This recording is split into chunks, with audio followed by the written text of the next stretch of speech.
X-3 deployed. Enemy down!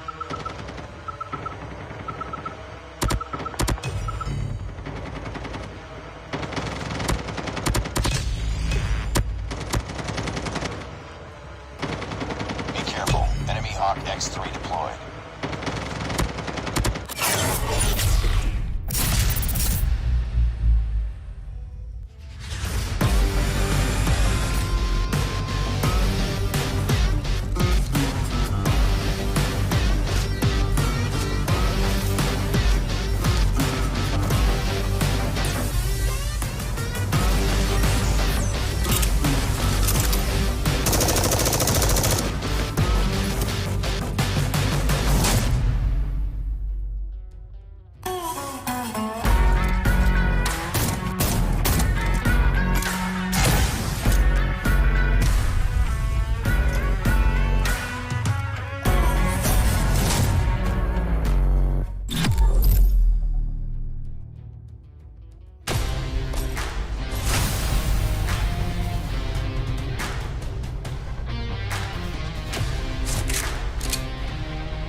X-3 deployed.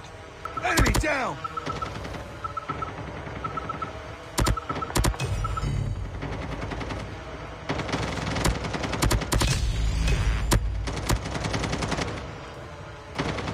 Be careful. Enemy Hawk X-3 deployed.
X3 deployed. Enemy down!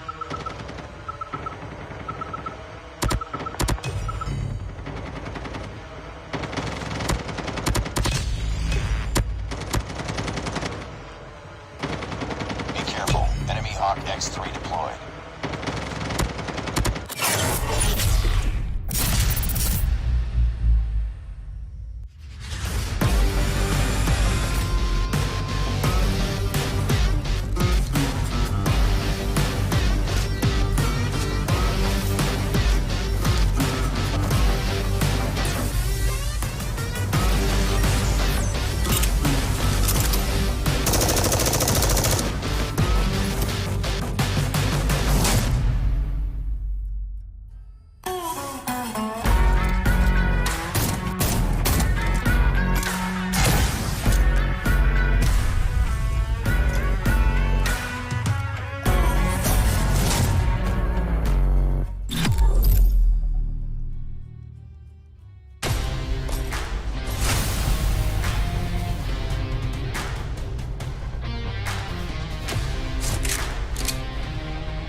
Ladies and gentlemen, boys and girls, welcome to the semifinals of the Plunge Battle Royale, brought to you by Garena Call of Duty Mobile. 40 teams from the Philippines will battle it out tonight. 20 will remain standing and move on to the grand finals. My name's AJ, I'm the Mustachio, and my partner for the very first time, Neptune Garcia, the man behind Gentleman Gaming.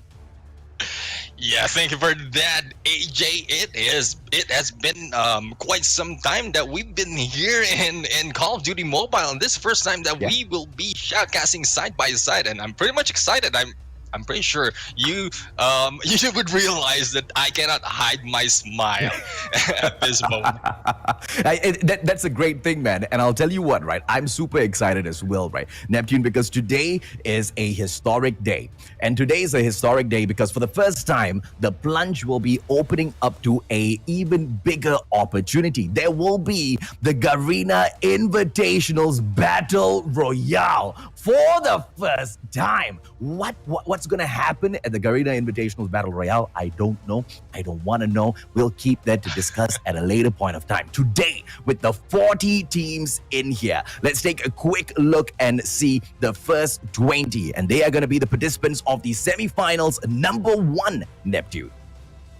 We have Vagabonds Esports, we have NRBX Calibre, Warlords PR Artillery, Celestial Emperors, MXBR Atreus, Chanel Esports, Galaxy.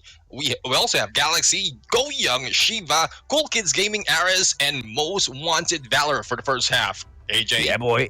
We've got Hulowski Esports Trastos, QT Demons, Dog Bloodhound, Cygnus Vindicta, Aquila, Sigra Zeus, Ocha Knights, Kabuto Gaming, PH Frontal, Desolate PH, Team Bahala, Let's Go Gaming, as well as Multi Oaks Cask V2. Now, are we going to be able to see these teams battle it off and keep it, down to those guesses to the very end as to who's going to qualify? Because only 10 teams from this first group will survive the day, Neptune.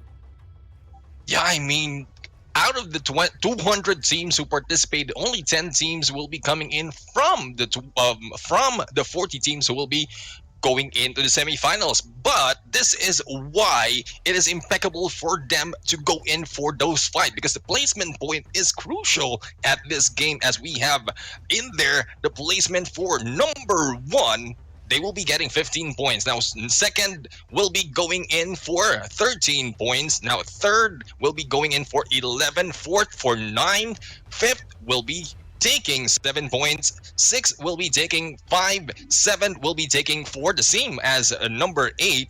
And 9 and 10 will be taking 3. 11 and 15 will take 1 point as placement. And 16 to 20, unfortunately, 0 for them. AJ? Yeah, consistency is going to be key here. Each and every single kill, they will be able to pick 1 point up. So those kills are going to matter as well. Those campers aren't going to be blessed with a lot of points. But if they can consistently, camp and get that number 1 spot again and again and again and again, hey, nobody is freaking stopping them, man. Camping is a strategy as well. And what's all of that strategy for? So much of CP. And once again, this is only for the qualifiers into the Garena Invitationals Battle Royale. Let's start from the very bottom. 9th and 10th place will take back 1,000 CP. 7th as well as 8th spot will take back 2,000 CP. And the 5th and 6th position will take back 3,000 CP, Neptune. Now, the fourth will be taking 6,000 CPs. Now, the second runner-up will be taking a whopping 12,000 CPs. The runner-up will be taking 20,000 CPs. And the champion of it all will be taking 30,000 CPs. And we all know, guys, with everything that's been coming up in game, there's a lot of in-game currency that you can have, AJ. You know about it. You're very fond of using in-game currencies in there, as we see from your stream. Yeah, man. I swim in CP most of the time, and that's only because I've got very, very generous, extremely generous followers, right? And here's the thing, right, Neptune. I'm really looking forward to today. Why? Because of the nerfs and buffs that have come into play for Season 4. And the most important thing that touches on Battle Royales are those 3 really, really annoying guns that you can pick up each and every single time you go ahead and hit that airdrop, right? And we're talking about the Purifier, we're talking about the War Machine, as well as the Annihilator, and all 3 have been nerfed in anticipation of this competition. Yeah, I mean, not quite sure if they will still go in for those utilities, because the War Machine, it has been seen so far from the previous game. The close-to-close combat by the Purifier in there, it's really deadly. But right now, we still can't tell if it will happen right now. But as we speak, the game is about to begin, AJ, and not quite sure of what to happen, especially with the recent update.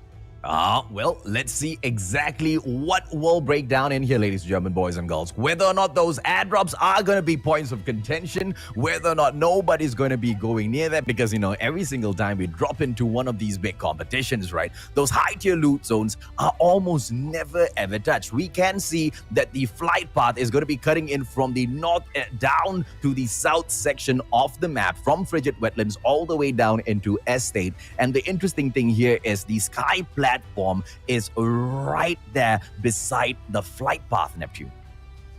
Yeah, I mean, not quite sure if they're confident enough to go to the sky platform at this point, because this is a tournament, this is a competition wherein it might be crucial for them not to be taken out early. Now, we're seeing most of the teams going in the northern part. Remember, during the update, there are a lot of changes, especially on the snowboard drops, where in the snow area is where the snowboard is. And like that's absolute nonsense, Neptune. Let's talk about that update first, okay? That update literally said that, you know, we are able to find a lot of snowboards, snowy going through, and I keep finding snowboards everywhere.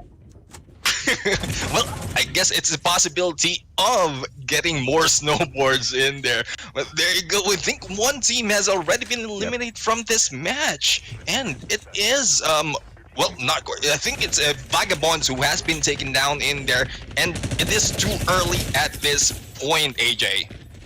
Yeah, way too early right now. One knock on Mamba here. We've got Ellie as well as Rui in the area. Together with Jiro as well, CKG on the fight, looking for the opportunity to make a comeback. One player from Team 14 gonna be in the vicinity as well, ladies and gentlemen, boys and girls. Whether or not it is gonna be possible for Sickness Swalala to go in here and pick that dog tag up for Sky, bring Haze as well as Xenon back into the game, we will have to wait and see. Why? Because Swalala is low on that HP, no emo statics, no first aid kit, and here comes Eli from CKG, AK-117 in hand, 150 on that HP, and this is gonna be trouble for Swalala, and Sickness might get eliminated, but a beautiful smoke will be dropped, and Swalala will survive for a little bit longer, Neptune. Yeah, I mean, it's a good strategy in here that Swalala did as soon as he entered in there, knowing that there's a lot coming in. A little too slow. The Bison will shut down Swalala, and Sickness, very, very surprising early exit from Battle Royale number 1, Mr. Neptune. Yeah, as soon as we're about to compliment in there, Mamba just jumped in there with the airborne, and the snowboard is, well, you really can't do enough with the snowboard, especially when you're not on the snow. It will add a little bit friction on your movement. That's why the airborne Mamba was able to go in there and catch up on Swalala, and thus eliminating CKG in the process, AJ. Okay, now let's see what will go on to happen here. Right, ladies and gentlemen, we've got 67 more players in here from the 79 that initially dropped in. 17 more teams remaining. We are on team number 3, and this is Warp Artillery. Switching over to team number 10, who is in the vicinity as well, none other than Most Wanted Valor. And to be able to take down just one player from Warp Artillery, not gonna be a huge problem for the rest of them, but Paranoia will be using this snowboard, or as I have very gladly rebranded it, the escape board, to get into this chopper and get out of there.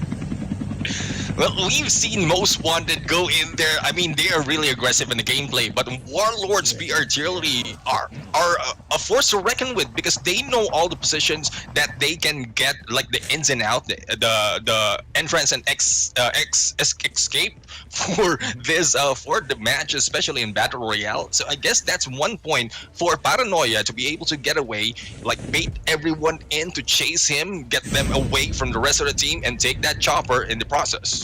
Yeah, and let's take a quick look at Warpy Artillery, right? We've got Ash, Paranoia, Riven, as well as Jin. We've got a Defender as well as a Trapper in there. We've got an Airborne player and a Smoke Bomber. And this is the perfect defensive concoction. But look at team number 10, Most Wanted Valor. Not only do they want the honor, they also want a couple of kills. Down below their belts. It's going to be Yorms in here from that chopper. They will go ahead to jump out right now. Question is, how long will they be able to survive? Warpy Artillery on the run right now, and it will be Most Wanted Valor on the chase. Ash gets taken down. It's just a knock so far. No delete just yet, but the delete will come through in just a couple of seconds. Warpy Artillery, they need to respond. How will they take this?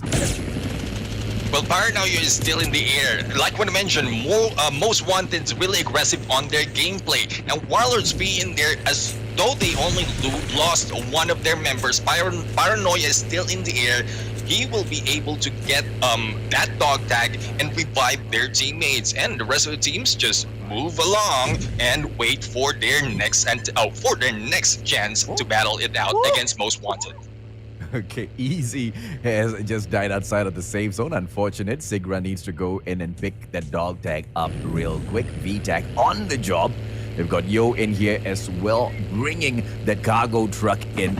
And you see, the cargo truck has, a lot of players have tried to make it into a meta to go in and run all of the other players over. But that's the problem with the cargo truck, isn't it? It is super tanky, but it's also so difficult to control. Mamba going after VTAC BC right now. Sigra, they have got the escape board in hand. And not enough! And Mamba will get that knock, gets the delete as well. VTAC BC, Sigra on the ground, out of the game.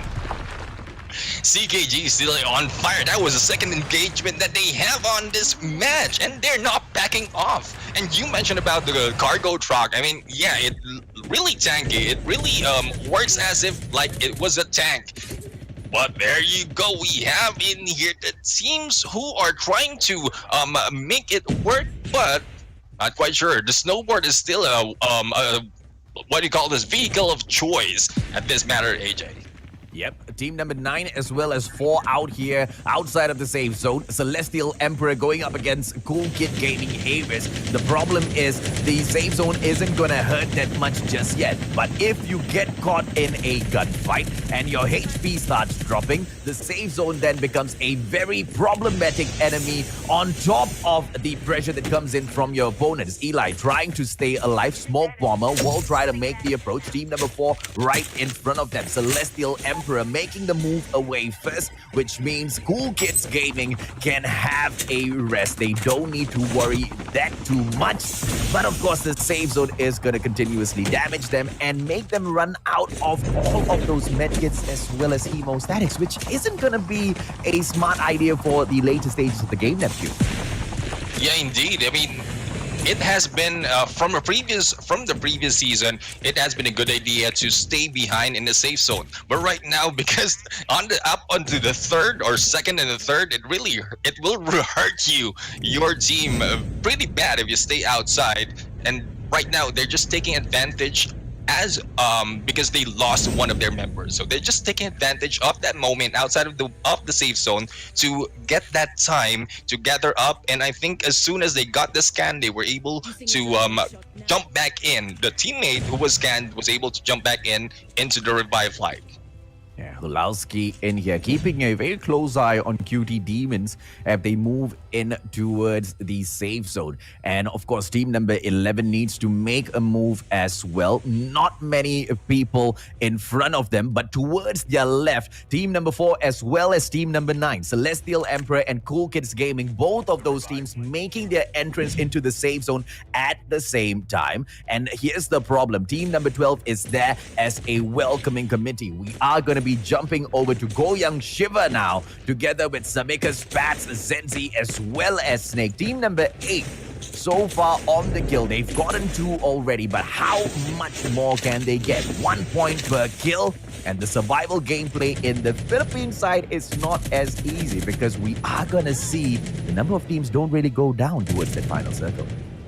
Yeah, I mean, indeed. I mean, as soon as they have a few members off, like knocked down and eliminated, they just go in, just get away and wait for the next revive flight. That is why for the longest time that we've seen Battle Royale matches, especially on tournaments like this, there's a lot of teams still available. Zack manages to dose his opponent, but unfortunately Gabo will take him out. Gabo, solo player in here, 2 dog tags in hand already. Yom has been scanned back through, and the revive flight just in time will bring Yom back. Zack is on the ground. Shinra trying to go in for Gabo. 1 final takedown, and they will be able to eliminate team number 10 as well. Most Wanted Valor. For now, all they will be wanting is to survive, and they will do exactly that. And Ocha Knights do not get to slay a squad. And once again, Neptune, as we will go in towards the next zone, 17 teams still standing strong.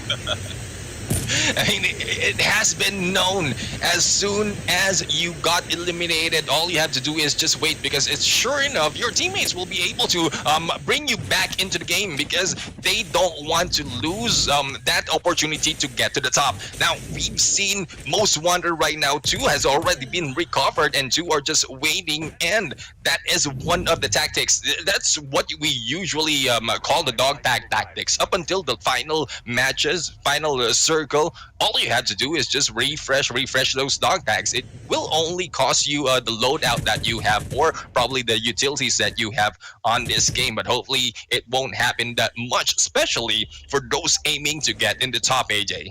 Yeah, Chanela Esports in for the approach. Why? Because the safe zone is going to be forcing them in towards Sanitarium, which is quite the hot zone. Keps up trying to take a snowboarder in front of him out, but unfortunately that's not going to be so easy. Blue knocks down Zenki, AK-47, Kuromaku, and he manages to get the delete as well, with the pumpkin head coming in for that assist. 55 players left in here. Once again, still 17 teams, which means, just like you pointed out earlier, Neptune, they just need to go in there. They just need to scan those dog tags, bring their team members back in here, and they're not going to be having too much of an issue. And right now, it's going to be team number 1, Vagabonds Esports, moving in towards Most Wanted Valor, and this is going to be a fight that will break out. Demon as well as Blue on the top and bottom side of the screen, approaching team number 7 instead. Galaxy is going to be facing the team number 1, Vagabonds Esports, and this is not something that they expected. Demon dropping a quick trap in front of him, not so sure exactly why, anticipating an attack, but instead they will be making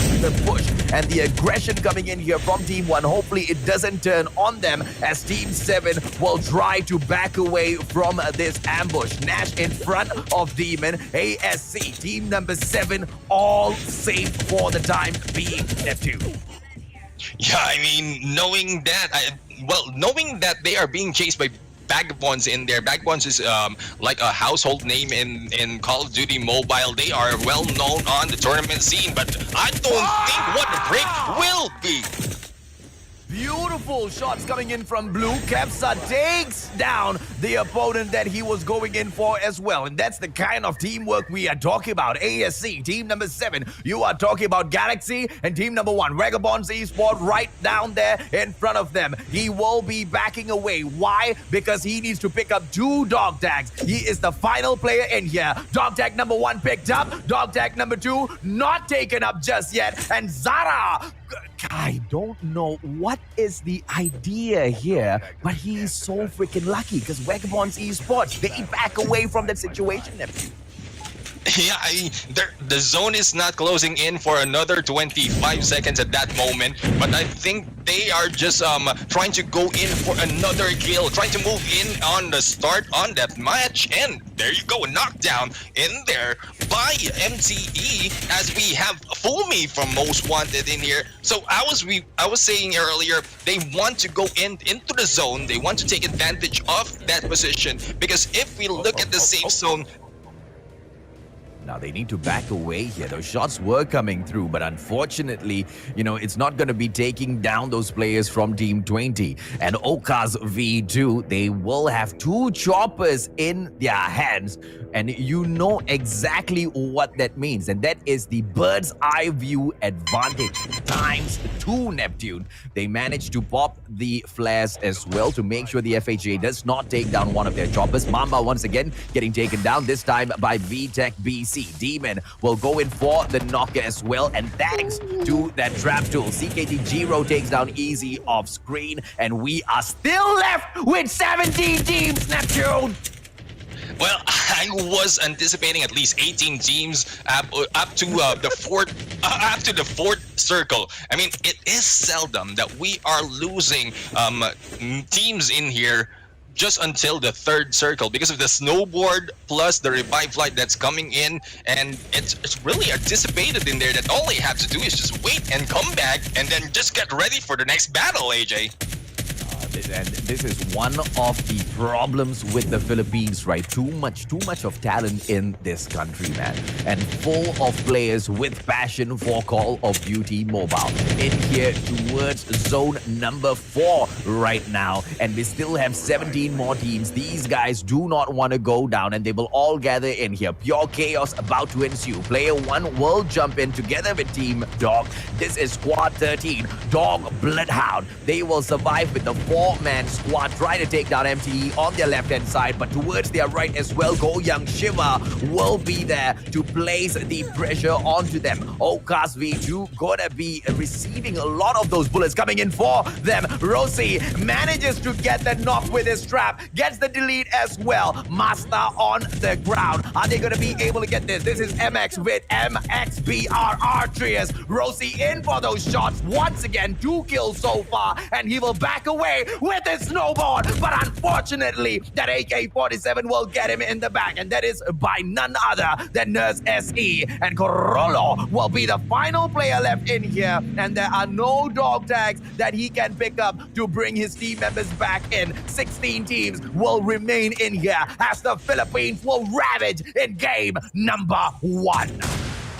Yeah, this is just game number 1, but still the heat is on. They don't want to let go of this fight, and they are just going back and forth in here, coming back from the revive flight. But right now, we have 15 teams still remaining on this fight, AJ. I think we are feeling that in a few moments, we're going to see the last 5 teams battling it out, AJ. Oh, absolutely, man. This is the final zone that is going to be dropping in here, ladies and gentlemen, boys and girls, pulling us towards Outpost. In between Sanitarium as well as Outpost, all you have is an open, hilly, snowy area, which means the meta of the snowboard can continue. There is a problem with the snowboard because there is a slight nerf to the starting point of that snowboard, which means you're going to be super slow unless you are going downhill. So the players that do not play the snowboard to perfection will only be in trouble. Sad Barney in that situation, but fortunately for him, will be able to back away in the nick of time. Ares managed to take down Paranoia. 31 more players left in here, Neptune, and we are down to just 12 teams. As you can see, the teams are trying to dominate this high ground because from the circle that we are on, just a turn up ahead and you'll be able to spot anyone. Just what we're seeing from Nash right here. Just quick turn and shoot, and you'll be able to take down a lot of enemies, AJ.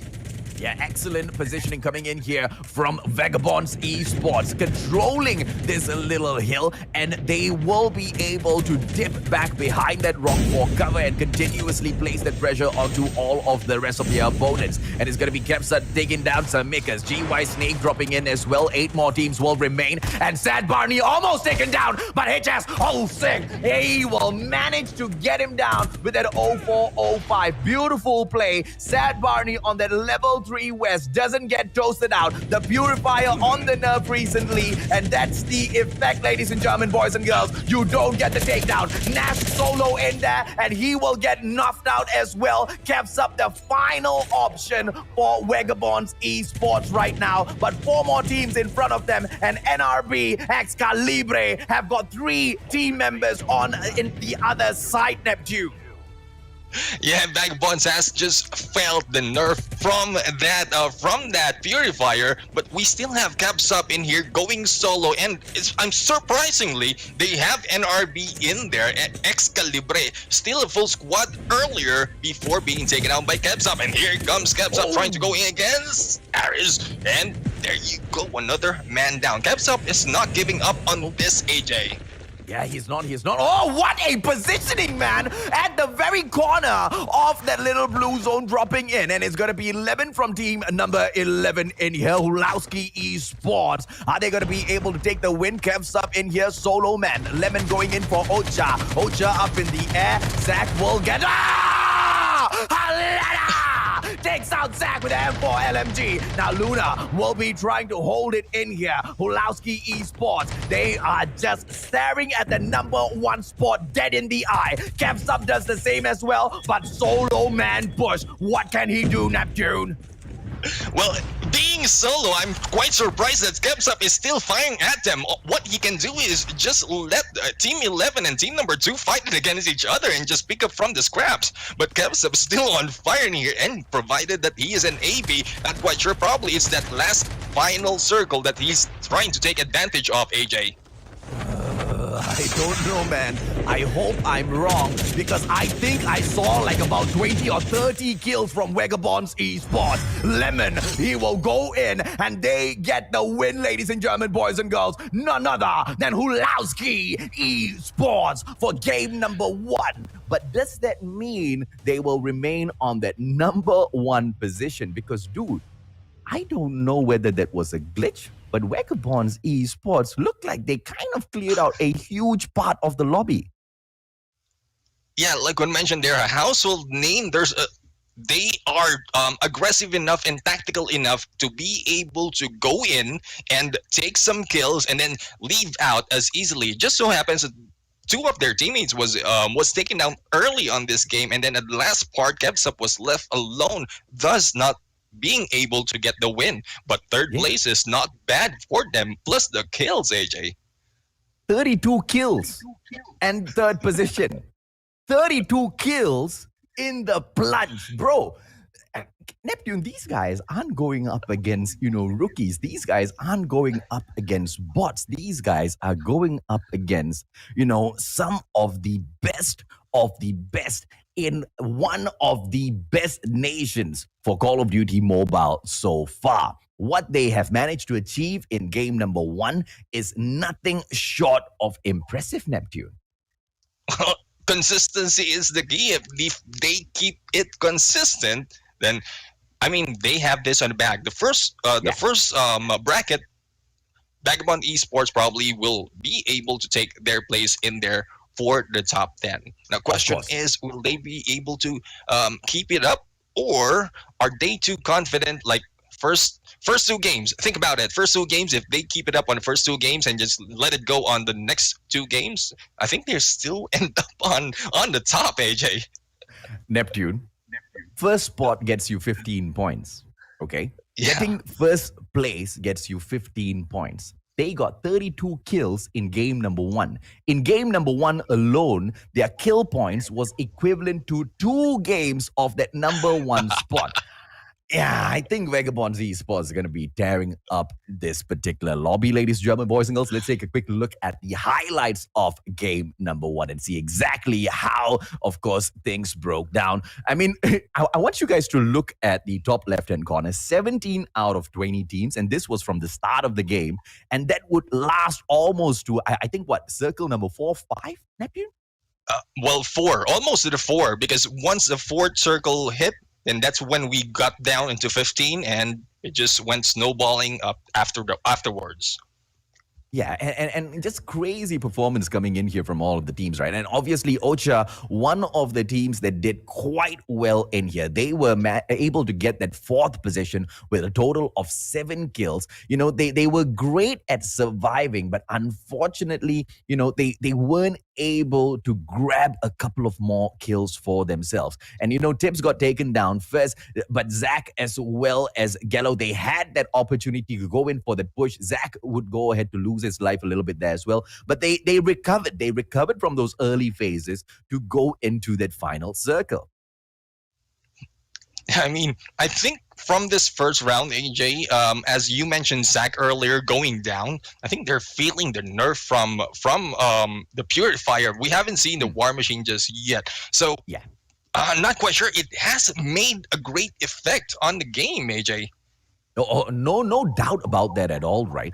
And it's these kinds of balances, nerfs, as well as buffs that continuously keep Call of Duty Mobile very, very exciting. Because, you know, a lot of these pro players, they find the meta, they find, you know, the gun that works, and then they practice non-stop on it, and they become absolute pros that just cannot be touched. Next season, you take away their most powerful gun, and you buff up a different gun, or you buff up a different class, and then you see the game growing little by little, because it clearly will affect their mentality. It'll clearly affect the way they take some of these games, because having to switch classes or even having to switch guns, for the matter of fact, Neptune, really changes the way you approach match after match. Indeed. I mean, well, it is advisable especially for those entering tournaments like this, to swap it up especially on the classes, because you have one in there, but it might not work at that moment, and then you need to move to plan B. Per se, and then the same with the guns, because it's not always available that your favorite gun is in there, but again, if you're proficient enough to use whatever it is, whether it's an assault rifle or an SMG or a shotgun, for that matter, they need to practice it all. And that's what Call of Duty Mobile has been doing on this updates. Yeah, no doubt about that at all. And, you know, ever since Season 9's update, the game has just gone into a whole other level with the whole refresh of seasons into Season 4. The game has just gotten ever so much more exciting. And it's only getting exciting because Call of Duty Mobile is listening to the community, right? And all of the nerfs that we have been begging for, all of the nerfs that we've been asking for, has finally come in towards the Battle Royale. I mean, what was the biggest complaint? You know, the shawarma, annihilation that NRX 420 usually brings into competitions, lobbies, and all. Everybody wanted the nerf on the War Machine. Everybody wanted to see the Annihilator as the Purifier, you know, kind of get nerfed in terms of those damages. Yes, the Purifier did get nerfed, but the nerf wasn't as much as the War Machine. The War Machine right now is just half the beast that it used to be, right? But here's the thing. This is the most important nerf coming through. It's the nerf on the Trap Master, Neptune. Yeah, I mean, it has been, I'm not saying an issue, but the Trap Master, a lot of people are crying because of the Trap Master. When it came up, and then when it was updated, and then every time you trip on it, I mean, you would cry on it, especially in the snowboard right now. You just can't get away when you're on the fields with all those grass and Trap Masters are just spread in there. You just can't get away, and then you'll just die. You would say, damn, Trap Master. So I guess Garena just heard us and nerfed it.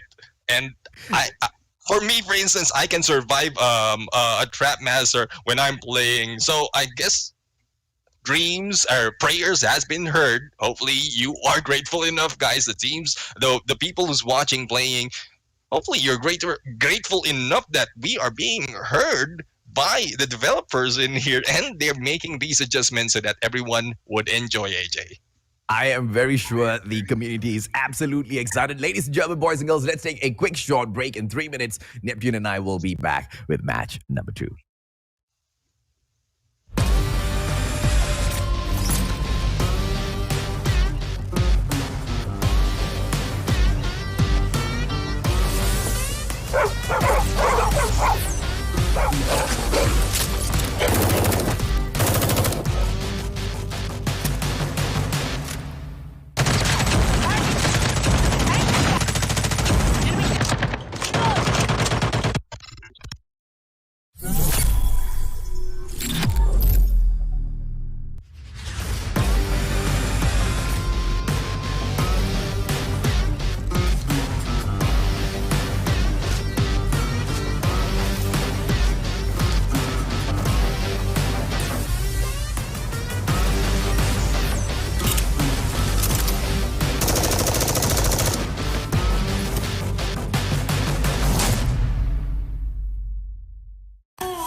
Welcome back to the Plunge Philippines, brought to us by Garena Call of Duty Mobile. I am Neptune Gentleman Garcia, and together with me is the legendary, the mustachio, AJ. Yep. Welcome back, ladies and gentlemen, boys and girls. And it was an interesting game number 1. Hulowski managing to pick up that number 1 spot, but Vagabonds Esports absolutely annihilating the first lobby, absolutely throwing everyone to the walls and taking the game by force, getting more than 30 kills in a lobby of this level is unbelievable. But like you said, Neptune, can they keep it up? Are we going to see consistency from the Vagabonds here? I guess the rest of the teams are just warming up, but I think I'm not quite sure how Vagabonds are warming up at this point, because if they go in the first round and they are fired up killing 32, not quite sure what they did earlier on this game, AJ.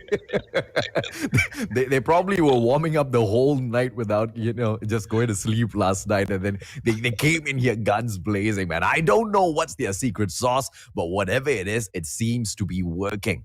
But going back to consistency, if someone can kick Vagabonds off of their throne in game number 2, it's gonna be good for the momentum as well as the confidence of some of the other teams, but it's not really gonna affect Vagabonds that much because, like I said, right, the number of kills that they took in game number 1 was equivalent to getting that first place in 2 different games. So that is such a huge achievement for one game itself. And on top of that, they managed to pick up the 3rd spot, which put so many placement points into their hands as well, Neptune.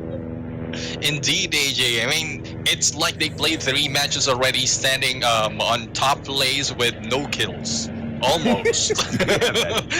Almost. But so that's just the first match. We're heading into the second round in here, and teams are already going in for the flight. So far, it's coming in from the southeast, going into northwest, and I think 2 teams are in here trying to go in for the aerial platform, which I mentioned earlier might be likely to happen, AJ.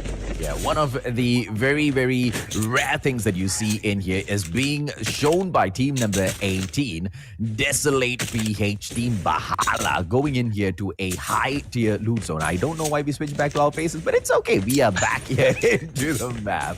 79 players dropping in with 20 teams, ladies and gentlemen, boys and girls. One of the teams in here, not a very happy squad at all. They have lost their team member. I don't know which team it is. Let me check real quick. It is Warpy Artillery, unfortunately for them. 3 members in 2 games back-to-back, Neptune. Yeah, I mean, probably is with a connection. We've been seeing that all throughout the previous tournaments.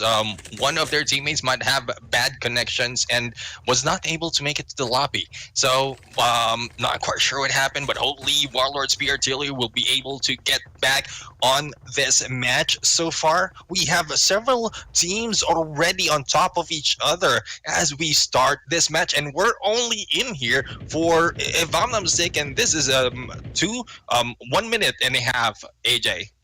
Yep, we are at dormitory right now with team number 4, Celestial Emperor, as well as Go Young Shiva, team number 8 in here. Because Samika's in front of you with the new Holger that has been dropped into the game. Look, I'll tell you this, all right? I think there has been a silent nerf on the Holger after day 1 it was introduced. Because on day 1, I used this gun and it looked like you kind of didn't need to aim with it and you killed everyone, right? And day 2, this gun just sprays all over the place.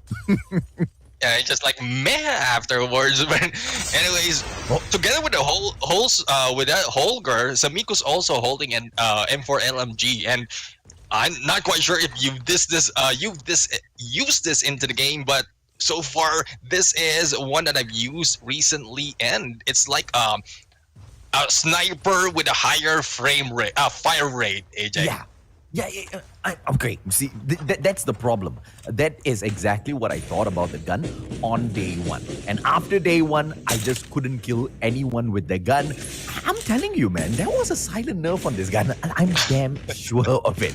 QT, Nani, Senpai, Emmy, as well as Deadly in here, traversing through the tunnels. Nani not taking any risk whatsoever. Interesting play coming through in from this team. They have got the Medic Defender as well as the Airborne Trap Master gameplay coming in for team number 18, Desolate Philippines, Team Bahala. And right in front of them, you've got the Okas V2. And the Smoke Bomber will drop the quick smoke, giving them the opportunity. Medic is not going to be able to get any shots through those smoke. And MTE will back away ever so slowly. Mako, the Trap Master, laying those traps, anticipating an attack, anticipating a push to come in from Desolate PH as they will back away.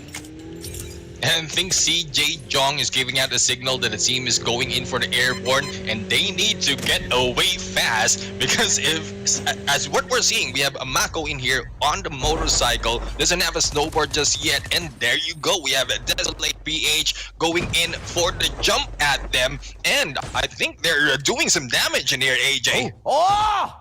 Nice one coming in from Sake as Talongis gets taken down. It is the KRM that with that knock and the delete comes through as well. Beautiful play from team number 18, Desolate PH, leaving just one more player in here, Marco, who manages to scan Talongis back in here. And if he can survive for 50 more seconds, if he can just be a little bit more patient, Ocast V2 will be able to survive a little bit longer. Desolate Philippines team Bahala with the aggression, Neptune.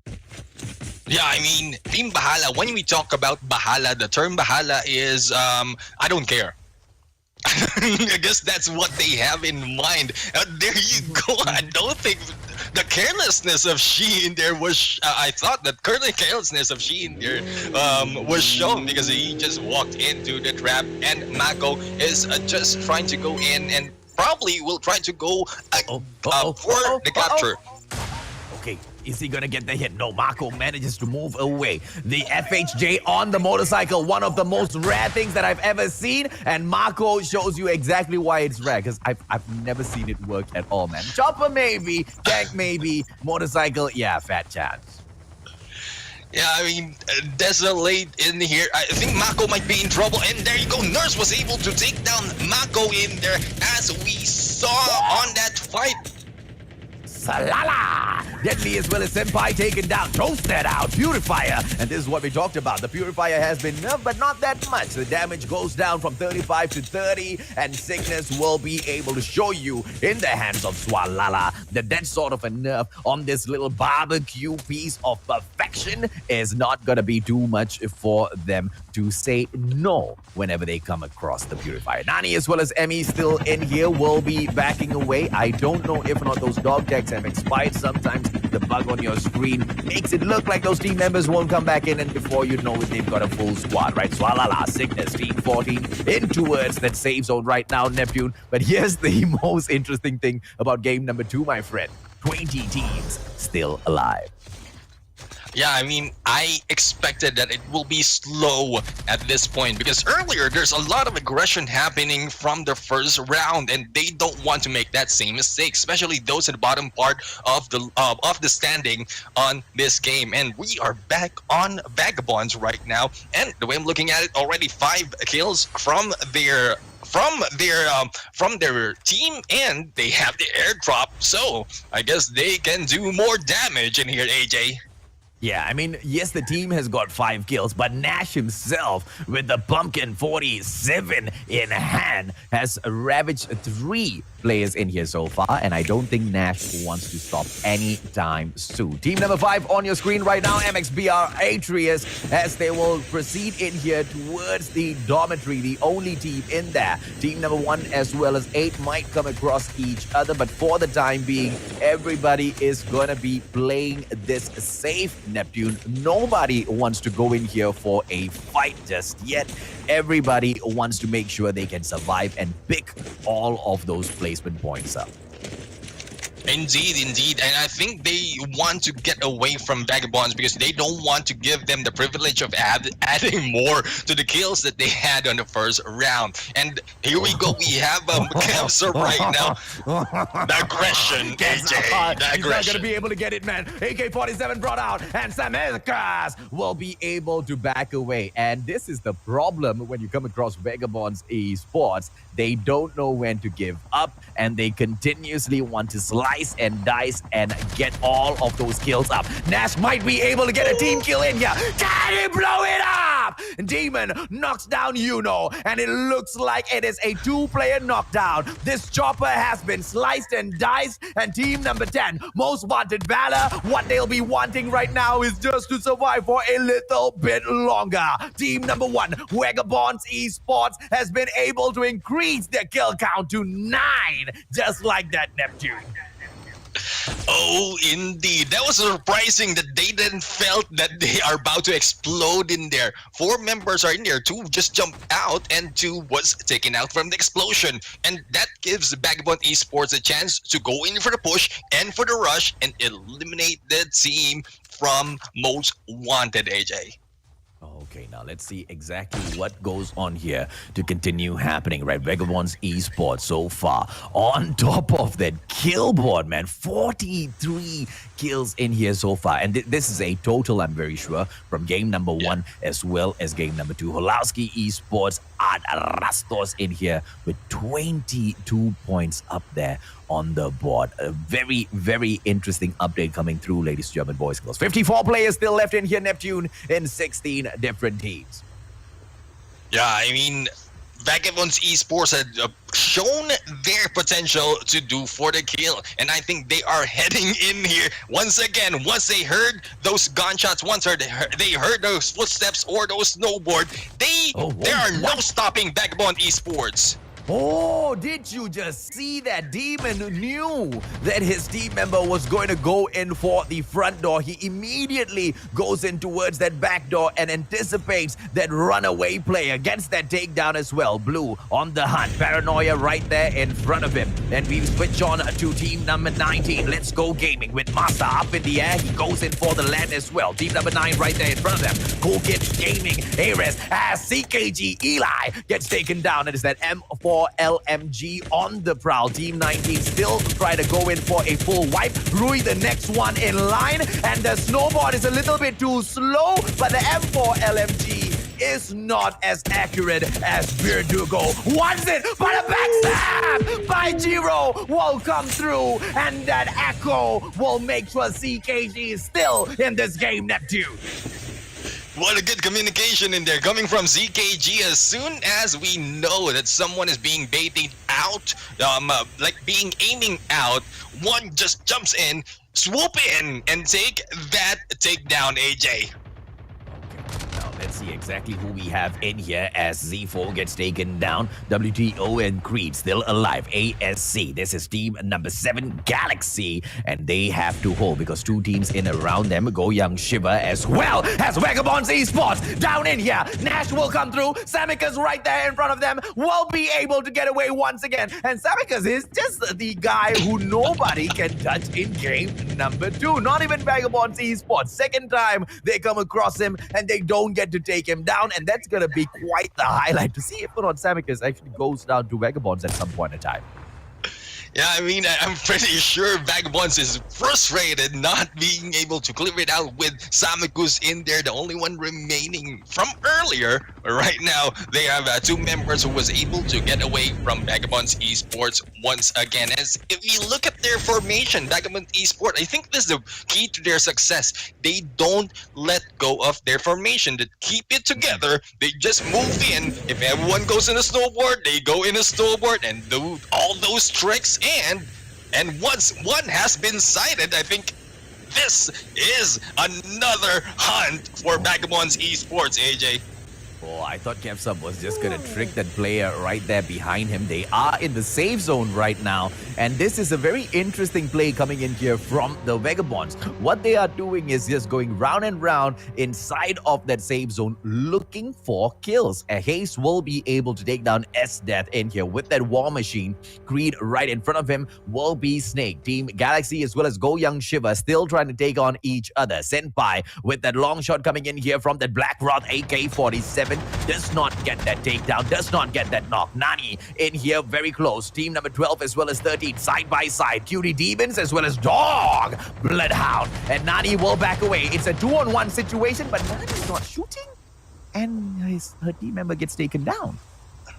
Yeah, that was a missed opportunity right there for Nani. It might have been a 1v2 before Dogs was able to get for a 2v2. But Nani just went out of her way, or his or her way. Yeah, this is just bad play coming in here from QT Demon. Sad Barney right now is going to be able to put the pressure onto Senpai. Vantage point with a bird's eye view. On top of that, the AK freaking 47, man. One of the iron sights that is just so popular in the game. Sad Barney, ladies and gentlemen, boys and girls. 50 players still left in here in 14 different teams as we will be approaching safe zone number 4. Ocha will jump out of that chopper and make their approach into the safe zone here as well. But they have to be careful because they drop onto the edge of the zone and it is already closing in, Neptune. Yeah, indeed. With the third zone already closing in, and there you go. Ooh, what a hit by CKG Eli against Sad Barney. As soon as they stepped into that high ground, the priority of everyone from this match was taken down, AJ. Right. Absolutely, man. Barney went in there, opened up the defender. Unfortunately, doesn't get the flash onto the player on the right.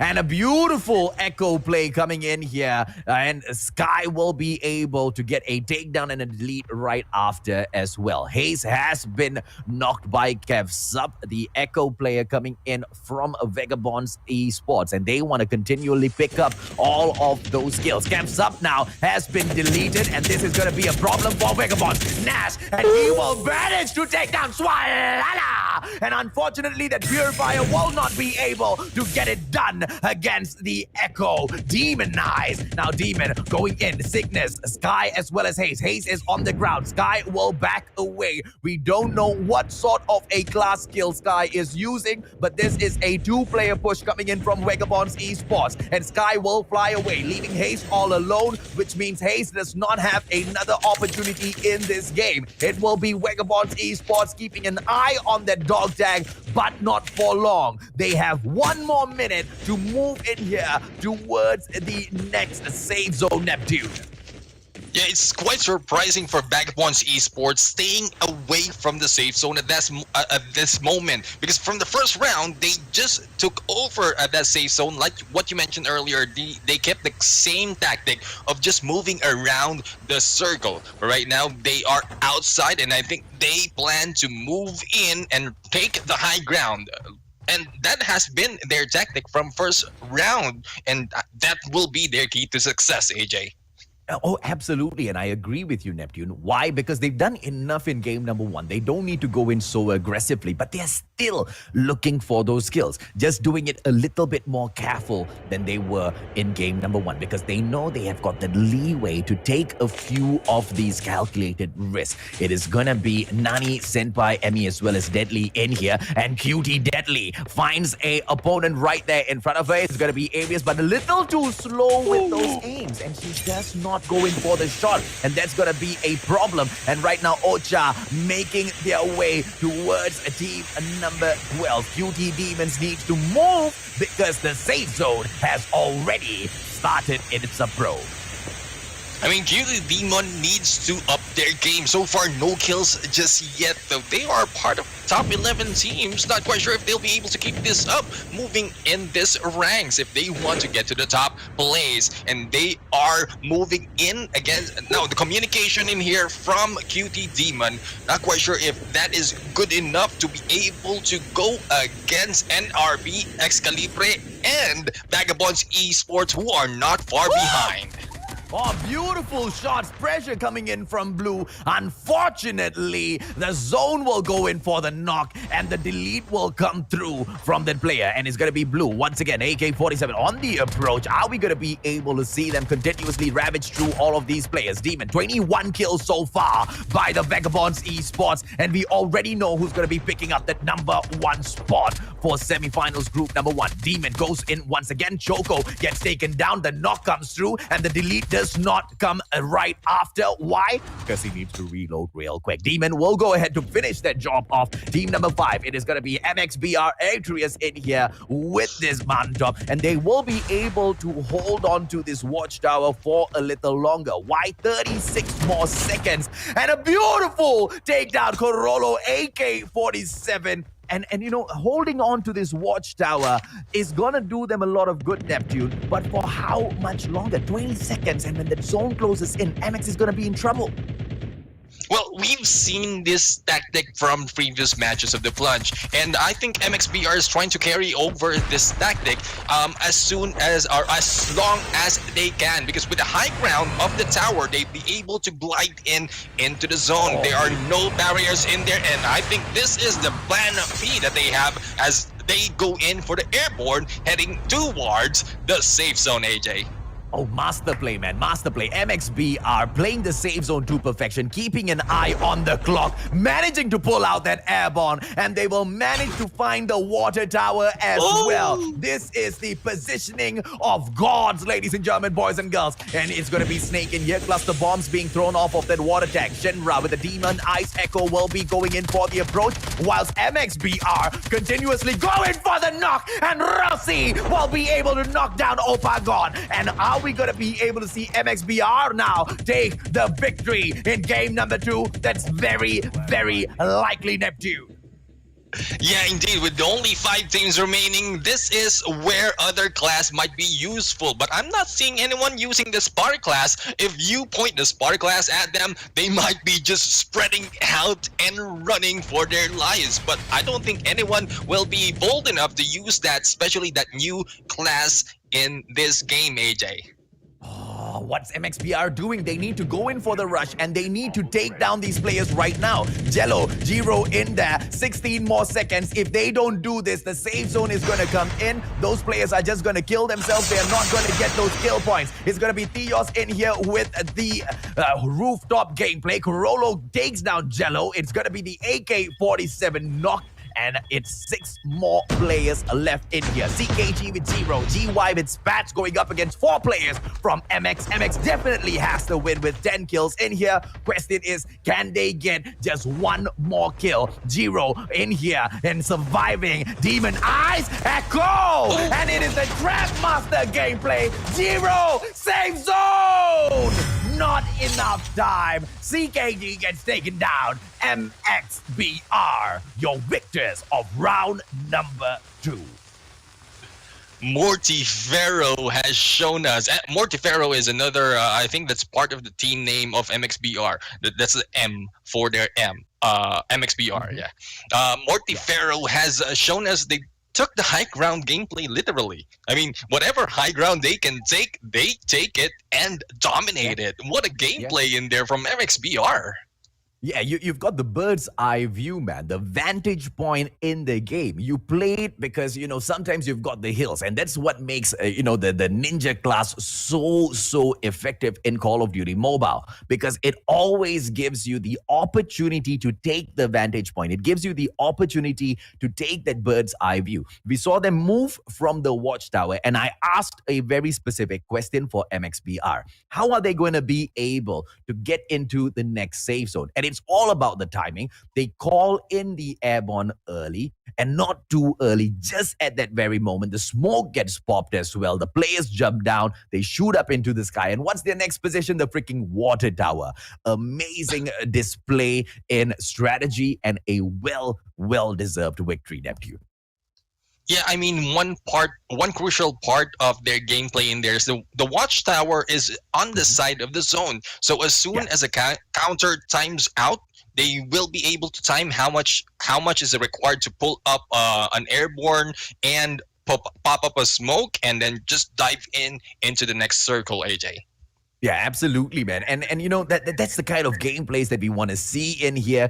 And the types of buffs, nerfs, as well as balances that Call of Duty Mobile is introducing month after month in all of their patch updates brings us towards a situation where the Battle Royale now is such a competitive environment, right? We've got about 16 classes, but what we truly want to see improved in the game as well is for some of these lesser used classes to get, a little bit of a bigger buff as well, right?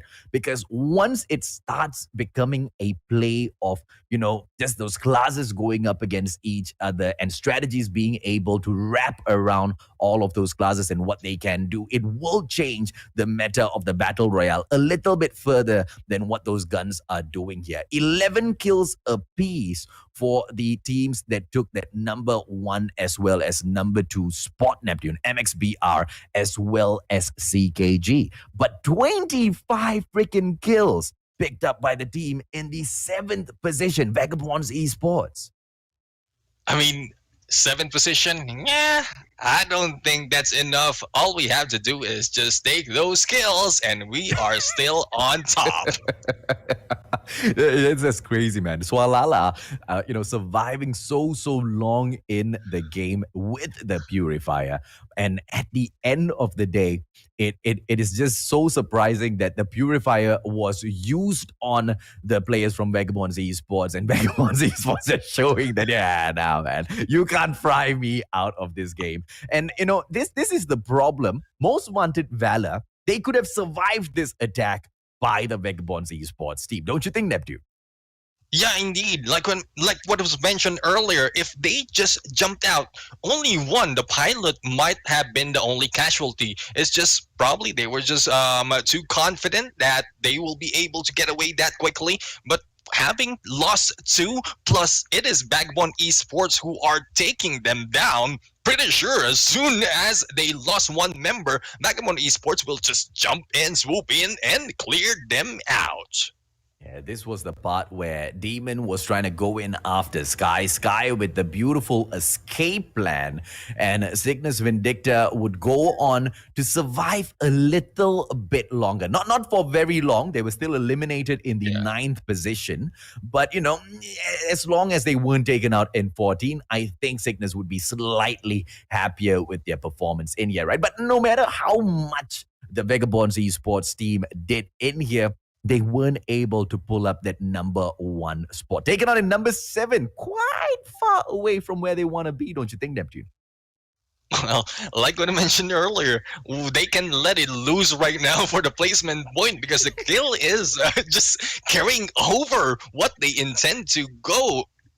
We have already a lot of kills, 43 points to be precise from the first round. Now, 43 points for the first round plus another 29 points on the second round. That's a lot of points for Backbone Esports, and not that I'd hate them, but I like to see anyone take them down. Like for the first 5 teams who will be eliminated, at least the kills and the points will be spread out all throughout the rest of who's playing for the rest of that match, AJ. The question is, which team will be able to do something as crazy as that, right? Take down Vagabonds Esports. Yeah, it sounds simple, very, very I would say close to impossible to do unless you have got the support of pure chaos all around you. And this is what I mean, because when they went in there for, I think, the second last save zone, there was just pure chaos, right? There was fights all around them, gunshots everywhere. There's just so many places that you can keep an eye on, and the numbers game will outdo you. And this is Battle Royale. So many teams, squeezing into such a small spot in there, Neptune. And whether or not we will be able to see consistency come in from Vagabonds Esports, they've kind of answered our question. Consistency in getting those skills, super duper impressive, my man. Yeah, indeed. I mean, if anyone can beat them on the kill, like what I mentioned, if they will be taken out early into the game, then they will be not really at a disadvantage, but they will have one round out of them, and like anyone who's bold enough to do what Vagabond Esport is doing will be able to catch up on the points, at least probably half, or not quite sure how far they can go into catching up on Vagabond Esports, AJ. Yeah, they literally can stop playing right now. They will still qualify in for the grand finals. Ladies and gentlemen, boys and girls, we're going to take a quick short break. When we come back, it's going to be match number 3 for Group 1.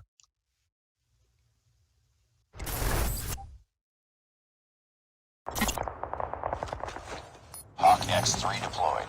Enemy down!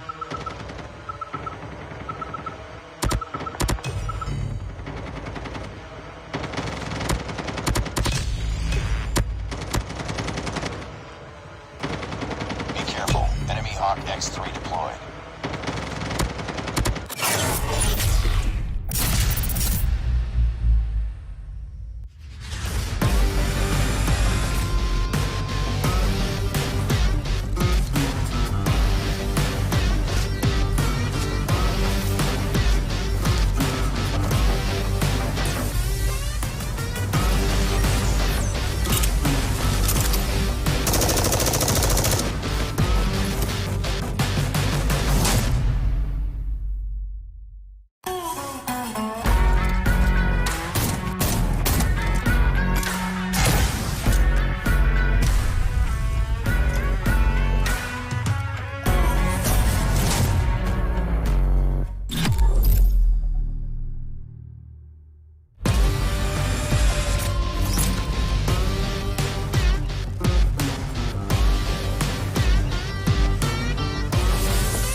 Welcome back to the semifinals of the Plunge Battle Royale brought to you by Garena Call of Duty Mobile. My name is Mustachio AJ down here with Neptune, the gentleman. And so far, Vagabonds Esports has definitely been putting their name on the board even without picking up a single win, Neptune.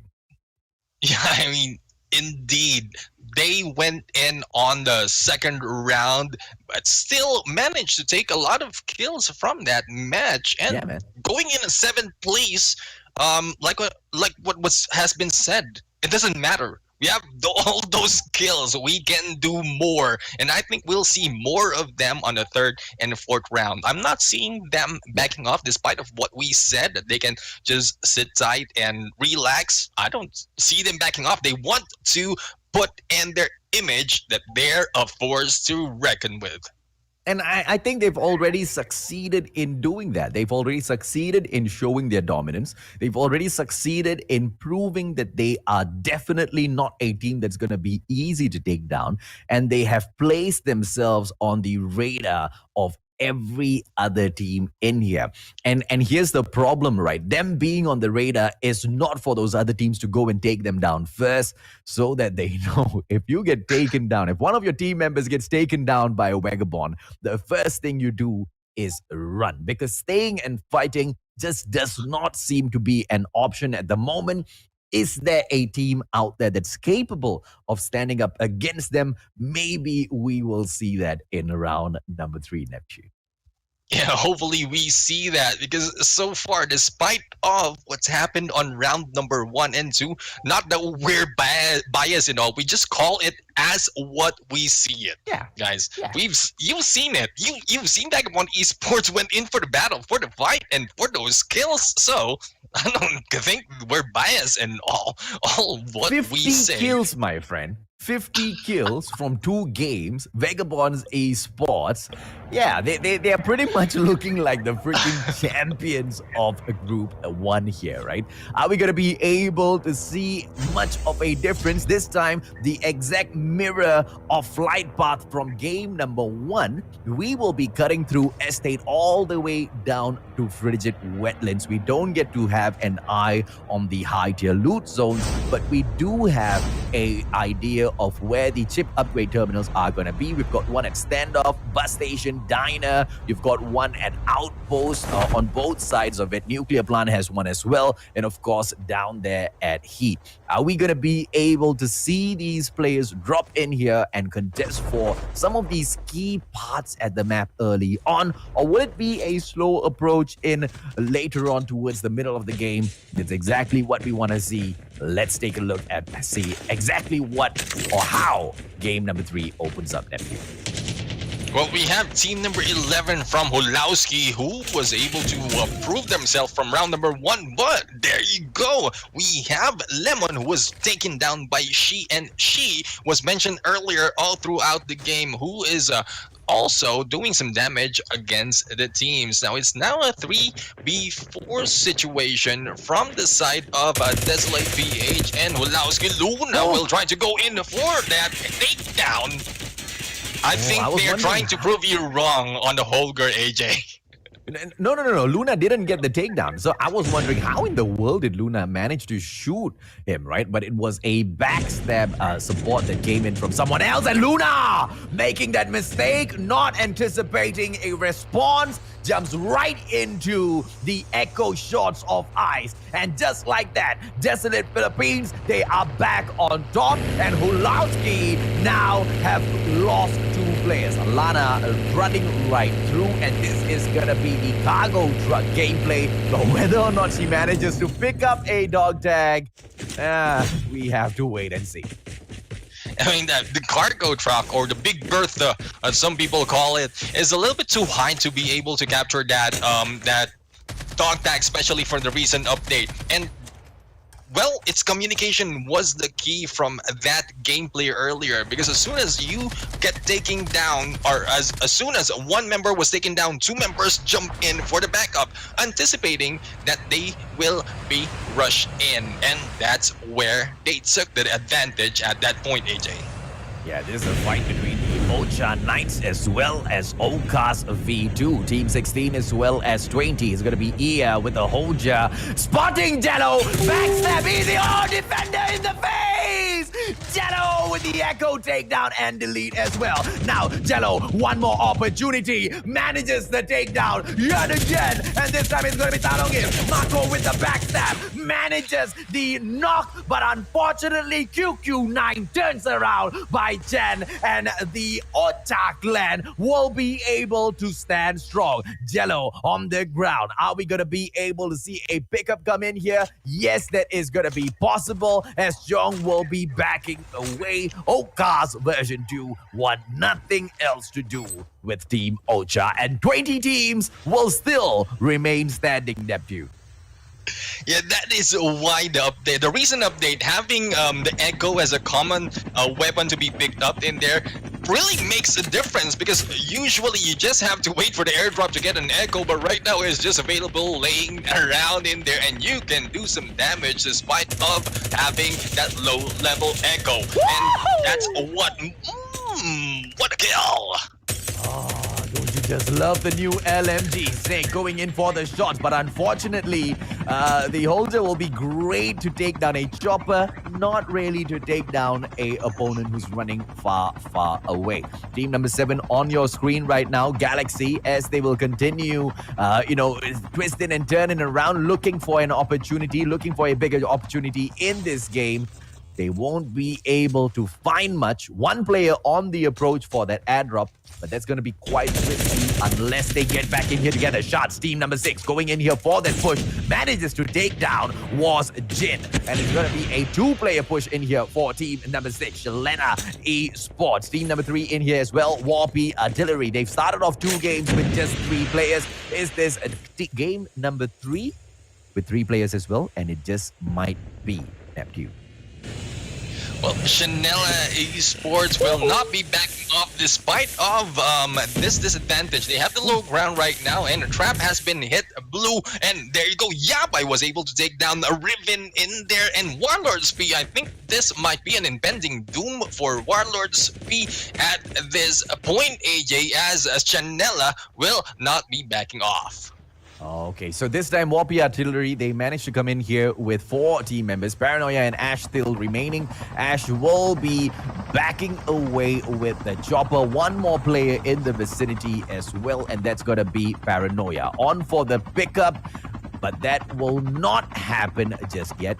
Riven's dog tag has not been taken. Paranoia keeping an eye. Caps up with the defender. Manages almost with a takedown. And that Echo will still once again trump the barbecue purifier. Caps up under attack. Will get taken down this time. Fumi as well as Yorms in the vicinity. Yorms tries to take Nash out of the equation, but the escape board, snowboard under his feet, will make sure Nash gets away. But you have got none other than the Envelope 820 on the chase, and Nash will get deleted by Fumi's AK-47. And out of nowhere, team number 10, most wanted valor. What they want most now is just a revenge on the Vagabond. Yeah, we just mentioned earlier, we challenge everyone to take down Vagabond's early part of this game, and I think it's most wanted. As we mentioned, most wanted are all mostly on the aggressive gameplay. But unfortunately, apart from most wanted, we have another team. It's Go Young who will be jumping in. Not quite sure if most wanted will be able to secure this takedown on Vagabond Esports, AJ. It's all up to Yoms right now. Yoms just needs to back away. 48 seconds. If Yoms can survive, the rest of the team members will be back in except one. Samikas right now with the Echo does not get the takedown. 21 HP, backs away. Demon in here as well. Vagabonds right back into the fray. Nash on the dog tag, but not picked up just yet. There's got one player, Spats, keeping an eye. Demon on the attack so far, but Spats holding really well with his skill, and none other than the medic will be able to top your HP up as you take in all of that damage. And that's the exact method of approach that we see coming in here from team number 8. Question is, how long can they hold on to this dog tag from a member of the Vagabonds, Neptune? Well, Vagabonds right now has been keen on taking down Samikos. Samikos was in their bus chase and let go for twice from the second round, if I'm mistaken. I think Goyoung is in there trying to go in for revenge or for blood. And again, we challenge everyone. I think they heard us as we challenge them to go against Vagabonds. And Most Wanted is not backing off. Goyoung is not backing off as well. Well, I think Yorms will be backing away as waiting for the rest of the teams to come back, AJ. Woohoo! Look at the leaderboards at the moment. Thank you, by the way. I love how Garena has stepped up their gameplay here. We get to see the standings mid-game. Vagabonds Esports right up top with the 72 points. Right behind them would be Cool Kids Gaming, Aries, Ultra Knights in the third position, Goyoung Shiva with the fourth spot, MXBR Atreus with the fifth position. But look at the sheer difference between the number 1 and number 2 spot. Luna Echo takedown, but is there going to be enough as Uno's team members are on the approach? The Celestial Esports, not quite sure what they're thinking in there, going in one-on-one against Luna. But that is a bad position, especially for someone who is just waiting for someone to, for anyone to come in. And here comes SE, and Nurse will be going in for the chase against team number 3. It's Warlords P once again in trouble. Paranoia will be hit but not taken down just yet, but Nurse will try to go in for the chase. Will Warlords P lose another round and their team on this match? Not from Vagabonds Esports, but from SE. This is team number 6 of Chanela Esports, AJ. Yeah, and I think Nurse is going to be able to take Paranoia down. Paranoia is really low, unable to go in, use any of the medkit. Oh, and that was one mistake. Capitalization comes in from Nurse. Unfortunately, if you take your little snowboard, run it into any sort of an obstacle, GG, my friend. I think it was just saying that tree just came out of nowhere. That tree just came out of nowhere. I was about to get away. I'm damn sure he is complaining about like some bug. The tree was not there and it just came. No, my friend, the tree was always there. Nash dropping right back into the fray. The dog tag has been picked up, which means the Vagabonds will continue to ravage these other teams. The sheer firepower of the Filipinos being shown as game number 3 will approach the next zone, and 19 teams still standing strong, Neptune.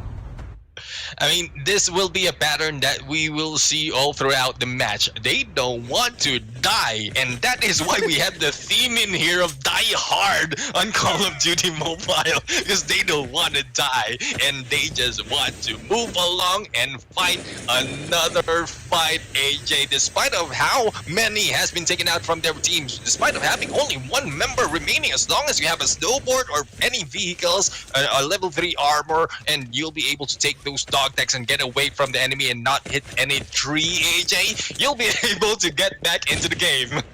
Yeah, this is such a interesting turn of events for the Vagabonds, right? Game number 3, 2 kills in here so far. They've lost 2 players, and right now the zone is going to be pushing him in. Kevsup, it's very interesting where Kevsup is going to go in here for the land, and he sees Nash right there in front of him, but GY is coming right there towards them. Goyoung Shiva, are we going to be able to see Kevsup go in for solo play? No, he picks up the dog tag, and it's going to be Vagabonds Esports with a crazy gameplay, and unfortunately Goyoung Shiva just did not gatekeep those dog tags long enough, and Nash right now on the approach together with the ORV, ladies and gentlemen, boys and girls, all of those presents from Santa in his truck. It is not Christmas just yet, but nobody knows that in the game. Nash is going to try to pretend to be Santa Claus. And I'm not sure it's just present that Nash will be giving them. Probably a few cool cluster grenades and and some bullets at that point. But we have a battle happening in here. It is team number 12, who's QT Demons, who's going in for the rush, wherein Goyoung is already in a fight. And we have QT Demon, who's slowly being taken down deadly right now. Not very deadly on that game. And Most Wanted once again Neptune being too aggressive will be taken down, or half up their team will be taken down, AJ. Gabo in here. Fortunately, we'll be able to scan back into the game. 50 seconds. Should be alive and kicking. Question is, will they be able to bring Fumi back in here as well? Right in front of them, the cutie demons, although they are super duper cute, it doesn't mean they don't know how to use a gun. And unfortunately for Most Wanted Valor, their aggression just does not pay off. Kina, right inside of the watchtower. Yoms knows that the footstep right there in front of Yoms. Now, the wall bang is not going to be an option as well, because in this watchtower there's two different floors, and Yoms will choose to not go in and find out if or not there are any traps, and if or not the camper is a trap master. Backs away, and Team 10, Most Wanted Valor, will survive to fight maybe in the final zone. I think the teams outside of zone right now, especially QT Demons, are taking a long time before they go in. And this third zone is coming in. Not quite sure what they're waiting. Probably they want to clear off some of the teams, but the zone will be coming in a few seconds, and hopefully they'll be able to make it on this game.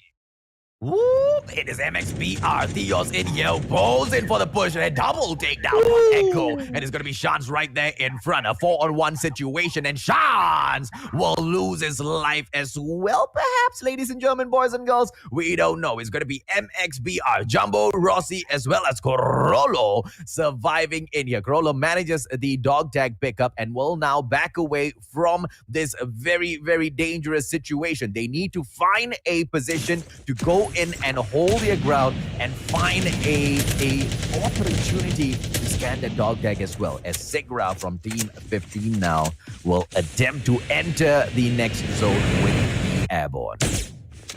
So not quite sure if XBR will try the same tactics that they did on game 2, where they go in on top of the buildings. But looking at the zone right now, there's not much building that will be coming up onto the map. And there you go. We have kills after kills after kills. Walala's name coming up in there several times, AJ. Oh, Deadly just took down Demon. Ladies and gentlemen, boys and girls, what's going on? Vagabonds Esports, unfortunately, will not be performing in game number 3. It's going to be Sigra easy onto the approach right now. Team 14 right there in front of them. Sickness, Vindicta, Aquila. The Sickness clan going up against each other, and they find out right after. Swalala knocks easy down. Xenon with a quick pop of smoke, and that's enough cover for them to back away. They cannot go down now. 17 teams still alive, and the final zone right there in front of them. The survival gameplay needs to happen right now as Xenon gets taken down. It's VTech BC on the rampage, and Hayes has got the tank on him. The shot not coming through. Hayes will get taken down. Sky right behind. Swalala goes down to God as well, and that's about it. It is Sigra Zeus that comes out on top of that battle, Neptune. Yeah, indeed. I mean, we have signals in there with the tank. Probably it's the prompt that it's about to explode that caused one of the signals to just let go. But I'm pretty sure with the HP left on the tank, he will be able to make more damage, and thus not losing their team just yet. But unfortunately, Cygnus Vindicta was taken down from that match from Sigra Zeus, AJ. Okay, Jumbo making the approach ever so slowly, just at the edge of the next zone. They don't have to push because the position that they are in, the safe zone will move even slower than the left-hand side of the map. Opa God with the Arctic in here. Exotic gets the thermal vision as well. A little bit of a boost. Opa God, Cabo! Taken down by Easy and then shut down by none other than Sigra's Opa God. Makers right there in front of him. 34 players left in here from 13 different squads. Areas on the takedown of Senpai. Uno gets knocked down by the zone. The question is who will be able to survive and move in here towards the next zone. 32 players is a little too many, Neptune. Yeah, I mean, we're up onto the fourth circle, and we have 13 teams and 32 players. But I'm pretty sure with the distance between them, we will be seeing kills after kills after kills, as we can see on the kill feed right there. And MXPR might be in trouble because they don't have any high ground to go against, as what they did on round number 3. Or no, round number 2. Oh! How did you not hit that, Corolo? Just one more shot would have done it, but Corolo manages that hit, a double hit. Oh my God! Gets that takedown with that Arctic freaking 50, exotic in hand. 27 HP, he needs to use that first aid kit. There's the Nova getting popped, but it's not by their opponents, which means Opa God gets to survive a little bit longer. Rossi up in the air for MXPR. Unfortunately for them this time, they do not have a water tank to take advantage of. Sigra Zeus looks like the team that is in the best position in the game. They are right beside the next save zone, the final save zone number 6. How long more can they survive, Neptune? How long more will this play out? Sigra does have a great advantage in there. Unfortunately, I'm not seeing a defender covering them at that point. And I think it's... I think they moved in already. And there you go. They have the top of this roof right now. And they try to rush in. Now, will they be able to hold this ground, this roof, to able to take some kills and some damage against the enemy team? And I think it's Snake who will be taken out in there by VTech, and Sigra is still a full squad in here, AJ, and it's still chaos on this map. Yeah, it's vantage point by Sigra. All 4 of them up on top on the roof. The rest of those team members, the rest of the teams are all down on the ground. And the vantage point that they have will be giving them so much of room to manipulate the other teams, allow them to fight their battles, and then spot out where the hiding spots are for the final wipe. Theos in here gets an opportunity. One player right in front of him, but he doesn't see him.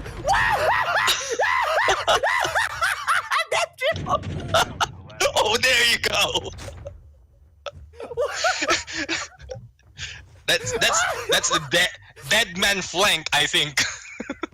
I don't know how Theos missed the first one, man, but lucky for him, he got the second one. 5 more teams left in here. Sorry, 4 more teams left in here, ladies and gentlemen, boys and girls. 7 players. Let's see exactly what will happen as Easy goes in for the quick toss of that Nova. VTech BC up in the air. Together with that Echo, will be able to go in for the swoop in a blink of an eye. Samika's right there in front. AK-47. VTech BC doesn't get the takedown, but Yo manages to kill Samika's AK-47. And now one more player in front of them, and that's going to be Theos, the player that could not see one right there in front of him in that green little box. Theos, the save zone will be hurting him, 37 HP, and Theos will give his life to the zone, not giving Sigra the kill point as Sigra Zeus picks up the victory in game number 3. I mean, it's becoming evident. Anyone on the high ground is a key. I mean, whether you're on top of a water tower or a watchtower or the roof of a compound, that is the key, is what you mentioned. You have a good vantage point and you'll be able to manipulate the game, probably kill some, and then let them move on to other enemy team and just wipe themselves off before you go in for the push. And I think that's what Sigra did in that match, AJ. Yeah, and you know, taking these vantage points, taking these positions up on top of those hills, on top of the water tanks, on top of any slope or any mountains that they find, mountains ranges that they find in the game. Amazing ways to get that bird's eye view and go in for that pressure against your opponents. But where are the spotters, man? Because the spotters should be able to bring in a rain of, explosives onto these teams that are taking all of these vantage points. And the weakness about this vantage point is that it's such an open area. At the Plunge, nothing is being banned at the moment. So the spotter is more than possible to get picked. I am still waiting to see exactly who goes in and exploits that and shows us exactly what they can do. But this time, game number 3, Sigra Zeus manages to take an amazingly impressive victory. Number 1 spot and 17 kills, Neptune. Yeah, indeed. I mean, you mentioned about spotter. I think it's more of they're not familiar enough on using the spotter early on. But the thing is, once you are on the revive flight, you'll be able to change class. So Yeah. if you have put that in on your tactic, say once you're in Mhm. third or fourth circle, you got knocked down and you're proficient enough to use a spotter because the zone Yeah. will be closing in, just switch class to a spotter and you might be Yeah. able to get 1, 2, 3 kills with that class. Dude, if you bring the spotter into the final zone, those are really, really easy kills, especially in the Philippines, right? Because the whole final zone is just filled with players. And all of those players that are taking advantage of these, those vantage points up top on top of those water towers, hills, etc., they will have to remain out there in the open, which is an easy delete, right? Let's take a quick look at the highlight Neptune once again and see exactly how did the build up towards the victory of Sigra work in match number 3. I mean, it's more of I guess it's too early into the match or into the update wherein those tactics are can be used because they're not familiar. But I think they can put it in because so far with the nerf of War Machine, they were able to adjust because I'm not seeing anyone from using any War Machine from this gameplay. AJ, it's more of the Yeah. Purifier and it's only happening when you're up close, so it's working much as an echo, and I think that's just probably a level up on an echo on this gameplay. And again, they need to think about those opportunities wherein they can utilize other class, other weapons, as well as um, other utilities that they can use on this game. Yeah, no doubt about that at all, right? The Purifier has been able to get the damage done onto the rest of the players in the game so far, but it's not as effective as how the War Machine just used to, sweep so many of the teams in the game, time after time after time. And here's the reason why, right? We are talking about the War Machine, and that's a 55% reduction on that damage, which is so much to kind of make up for, right? And if you were used to Indeed. that and you switch on over to the Purifier, yeah, it's gonna be able to make you smile a little bit, but win all of your fights, yeah, I don't think so. And clearly, Most Wanted Valor kind of found that out the hard way there. Yeah, indeed. The reign of the one hit delete has been taken out of this Yeah. equation, AJ. Yeah. Yeah, no doubt about that at all. Opa God, let's talk about this guy a little bit, right? Sigra, he was crazy, man, as he went through all of these different, opportunities arriving right there at his feet, and the speed in how he responds to those situations and goes in for those kills. Amazing. Corolo getting taken down as well. He gets the CQC as someone goes past him on the snowboard, and then a long range takedown as well. When you've got a player like Opa God on your team, Sigra can expect to bag quite a number of victories in competitions, Neptune. Indeed. I mean, you've seen Opa God with an AR and a sniper. That's a deadly combination at most. Because you have one on the mid to long range and then a very long range for the sniper. And then, not to mention, we haven't seen them just yet, but the close range, especially if you put him up with an SMG or probably a shotgun, he might be able to do some damage for a full squad. And there you go. We have Opa God in there who's also putting in a name for himself on this game, AJ. No doubt about that at all, man. Sigra Zeus, ladies and gentlemen, boys and girls, not a stranger to the Battle Royale community in Call of Duty Mobile at all. They've been at the Plunge quite a number of times already now, and they want that number one spot. But clearly, getting up to that number one spot is not going to be easy when you've got teams like, the Vagabonds in here. And let's talk about the Vagabonds a little bit more, right? We didn't really see them performing as well in game number 3. They didn't get as many kills as they got in game number 1 and 2, but they still managed to pick up that number 5 position. Neptune, how did they even do that? I think they're just not quite sure if they're just showing us what they have.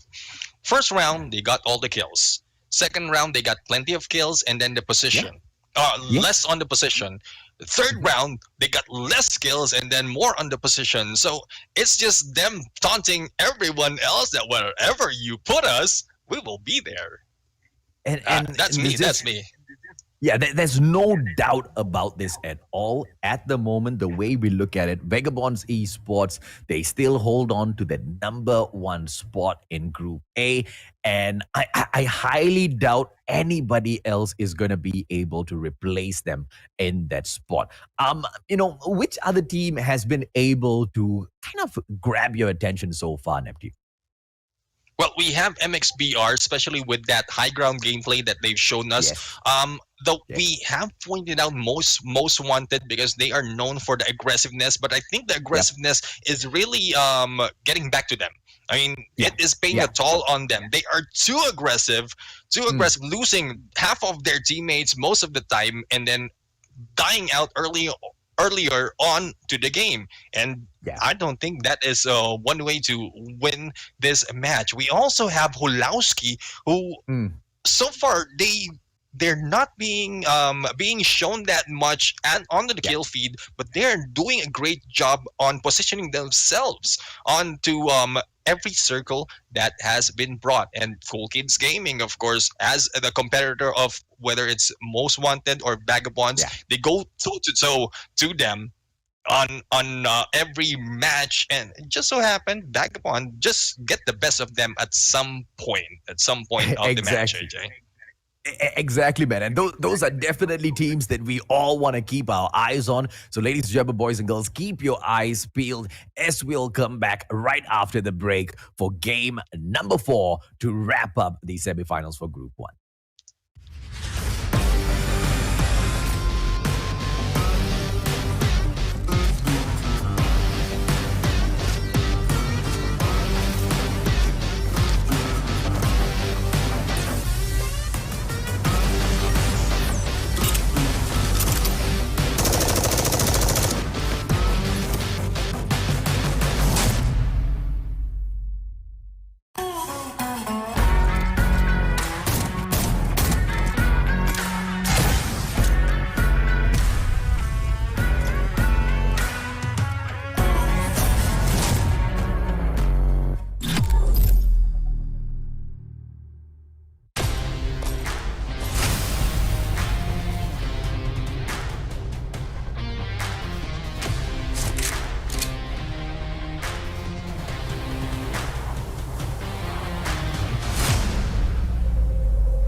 Good evening, everyone, and welcome back to the Plunge Philippines brought to us by Garena Call of Duty Mobile, and this is the first batch of the semifinals. I am Neptune, the gentleman Garcia. Together with me is the amazing Mustachio AJ. So, what do you think of the first three matches that we've seen so far, AJ?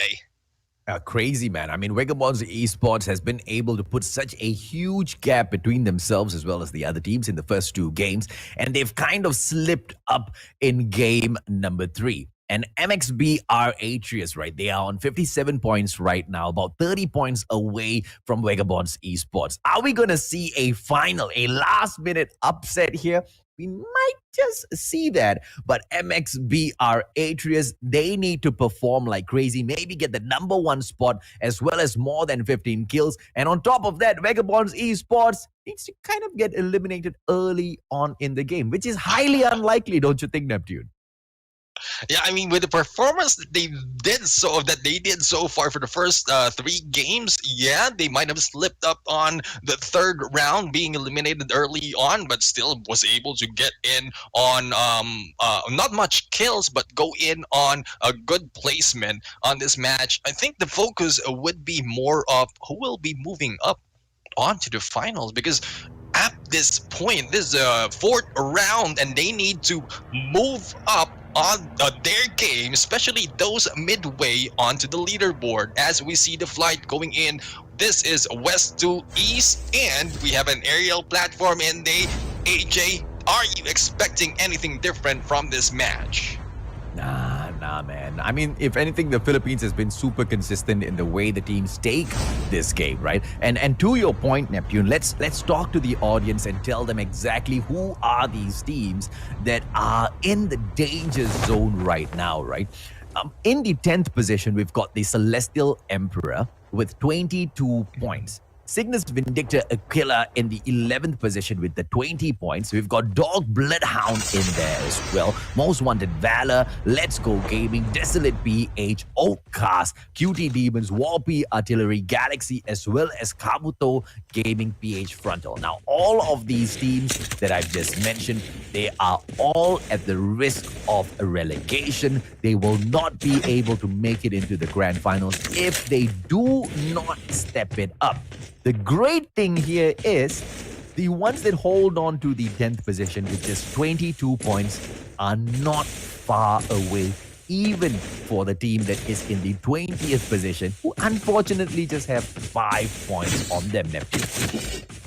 Yeah, indeed. I mean, I think what we'll be seeing right now is more of a very careful gameplay. We will not see much aggression, especially from those that you mentioned from 11 to 20th position. They will be on a careful gameplay, probably taking 1 or 2 at a time, building up on those kills, but not really rushing in and taking those engagements for a full squad wipe, because they just want to build up their kills, their points, and also get a good placement to be able to jump up, especially on the top 10, and make it to the finals, AJ. Yeah, Ocha is already in the clear, currently sitting on the 6th position with the 40 points. They will go in. Shinra almost taken down, but will be able to get the knock on Mako. Is this going to be enough? Shinra should be able to toss a quick nade here now, and the kill does not fall through as the nade does fall. Yeah, taken down. Mako killed off as well. The dog tag scan can come through. Shinra on with the approach right now. Serial bomb in hand, goes in, and one more shot should be able to get the job done, ladies and gentlemen, boys and girls. It's the medic gameplay coming through right now, and Ocha will not be able to find anyone as the players from Team 16 back away. What a good gameplay in there, knowing that there are more than 1 players in there. Especially, I think they heard 2 footsteps. The grenade gameplay is really a good way. Ooh, Jello for that takedown. And going back earlier, grenade gameplay goes into play, whether it's a grenade, cluster grenade, or a Nova Gas. That is a good advantage for them, especially on this early part of this match, AJ. Yeah, Chen got taken down, brought right back into the game. QTME gets knocked and then deleted by Jawi. It is gonna be a very interesting fight here between Team 12 and Team 17. Kabuto Gaming PH Frontal, a team that we have not had our eyes on much in this day, will be having their opportunity to impress as Brian Noob backs away with the Big Bertha cargo truck, gets out of the situation. QT Deadly with the Holger up top with the vantage point, bird's eye view onto the bottom, and Team 17 gonna be in a little bit of trouble, Neptune.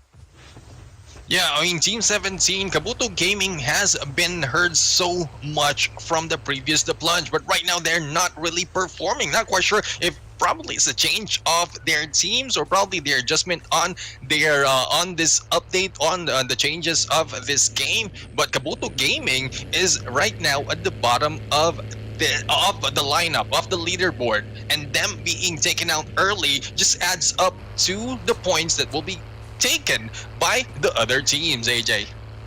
Yeah, QT Deadly could have gone in there for a knock on another player from Team 17, doesn't do so. Topperman right now coming in for the push, and it's going to be the Echo gameplay. Topperman with the Bison manages to pull out the defender, goes in, but unfortunately did not manage to blind anyone. Deadly going in for the push on Jawi. Here comes the airborne. Deadly not able to go in for the takedown on Jawi just yet, but the delay does not happen to prove to be deadly for Cutie. As Senpai now gets knocked down. Are we going to be able to see Topperman get this back with the Bison for Team KG in here? It is Kabuto Gaming PH Frontal, and unfortunately for the players of QT Demons, they are not so easy to take down, and Deadly will have to do all she can to pick up all of the other dog tags right now. As Yabai gets taken down, this is another fight over at Kill House between Team Chanela Esports as well as Galaxy Neptune.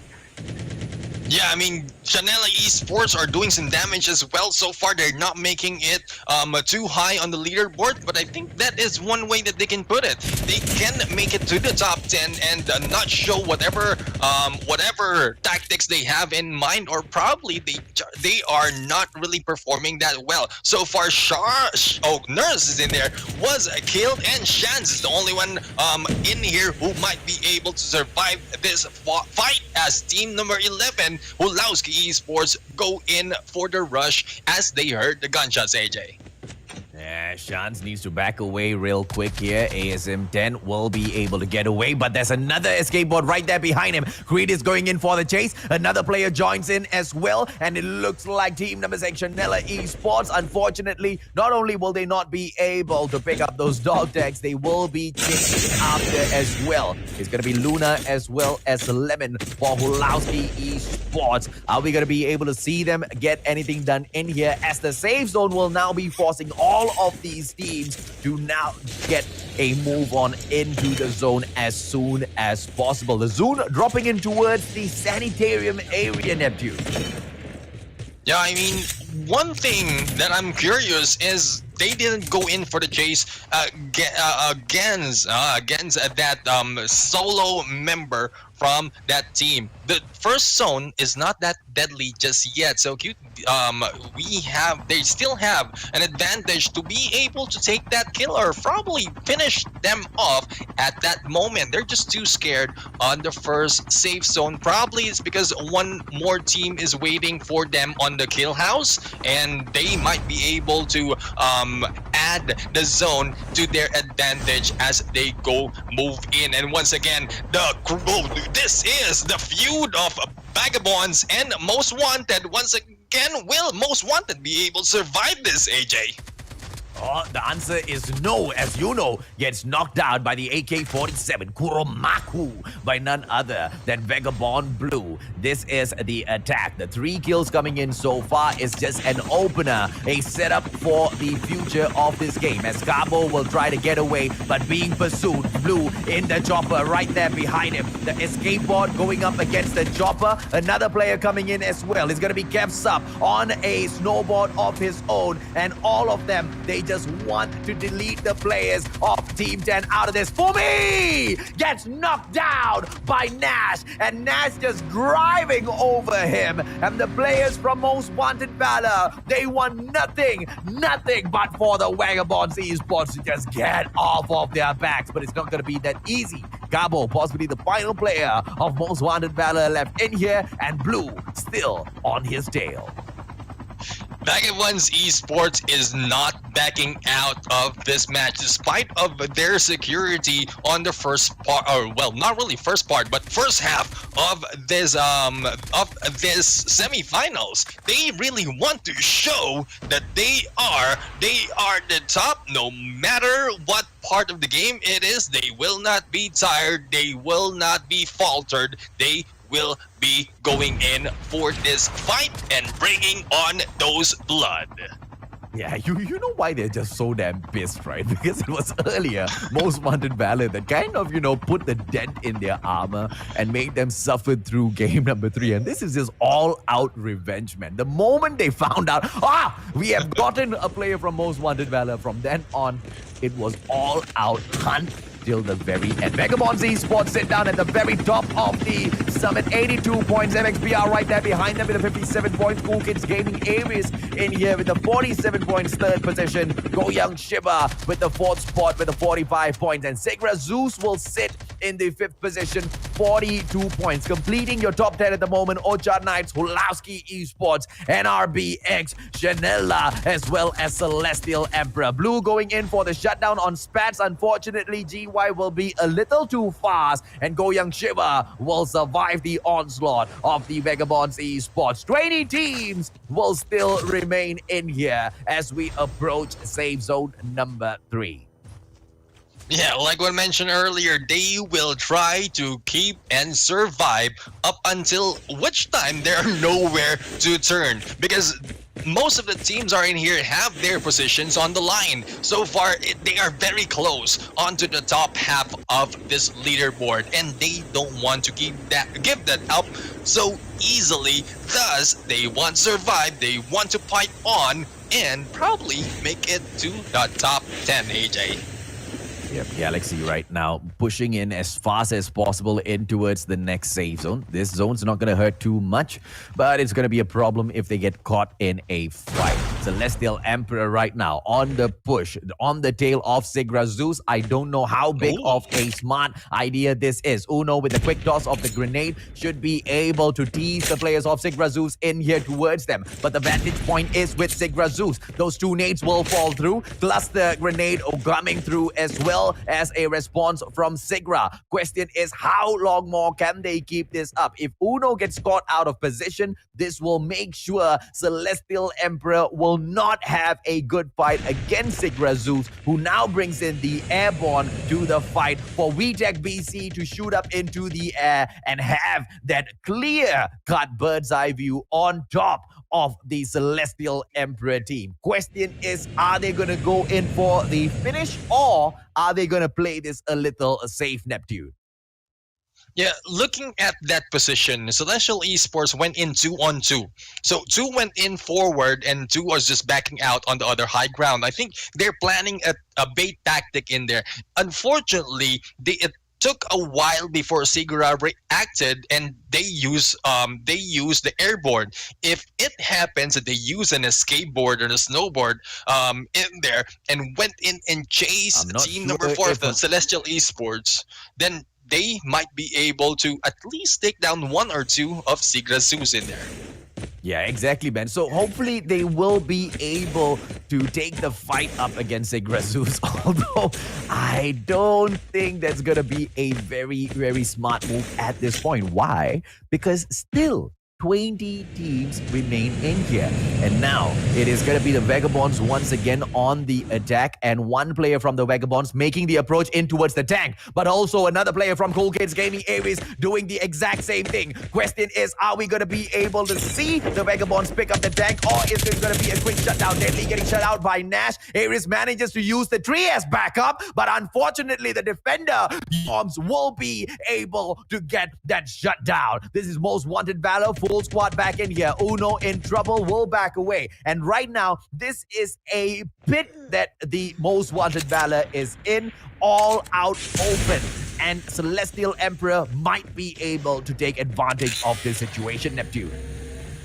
Yeah, indeed, with the high ground advantage that they have, Most Wanted, they are back on a corner right here. The zone is in there with only 25 seconds remaining. Celestial Emperors are in there just waiting for them to go for the push. Unfortunately, we have Warlords P in here who is also rushing in. So I think they're trying to go in against Most Wanted, and this might be an advantage for Celestial Emperors to go in for a third party. I'm not quite sure, but all they have to do is just swoop in and take those kills, get away.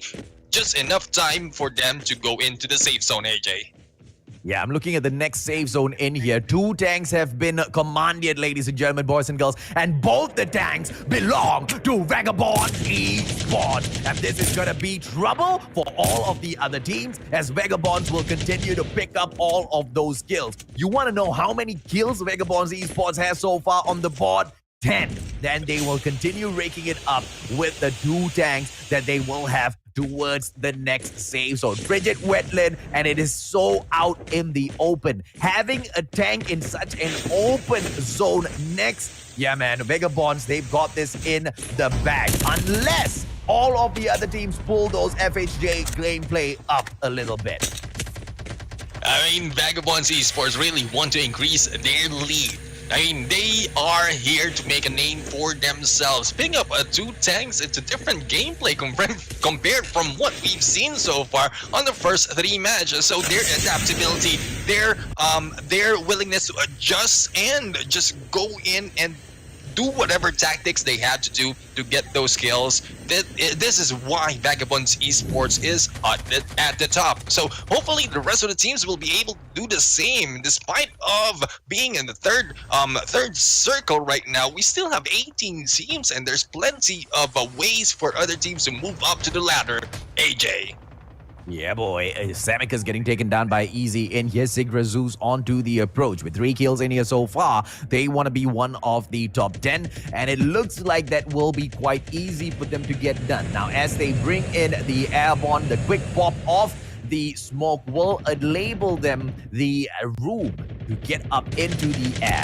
And as they do so, Team 18, Desolate PH Team Valhalla goes on to the approach, trying to take them down. Kina gets taken down. Warpy Artillery right now trying to go on a rampage. Off screen, Nash takes someone down with the tank, and that's the kind of gameplay that we are talking about, which will make Vagabond so destructive in the next zone. Now, the good news is one of those tanks managed to get stolen away for a little bit. Question is, did they get it back? Dog goes in, takes a player down. It is going to be Uno outside of the safe zone and knocked down. Unfortunately, team number 4, Celestial Emperor, will now have to depend on Aries to pick up that dog tag, Neptune.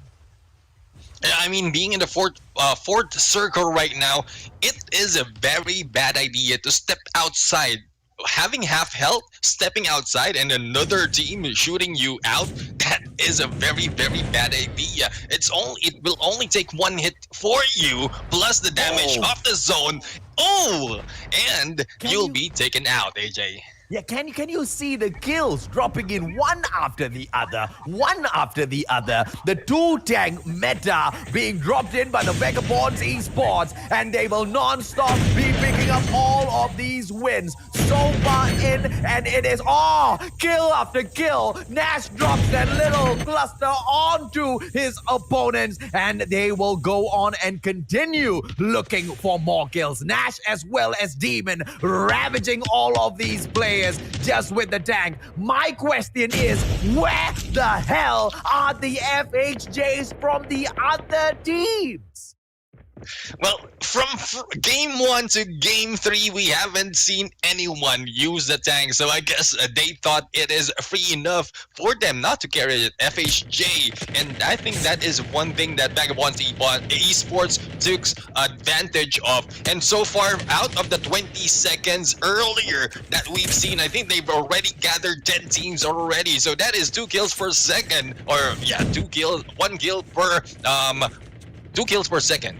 per se, or 1 kill per 2 seconds. Is that 23 right? kills in here so far, Neptune. 23 freaking kills in here so far, and the Vagabonds don't look like they are done. Demon onto the approach right now. AK-47 goes in for a quick pop off the nade, and unfortunately he gets flashed in his face, and therefore Demon will now have to back away. Blue with the opportunity, and he gets the takedown with the Arctic 50. Ia in here as well. Opa God right there in front of him. Sigra Zeus with the opportunity to make it away from all of these players from the Vagabonds as Blue tries to take a couple of players from Team 20. It is none other than Okas B2 up in the air, and it's going to be Opa God in trouble as Blue spots him with the Arctic 50. Unfortunately, he does not manage a quick knock. 10 more teams left in here as Kev Sub gets yet another takedown. Ribbon this time on the slice, and Vagabonds still on the rampage in Game 4, Neptune.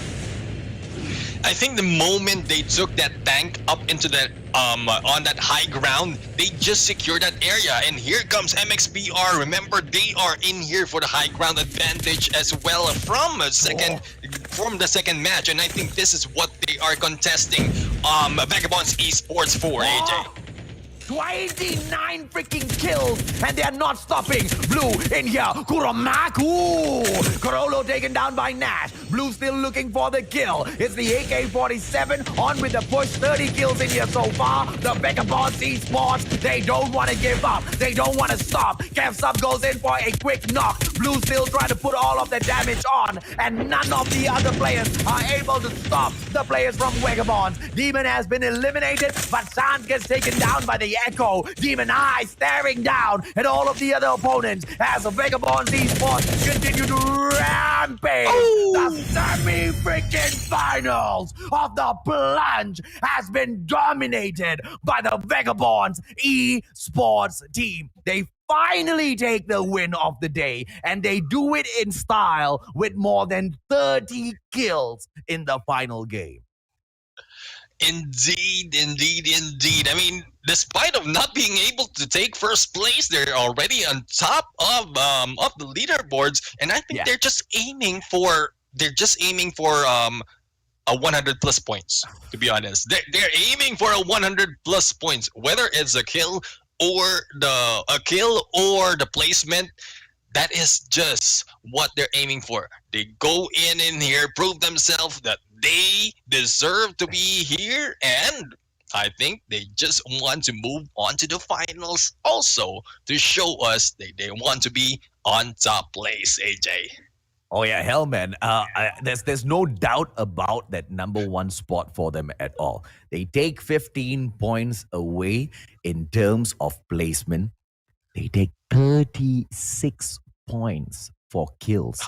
51 points in the final match.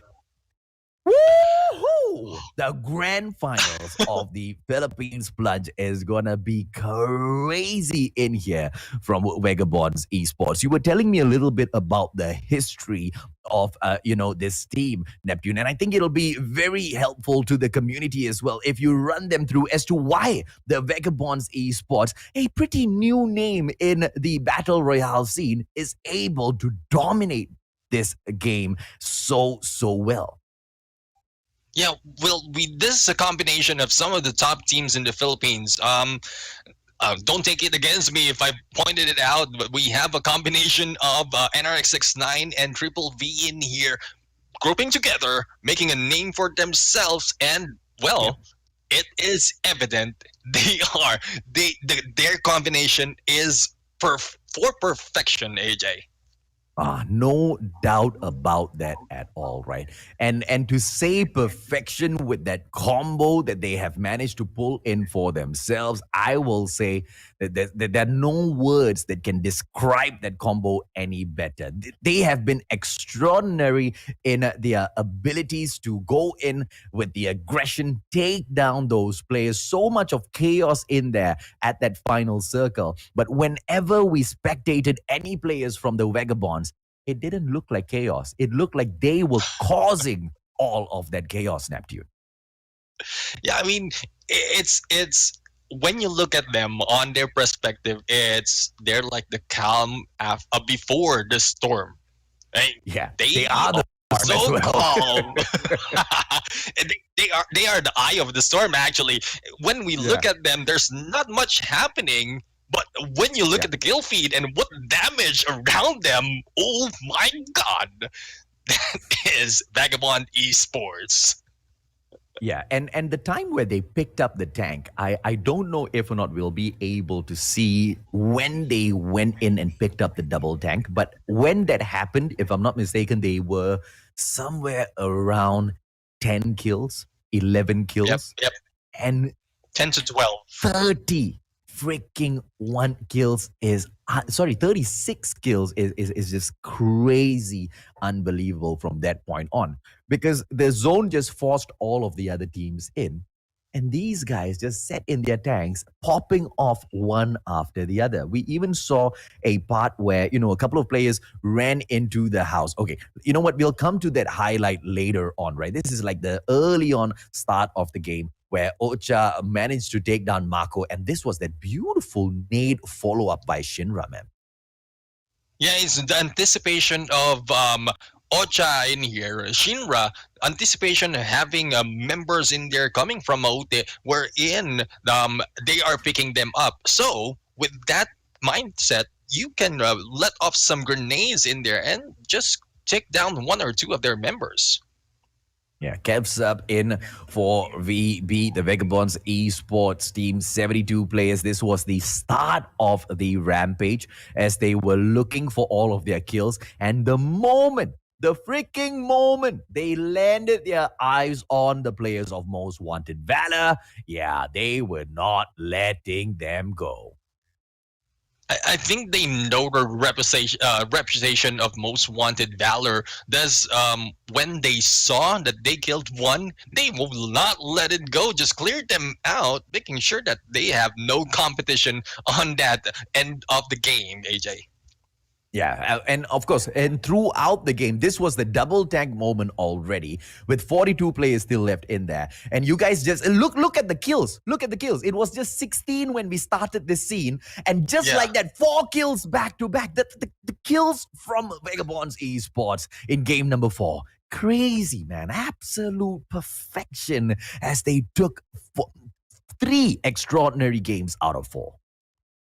I mean, you mentioned earlier one of the tanks was off the circle. It's probably them anticipating the next circle as to where it will be landing. So one will be anticipating it on the northern part, and then the other one is taking the high ground as they have more advantage in there. Fortunately, they have the high ground in there, the circle plus the tank and snipers in there, and their air ARs, a good vantage point for everyone. Everywhere they turn, as you can see, Blue in here. This is where I think he popped up 5 grenades at the time. Anywhere behind those houses, because it's more of anticipating where the enemies will be coming from and will be hiding out. And thus, they know they predicted that there are the enemies in there, and they can clear them out as soon as they have this high ground plus the tank and everything else that they have. AJ.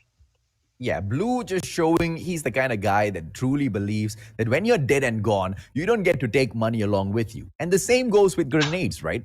I mean, the final zone's already coming. What are you going to do keeping all of them in your pocket? He goes in there for those quick tosses.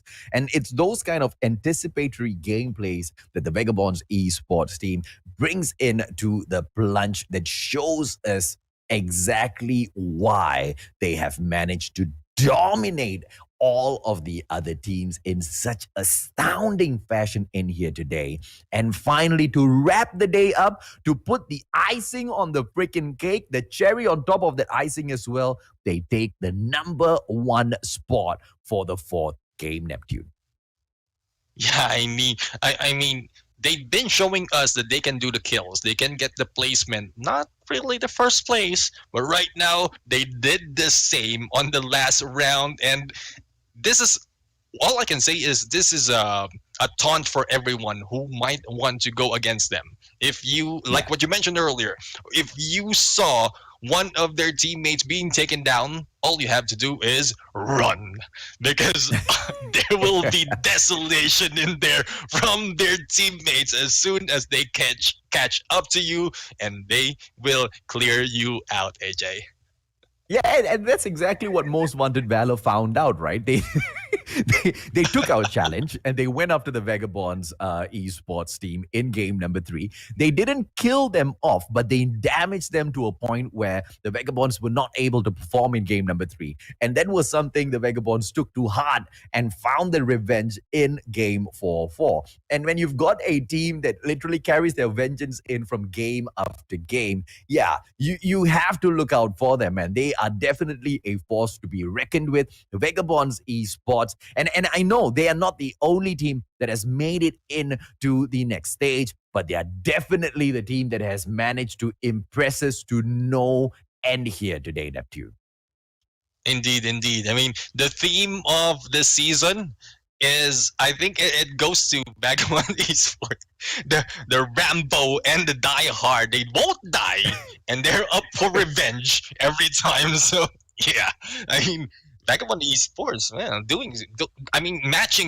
matching the theme of the game, and I think Vagabond Esports is here to stay, and we'll see them on the finals as we've seen their gameplay as well as the rest of the teams. But right now, AJ, I think we're heading off to the second part, but we need to take a quick break. So yeah, hopefully you have a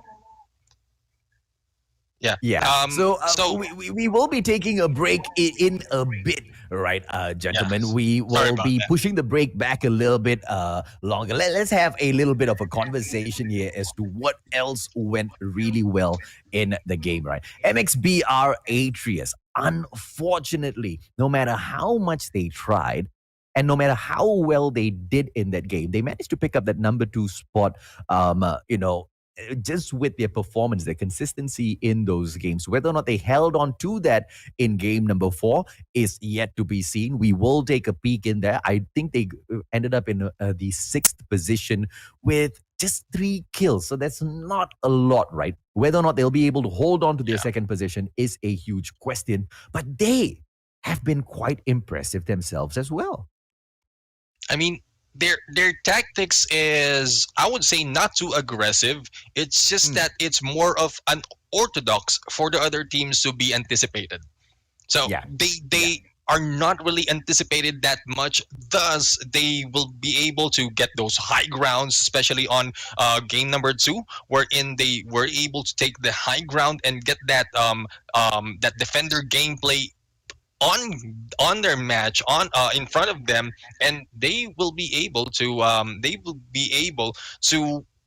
take that win on that game. So MXBR is more of a tactical at this point, not really aggressive, but more of a tactical in this game, AJ.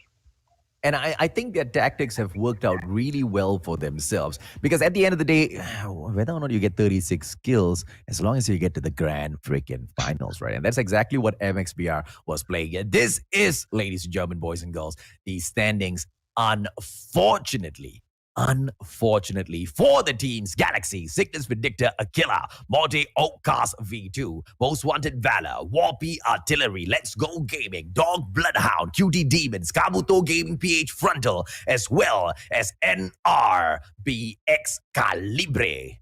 They will not be making it through to the grand finals on the 3rd, Neptune. Yeah, I think Kabuto Gaming has heard us, because they were at the bottom of the rankings. They moved it up to the 12, but not too much to be able to take the first half. But Kabuto Gaming did a great job in here. Now let's head over to the top 10 teams who will be moving towards the finals of this match. From number 10, Celestial Esports was able to take their place on this match, 26 points. Desolate PH, Team Bahala, 27 points. Hulowski Esports, Adrastos with 33 points. Chanela Esports with 45 points, tied at 46 points in there. Number 6, Ocha Knights and Go Young Shiba on number 5. Cool Kids Gaming still on on top 5. On number 4, Cool Kids Gaming Ares with 48 points. Sigra Zeus, who showed us a great tactic in there from the previous round, was able to get third place. And MXBR Atreus, as mentioned earlier, their tactics proved to be effective. But we have number 1, Vagabond Esports, who will not let down, taking the first place on this semifinals group 1, AJ. The kills, man, just purely with those kills. Vagabonds Esports, they are just showing everyone what they are truly made of. 96 versus the second highest, 32 kills. And we're talking about the full-on squad, the Vagabonds Esports. They are putting all of the other teams on notice. Ladies and gentlemen, boys and girls, that's the first half of your semifinals. 20 teams have competed, 10 have moved on to the grand finals, 10 other have gone back home. They will not be participating on the third. We now have 20 more teams to fight in the second half of our semifinals, but that is right after a 5-minute break. Neptune and I will be right back.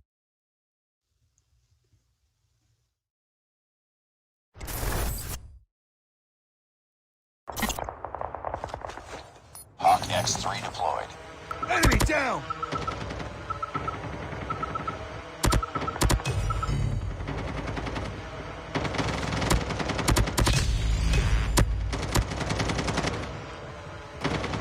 Be careful. Enemy Hawk X3 deployed.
Hawk X3 deployed.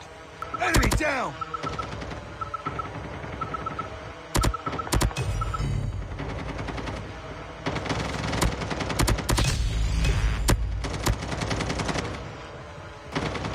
Be careful. Enemy Hawk X3 deployed.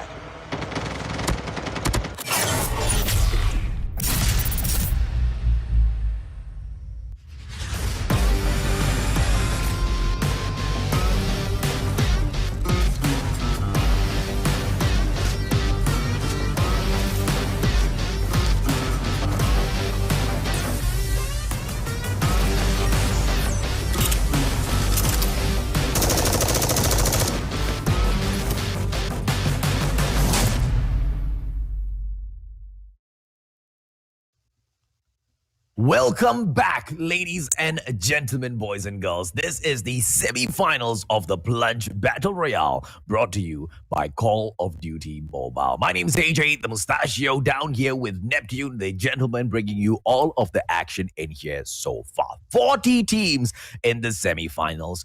10 out of the 40 have already proceeded to the grand finals on the 3rd of June. 10 have already dropped out of the competition. 20 more remain. 10 can survive. Who will they be, Neptune? Well, we'll have to see. We'll have to see. Will they give us the same performance that we've seen from the first round? Because so far it's a grueling battle for the rest of the teams, and I'm saying what I could say is Vagabond Esports showed us that I think it's easy for them to take all those for that first place. Now we'll have to see the next batch of gameplay in here, as we have several teams in here and familiar names as well, as we go in with Reach Apex Main V2, Bisaya Veterans X, we have TNF Dynamite, Showbiz Gaming, Dio's Centaur, we have X Gaming, Redemption Emperor, G14 Alpha, GCH Esports, and Tesla Esports Ampere, AJ. Yeah, boy. Anubius Alpha, Core V2, ASG Alter Ego, Reach, Apex Main, Bella Ciao Gaming, AWP Akalia, MRNDQ Morions. We'll just call them Morions, yeah. Hot Pirates, Salty, Salad, Fuego, Equinox Esports, as well as Dog Bull Terrier. These are the teams that will be participating in round 2 in here. And Reach Apex, man, I've got my eyes on them, with Rosa joining the fray as well, you know, from NRX 420. I expected Reach to come up and surge up in here in the community a little bit sooner, but they've taken their time to kind of seep in all of their prowess together. And maybe the Plunge Battle Royale Philippines this time round, Reach Apex, not only will they get the victory, but also steal the titles and hearts away from NRX 420. I don't know. Maybe. Yeah, we'll have to see, because so far, having put 2 of their teams in there, on this match, on semifinals, that will prove that Reach Apex, despite of being out of the scene of the Plunge for that long, they have made their preparation, and they went in, was able to gather up, now prepared so much that they was able to go in main and V2 go in on this fight, AJ. Yeah, man. And you know, I don't know if that's going to be a plus or a minus, because obviously there will be times where Reach Apex Main as well as V2 go up against each other. They will probably be sharing the final zone at times. Are we going to see some drama with people questioning some of the things that are done in here by the teams? Are we going to see straightforward, no nonsense action as the flight path will cut through the northeast down to the southwest from Sakura all the way down towards Circus as well as Nuketown? Not super balanced, leaving the sky platform quite far out of reach, but the teams will be able to get to the most of the parts of the map. Well, yeah, I mean, looking at the way the teams jump off the plane, almost halfway through, they were able to jump off. So I think they're taking advantage of the northern part of this map. Remember that snowboard drop, the higher advantage from the snow area? I think that's where they are going in. once again, right? Is it worth the risk? Because a lot of teams are dropping into the snowy areas, and with the season 4 update, we still can find quite a number of snowboards outside of the snowy areas. Call of Duty Mobile didn't really lie to us. They did say a reduced number. So I guess it's still right. Let's just see if or not all of this risk will prove to be the right decision for team number 16 in here. So far, it doesn't though. Yeah, well, we have in here Showbiz Gaming and MDQ. Well, MDQ, as what you mentioned, little Morions, that would say, is already in trouble, and Showbiz Gaming is already showing their fangs on this match. Now, going back to that top. Oh! Beautiful by Showbiz Gaming. Twix drops in, Ben05 taken out. Mamamo goes in and shuts down Salty as well. Ben05 taken out by Twix. And Showbiz Gaming almost fully eliminates a squad. Now, one player has managed to run away, Neptune. I do not know where the player went. I mean, they head in up north a little bit too far, making sure that they have a little bit momentum to get those dog tags. But being on the roof, that is the disadvantage of staying on the roof and being eliminated there as well. Unless you're an airborne or a ninja, it will be easy for you to get up there. Unfortunately, if you are not, then it might be trouble for you to get those dog tags that easily, AJ. Yeah, and that's exactly what Mamamo did, right? From Showbiz Gaming earlier. The team was clearly camping up top on the roof already, and that is a team 16, right? Morians. And unfortunately, they did not expect a quick ninja to make his way up there. And of course, Showbiz Gaming, Mamamo with the first takedown, allowing Twix as well as Secret to jump right up and assist him as well. Anubis right now, this is Team 11 on to the approach. Anubis Alpha Core V2. And they might come across Reach Apex main. One right there in front of them. The Rosa is nowhere to be seen at the moment. Neptune, this might not be the best of situations for Team 11 to be in right now. Yeah, I'm seeing only 2 members from Reach Apex main in there going against a full squad of Anubis, and not quite sure if they'll be able to make it out there alive and go in for the full head-on assault. So I think they'll be hanging back, probably baiting some to be able to get, if anyone from Reach Apex main has been taken out, probably baiting them to get away and take advantage of that move to get those dog tags. But we'll have to see later on, AJ. Yeah, the dynamite in here. Mamamo once again takes down another player. MDQ Mandin eliminated. Ronzo in here. Team 3, TNF Dynamite might come across their opponents in JCH Esports if that fight happens anytime now, as we can. Team 10 from Tesla Esports Ampere will have an opportunity right now on the approach as Manny gets taken down with a headshot. Zekan. One more opportunity here. Team 10 going in for the slice on X Gaming. Team 6, Alpha JJ will be bringing in the spotter, which means outside on the open, we are not going to be seeing a lot of these teams take advantage of those vantage points, you know, like we were talking about from game 1. Hopefully in game 2, we see a little bit of the difference, Neptune. I mean, they are taking the high ground, and I think they heard us when they say it is, or I think they've seen the gameplay being shown from the first half of this match. It is a great advantage to have a spotter in here, and I think the end. Oh, what a takedown in there! Backstab by Wolf taking down Zapot, and what move will they be able to clear this off? A Alpha JJ right now, I think, is already on the ground, and JC Licious will be taking it down. There's only one member remaining in here is Ronzo trying to move away in. I think this is a back way from Ronzo as JCH is clearing out this area, AJ. Yeah, man. Suggs also being brought in on the revive flight already. AK-47 Frostbite, the interest of many. Hopefully, Garena brings that gun right back into the store soon enough for us to go in and purchase for all of those who missed it out on the first round, because it's got such a beautiful iron sight, don't you think, Neptune? Yeah, indeed. I mean, you have another slot in case, or instead of using like a red dot or anything, you can just have another slot for attachment to put it on. And I've tried it. I've used it. I borrowed it actually. I don't have the frostbite just yet, but I borrowed it from some of my teammates. And oh wow, that is something that I would buy if Garena Call of Duty Mobile will bring it up onto the store, AJ.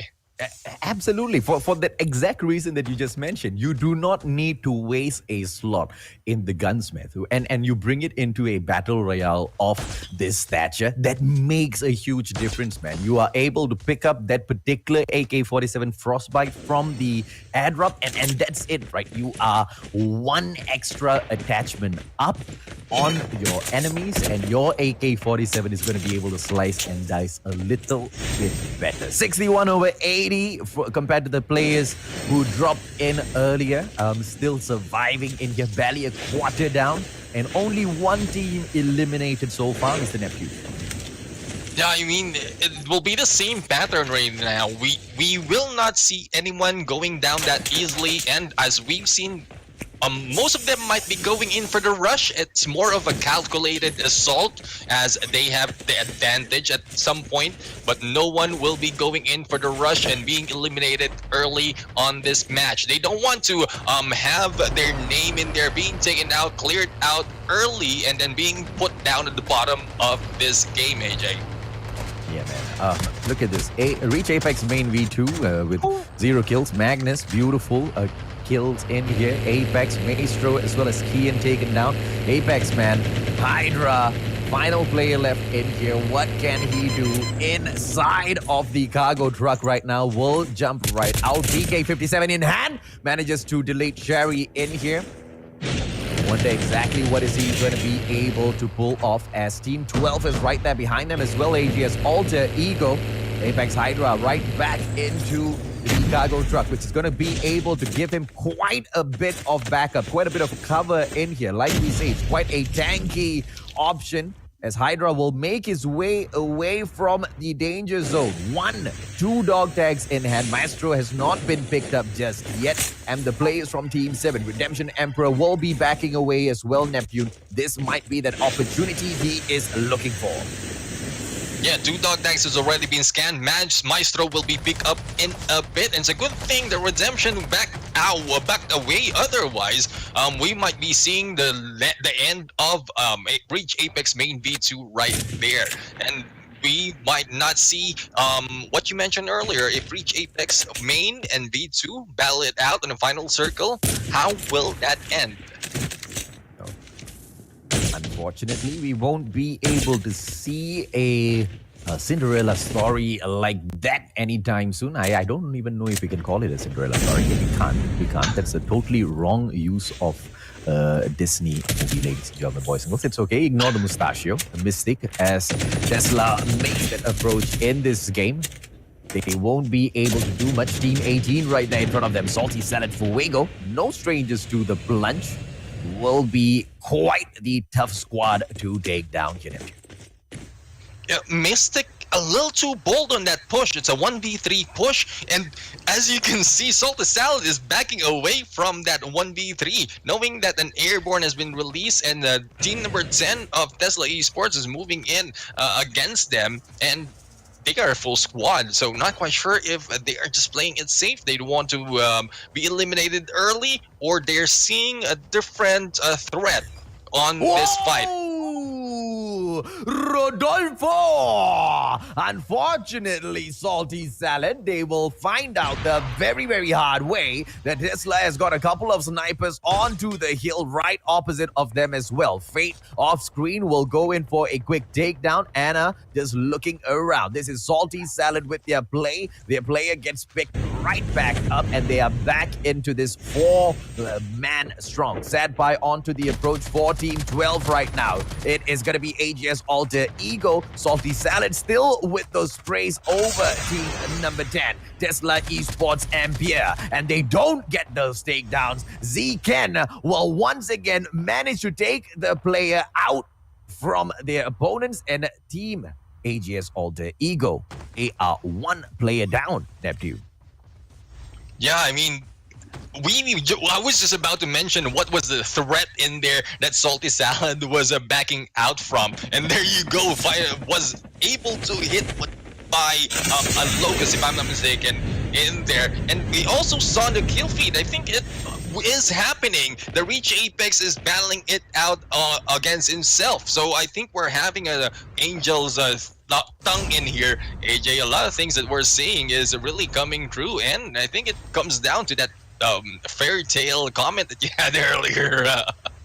Let's see, man. Let's see if that happens. It's going to be Estenku in here for Dog, as they will go in for the push. One player from Team 15, AWP Akalia, right there in front of them. But Estenku will not be going in for that push, and they will be stuck right beside this hill outside of the safe zone. And Ez will just be tanking all of that damage as he makes that approach. Take a quick look at the zone. Quite a number of players still alive in here. 19 teams surviving, 65 of the 80 still alive and kicking. And on to the next zone, which will be on the approach towards Overgrown Neptune.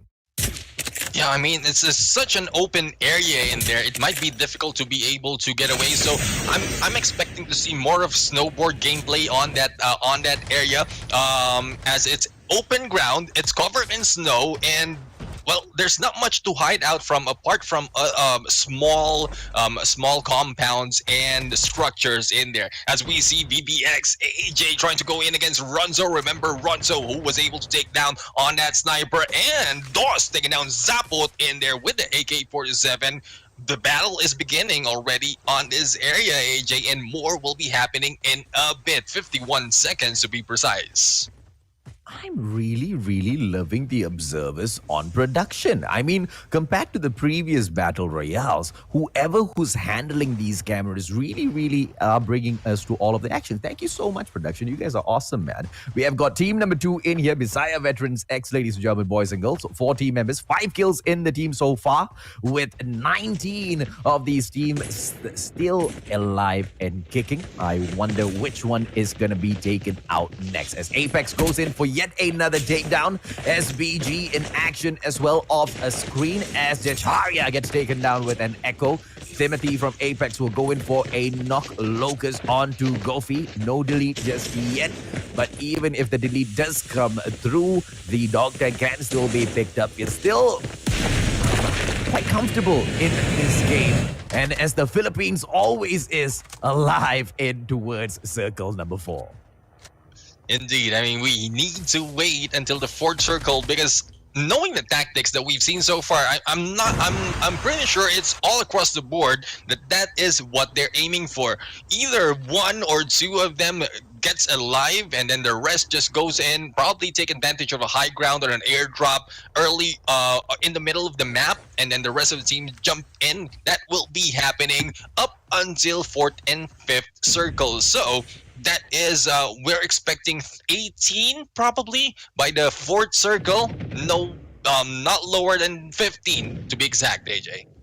This is Reach Apex main in here. Team 13, the ones that we definitely have our eyes on, but unfortunately not really doing that great. Team 14, on the other hand, Bella Child Gaming, prominent Call of Duty mobile streamer. Can they keep their heads in the game and get a couple of ranks up?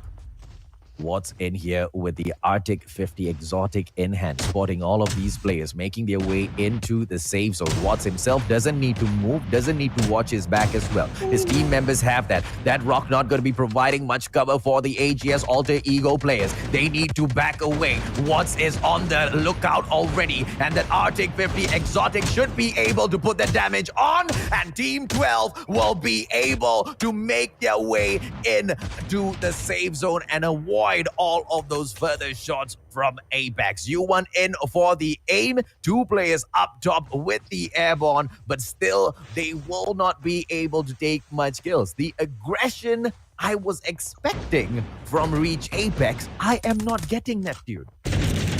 Yeah, I mean, they're not, I mean, they are still gauging the situation. they are gauging the situation on how the rest of the teams are moving in. As you can see, we have Watts in there just watching what will happen against ASG, and one of the opponents who was taken down by ASG, it is one of Redemption Emperors. And right now, I think they are proving me wrong. We're already on 16 teams alive, and we're 30 seconds from the fourth or from the fifth circle right here. Not quite sure if more battles is happening. They have a gauge of what's happening and how they are going to go on the aggression, as we see ASG going in against G14, but will not go for the takedown, and more teams surrounding them, AJ. Oh, ASG Doghat in here. KRM Echo right now in hand. Standby opportunity. Boxen takes him down. Now Boxen gets deleted by ASG Emperor. Are we going to be able to see Cunio get it back? Yes, he does. And Gossin gets taken out. BCG, unfortunately, not as crazy as they want to be in towards that final zone. 15 teams still left in here. As Salty Salad will now take spot as they go in for a couple of rampage kills. Biogesic off screen in towards the takedown as well. Team 70 Saida as well as Howard will be keeping this house behind them. Anubis will be onto the approach. Max makes his appearance as well. Rodolfo still with his truck, and unfortunately for Timothy, unfortunately for Apex, they will get Timothy killed in here. Rodolfo wasn't able to find many players earlier on, and he does find one, and what an important player he found to take down. Yes, indeed. I mean, a great threat for their teams. One Timothy has been taken down, and Watts is doing some damage from the rest who are on the skirts of the zone. So far, they are trying to take advantage, but this is a deep hole in here on this area. So the only cover that they might have is this, apart from this, and that from across that high ground, but Watts is already going in for the lookout. This is Apex against Apex, AJ. Oh, Watts can just hold on to this bus stop, ladies and gentlemen, boys and girls. Not for a bus, but for a beautiful cover. And right there beside him is the next zone as well. So nothing much for Watts to worry about as Rodolfo takes Fate out of the equation. Tesla Esports MP is still doing quite well in this game. 23 players left, 12 of the team still alive. Carbs in here. Tesla Esports trying to get those takedowns as Watts loses his life. Apex getting slain. Mamamo from SPG still slaying as well. Zekan from Tesla. Team number 10, as impressive as they have been in here, they want to get more. 18 kills and counting. Team Tesla for the absolute dominating victory, maybe, as Zekan goes in for yet another knock. It is the Black Rod AK-47 in hand so far. Team number 5 on towards the right. What will Zekan do? He makes the approach. One player in front of him. Rodolfo for Tesla. No takedown, brings out his Black Rod as well, and this just got a little bit more crazy. This is team number 4, Showbiz Gaming, still alive and kicking, and 9 more teams are left in here. This is the final zone, Neptune. Yeah, indeed. I mean, not quite sure how they are going to hold this off. There are no covers in here, just that valley and a lot of trees. But we have SBG on this ledge. That will serve as the highest ground at this point. Anubis in there will try to go in from the side, and not quite sure how the rest of teams will be able to secure this win, as SBG is high. Showbiz Gaming is having the highest point of this area, AJ. Yeah, Secret is going to be the most powerful player in this zone. Why? Because he's the smoke bomber. He just needs to quickly drop a quick bomb, and he will be able to slay. Unfortunately, Kiro gets taken down. Secret is still in here, but he's low on that HP. Twix is the hope of SBG. Can he get it down? On the other side of the map, we still have Tesla. Here comes Carbs, and his opportunity for the takedown now as he tosses in a quick Nova. Secret in with the AK-47 Black Rock, but he jumps out of the zone. And he now needs to heal himself up, and he makes that mistake. And unfortunately for Showbiz Gaming, they do not get the win. One mistake, and Tesla will capitalize and take the victory up for themselves, Neptune. I mean, stepping out of that zone is really crucial. You're taking a lot of damage in there, plus the shots coming from Tesla. That is definitely a huge mistake that was made by Sekra in there. And, well, at least they are on the second place. And Yeah. we'll have to see how they did on the kills. The kills will definitely show us how they fare on this first round. So far, much of the teams in here not really aggressive early on. It's only a Mhm. few that we've seen that are going in for entire squad wide. They are not they back off as soon as they feel that they are at a slight disadvantage. Even of a Yeah. 80% chance of win, they back off. They don't want to risk that because this is the warm up, as we say, AJ. All except one team, Tesla Esports Ampere, with a total of 29 kills in there. But you know what? The more impressive thing, if you ask me, right, was this team that made an exit so early on. And when I say early on, I don't mean early on in the game, right? Because the very Yeah. first team that was eliminated was at I believe minute number 16. And sorry, minute number 14. And that's just so crazy, right? With all of these Filipino teams being alive. And they managed to pick up a total of 10 kills for themselves. And this is none other than Redemption Emperor. Even being so aggressive, if you cannot survive a Neptune, it doesn't really mean much. But those skill points, they kind of serve as a little bit of a consolation. Yeah, I mean, a little bit of push when you're ready to go all in on the fight. I mean, it Yeah. gives you that chance to say make it to the top five of this match, at least in the second, third, not only the fourth, because once you're in there that late and you're not moving that much on the kills, you might end up at the bottom half of the match. But if you Yeah. get those skills and not the placement at all, it gives you a certain stepping stone onto victory. Yeah, and so let's talk about getting to that position as well as those skills, right? Because two teams managed to get that done, and that's going to be Showbiz Gaming as well as Tesla Esports Ampere. Tesla Esports obviously the more impressive one with the 29 crazy kills, but Showbiz Gaming not doing too shabby for themselves at all. Mamamo with that exemplary early takedown, using that ninja to the best of his ability, and he manages to pick up the MVP for his team as well with a total of 4 kills. Let's take a quick look at the highlights of game number 1 once again here at Neptune and see exactly how did this snowball in towards a victory for Tesla. I mean, for the rest of the teams, Tesla really are not being too aggressive early on. They go in for the push, and from I think it's a kill house earlier that um, Tesla showed their skills. That hit from Rodolfo, that hit from Rodolfo on that sniper, that triggers it. They can do it, and they'll be able to pick up all those skills probably one by one or one at a time, and that's how they built up their momentum up into the final game. And not being able to face despite of any enemy teams who's trying to rush against them. Fortunately, there's not much who went against Tesla Esports. I think it's more of the position that they have earlier into the Mm. match that gave them that advantage as well, AJ.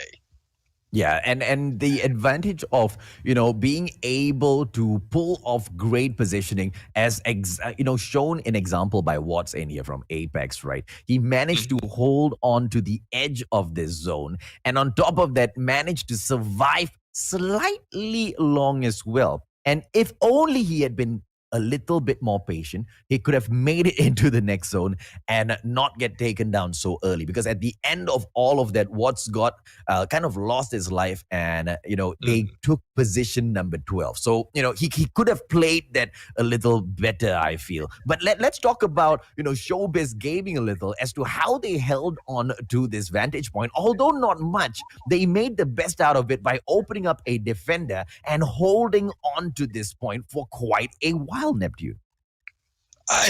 That grenade from Dios, as we've seen right now, I think that is the fall of Showbiz Gaming at that point. They have three members in there with Tesla Esports at the bottom, and Dios just went in threw a grenade at them, taking down two members as well, forcing Sekre to flank but step outside the zone and being sighted by Tesla, thus giving the point to them.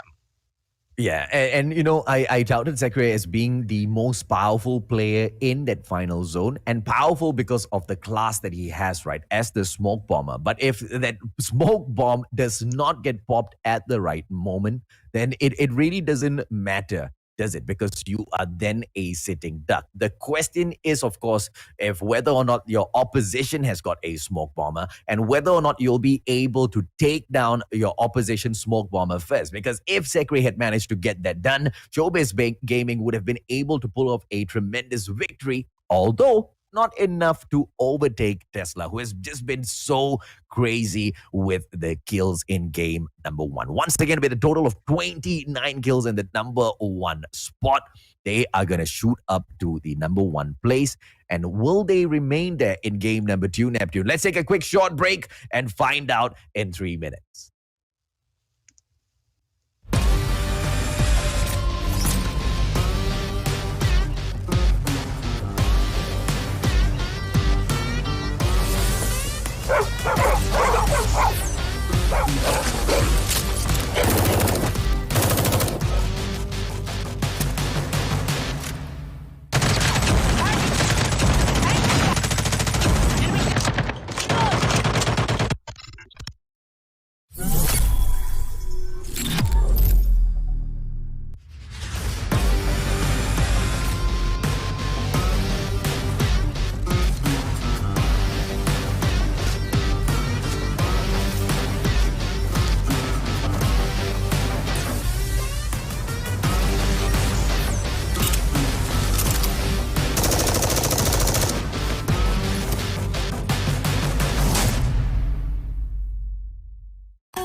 Good evening, everyone, and welcome back to Garena Call of Duty Mobile, the Plunge Philippines semifinals. And we are now in the second half of this battle. So far, we've seen one round of this match, and it's really intense. So we'll have to see more. 3 more rounds will be coming in. I am Neptune, the Jamin Garcia. Together with me is the amazing Mustachio AJ, and we're here to bring the commentary to you. Yeah, man. And of course, in game number one, the team that has managed to impress everyone has been Tesla Esports Ampere. And by how much are they going to be able to, increase the respect that the community has for them, through game number two? The consistency that we talk about, Neptune, the consistency that Yeah. we question, is it going to be brought in? There are a few teams in here that has not been able to shine as well as we kind of expected them to shine. And there are teams in here that are doing slightly beyond expectations as well. Salty Salad Fuego, a little bit rocky. They should be able to jump right back into the fray. Showbiz Gaming picking up the highlight one time around. Can they do it yet again for themselves? 79 players have been able to jump into the lobby for game two, and the 80th player just joined, which means the game is about to kick off. Indeed, and well, you mentioned about consistency. We've been shown consistency from the first half, so this is the first round. So are we going to see the same performance so far? I think some of the teams are what do you call this? Still warming up after that first battle. Hopefully, they don't need that much to warm up because out of the 3 matches that we have in here, there's a lot of opportunities for them to be able to build up those points with the kills and the placement. So they need to show us what they have as teams move in from the south up into the north. And this match is on, AJ, for round number 2. Yeah, man, the flight path just cutting straight through the middle of the map. The teams should be able to pick and choose wherever they want to go in and fall into. We do not have eyes on the high-tier loot zones in this game. No, let me correct myself. Thankfully, I've got access to another, view in here. Harbor, Black Market, Standoff, as well as Crash. 4 high-tier loot zones, ladies and gentlemen, boys and girls. And it looks like 2 very brave teams, 17 as well as 8, will be dropping into Harbor. The high-tier loot zone will not be in the hands of G14 Alpha just yet, and if the Hard Pirates want to kick them out. And a similar situation in here as well for Team 12, AGS Alter Ego, as they have found the Equinox Esports team here. Neptune. Yeah, I mean, seeing one in there being slashed out with the axe, I think ASG has an advantage in here. They have more of the weapons on this team.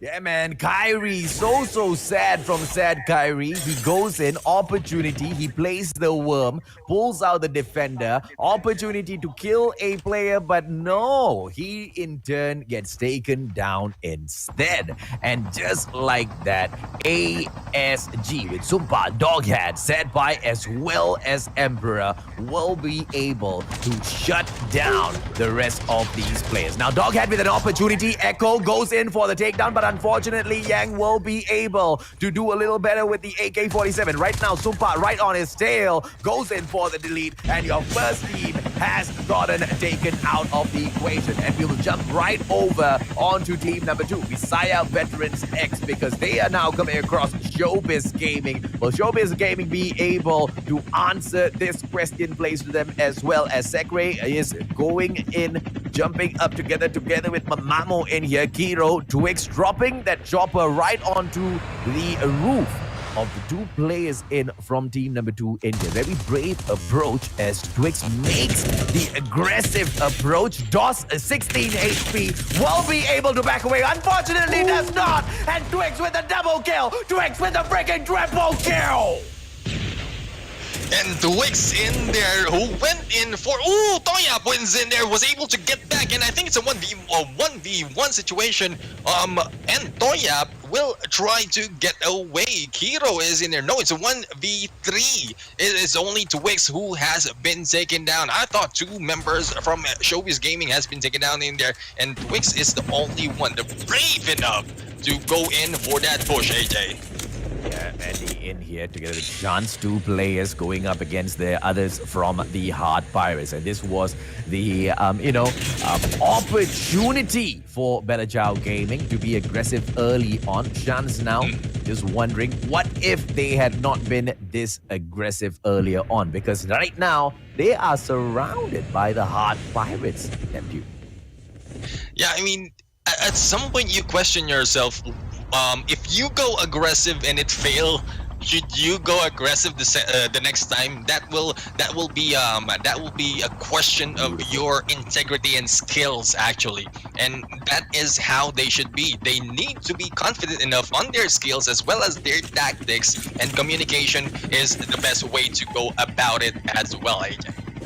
Yep, Mandy now with the Echo should be able to scan you in, which is exactly what he does. Holger in hand should be able to take down that chopper as well. Opportunity, but goes in a little too fast. Should have waited a little while more. Manages to detonate the vehicle, but has wasted the opportunity, because if three players had jumped into that chopper, flown away, a three-player easy takedown for Mandy. And that Holger play now needs to back away as Team 17 is pissed off and will be trying to find revenge. Chance bringing in the cargo truck for the save. Yo on the way back in. Unfortunately, they will say goodbye to Bio Jesse. Yeah, we have in here G14 trying to get away from this match. Though, despite of what they've done so far, they've eliminated the way for escape on for the enemy team. Thus, they should be able to go all in, but they don't want to risk it. Not quite sure if it's more of a tactical retreat, or it's because they lost one of a critical member of their team. Thank you for the update, production. On the right-hand side of your screen, you can see the top 10 teams that are in the running to make it to the grand finals tomorrow. We have got Messiah Veterans X, Salty Salad, Fuego, Reach Apex Main V2, Dog Bowl Terrier, Redemption Emperor, Anubis Alpha, Core V2, the Dios Centaur, Showbiz Gaming, as well as Tesla Esports Ampere. Get Sick with the Arctic 50 on for the shots. Magnus, one more shot in there. Unfortunately, Get Sick cannot get that aim right, and BCG will still be looking for a takedown. Bella Ciao Gaming, there's just something missing in their composition here, Neptune. Yeah, indeed. I mean, it's not the Bella Ciao Gaming that we've seen so far previously. Probably is some of the changes on the teammates or the chemistry that they have for the team. They've lost that aggressiveness for their match. Magnus getting caught onto that trap. 47 HP here now. 37. Is he going to get taken out? No, he does not. 13 HP in here. Magnus really brave. Just going right past Reach Apex Main V2. One player right onto his tail. And Magnus might lose his life, ladies and gentlemen, boys and girls. Patton on his tail. AK-47 Frostbite on his hands as well. Patton loses sight of his prey, and just like and did you know that's exactly what these animals of prey in the wilderness do. They just run away and they distract their their predators by very interesting methods, right? Like the zebra and the lions, it confuses all of their predators and they usually get away, and that's exactly what happened there. That was a 100% wilderness brought back into life for the audience. The primal urge of survival is in there for Patton, but I think there's a hidden agenda for Patton in there. As you can see, apart from Patton, there's Magnus in there, so already on launch base. So there, apart from Magnus, there's also the rest of the teams in there already on launch base, and I think Patton has that what do you call this? That instinct that this might be a bait tactic, because you won't be moving uphill.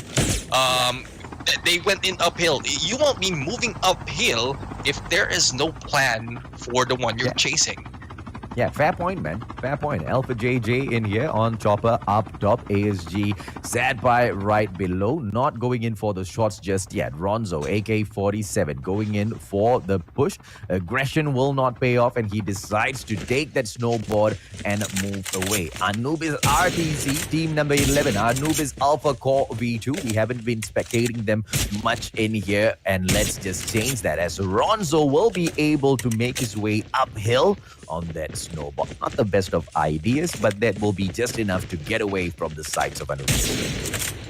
I think they're trying to get up and then glide down at this point because not quite sure if they're aware of how many is in there from Anubis, but all they have to do is just go in on the edge of the zone and get away from anyone who's pushing in. And there you go, we have another hit in there coming from, I think there's one from Padden of Reach Apex main V2 and then another one coming from Reach Apex Maestro. And I think this is where we will be shown how Reach Apex will be playing at this game, AJ.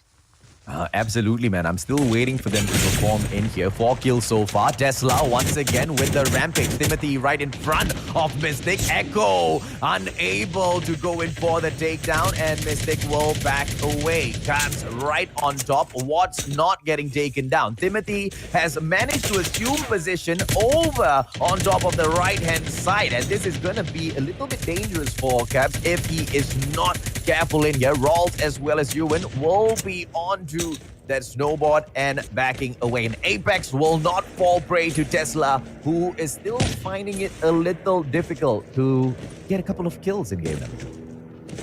Yeah, indeed.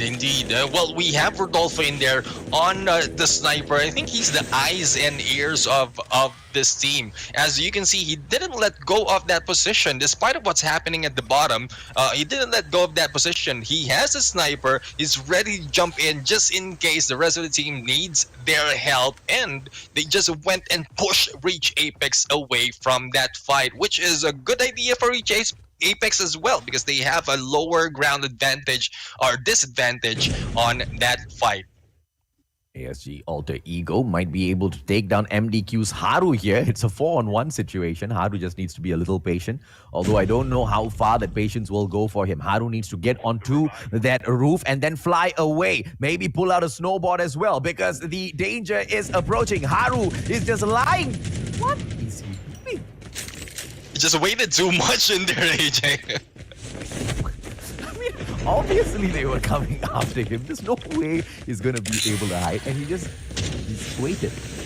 Just waited, Neptune. Yeah, I mean, Haru is in there probably listening and looking at the mini-map with those footsteps. Unexpectedly, he was expecting that they will just go around. And with that... Wow! And it is Rodolfo with a crazy knock on Ewan, and he doesn't go in for the player on towards the right though. Rodolfo should have been able to take 2 players out back to back, and that is a wasted opportunity, but well taken on that first knock, Neptune.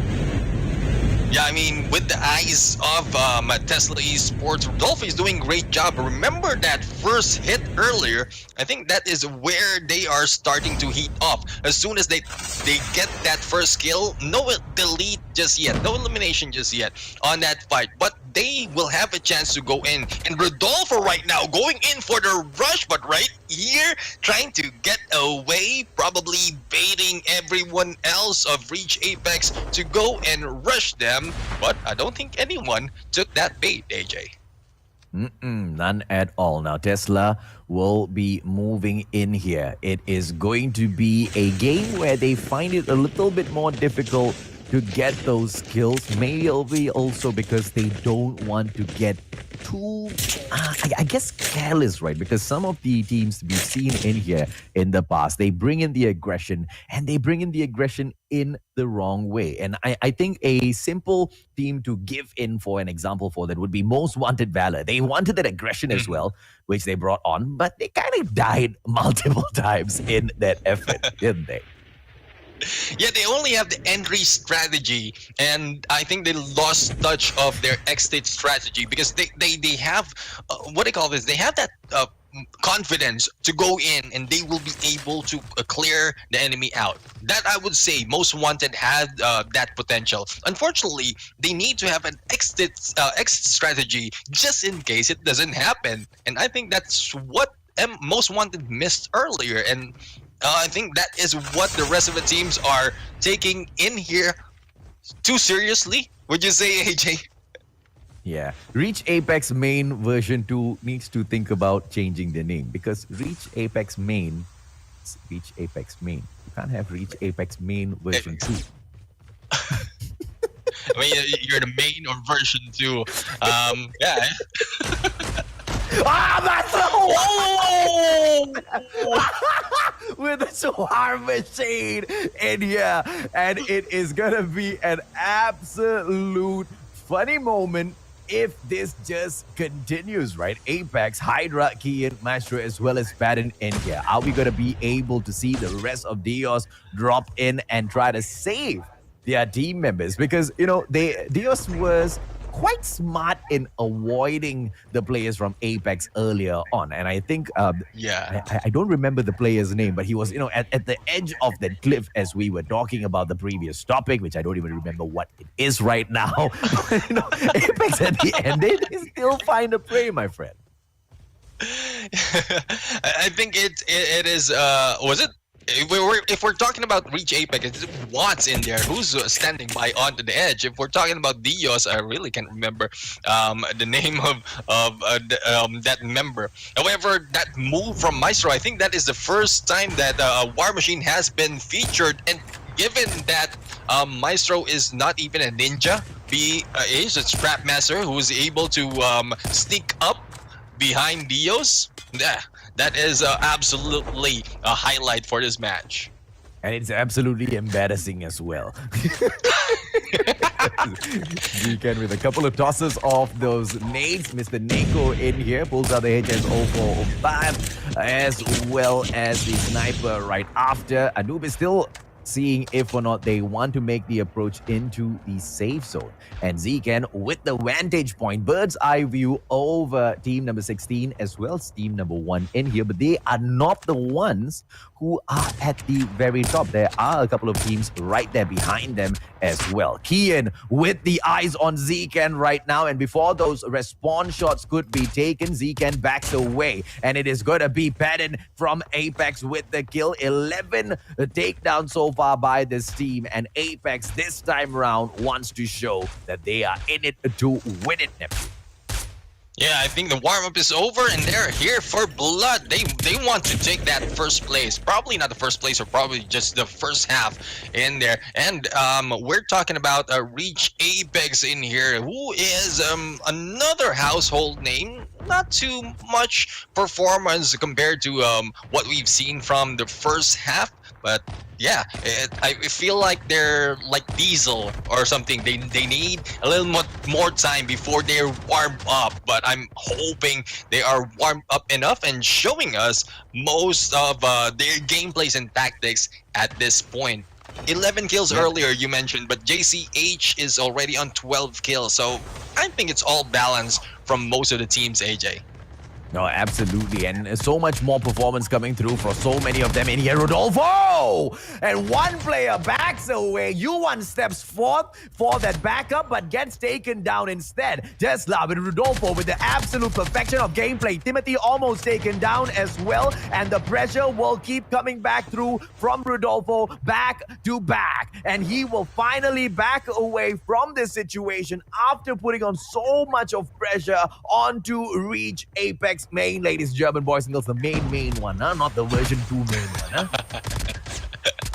I mean, Tesla Esports doing great job on those engagement. Unfortunately, I'm not quite sure if it's a bug or anything, but they have 0 kills at this moment. So they are able to go for the knockdown, but no kills is being done just yet. So they have the height advantage earlier compared to team number 17, but they have the opportunity, and that's what you keep saying earlier. Those missed opportunity are very crucial because they add up to taking down some of the enemies who might be eliminating you from this match, as well as increasing your chance of moving up in the ranks. Yeah, man, both of the Apex teams still alive and kicking, ladies and gentlemen, boys and girls, and they want that winning bell. They want to get that victory in here. Question is, will they be able to get it? Reach Apex Main version 2 seems to be doing slightly better than Reach Apex Main. Reach Apex Main needs to look for a couple of more extra kills. I see QTT gets taken down by Timothy as Apex will continue to rake up all of those kill points. You went in with the opportunity and does not get the knock. Get Sick, on the other hand, deletes Maestro, and looks like Apex will be looking for a couple of cover from their team members. The question is, which Apex are we even talking about here? Because both of the teams have got almost a similar name. It's either V1 or V2. But anyways, I was looking at Reach Apex strategy in there. As you can see, all three members are pointing at one enemy in there outside of the zone, but Bella Ciao Gaming is high above them, and none of them, like only one, is taking a look at Bella Ciao Gaming. So I'm not quite sure of how their coordination is working, but hopefully it will be cleared out as we move in on this match.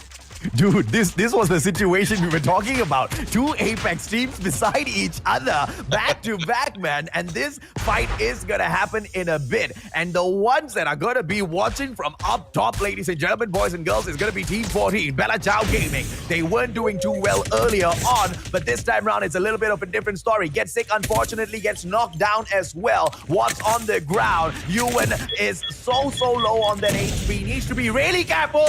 Watts loses his life. Timothy taken down. It is Patton as well as Hydra who rampages. Get Sick has still not gotten right back up just yet. Keying onto that Nova knock. Are we going to be able to see Reach Apex Main version 2 get the victory? Well, it is a 3v4 situation right here, and we have Bella Ciao Gaming up above. So it's more of the response. It's more of the what do you call this?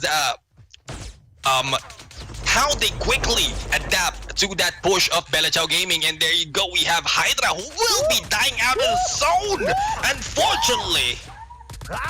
What a play by Bella Ciao Gaming, ladies and gentlemen, boys and girls. An amazing victory taken over Reach Apex Main version 2. And how? The strategy of dropping in a little bit closer, waiting, right? Using the vantage point and keeping an eye on their enemies. At that point, there were 3 teams left. 2 Reach Apex teams, as well as Bella Ciao Gaming. And Bella Ciao had one job: keep quiet, don't do anything. And they kind of did that really well, Neptune, to the very end. Indeed. Like what I mentioned earlier, not all of the members of Reach Apex Main was looking up against Bella Ciao Gaming. They're going against on that low ground. So the vantage point is a great advantage for Bella Ciao Gaming. And one more thing that Bella Ciao Gaming did well is they prompted Reach Apex Main and V2 to fight against each other before they went in for the drop. That is the tactic. And that tactic was really good, but that tactic did not win them the game just yet, because Reach Apex clearly knew that there was danger, and the danger can be nowhere else except the top of the hill. Now, Bella Ciao Gaming could have done one of 2 things. They could have gone in for the push. They had the bird's eye view. They knew where Reach Apex was. They could go in with the aggression, but they played smart. They went in slightly closer. The trap master from Bella Ciao Gaming tossed a couple of traps down onto the field. The smoke bomber drops a quick smoke bomb onto the ground as well. The members of Reach Apex are blind. One walks right through the trap. Another one is walking right through the smoke bomber's smoke. It was a beautiful victory. And that's the kind of victory I want to see a little bit more of.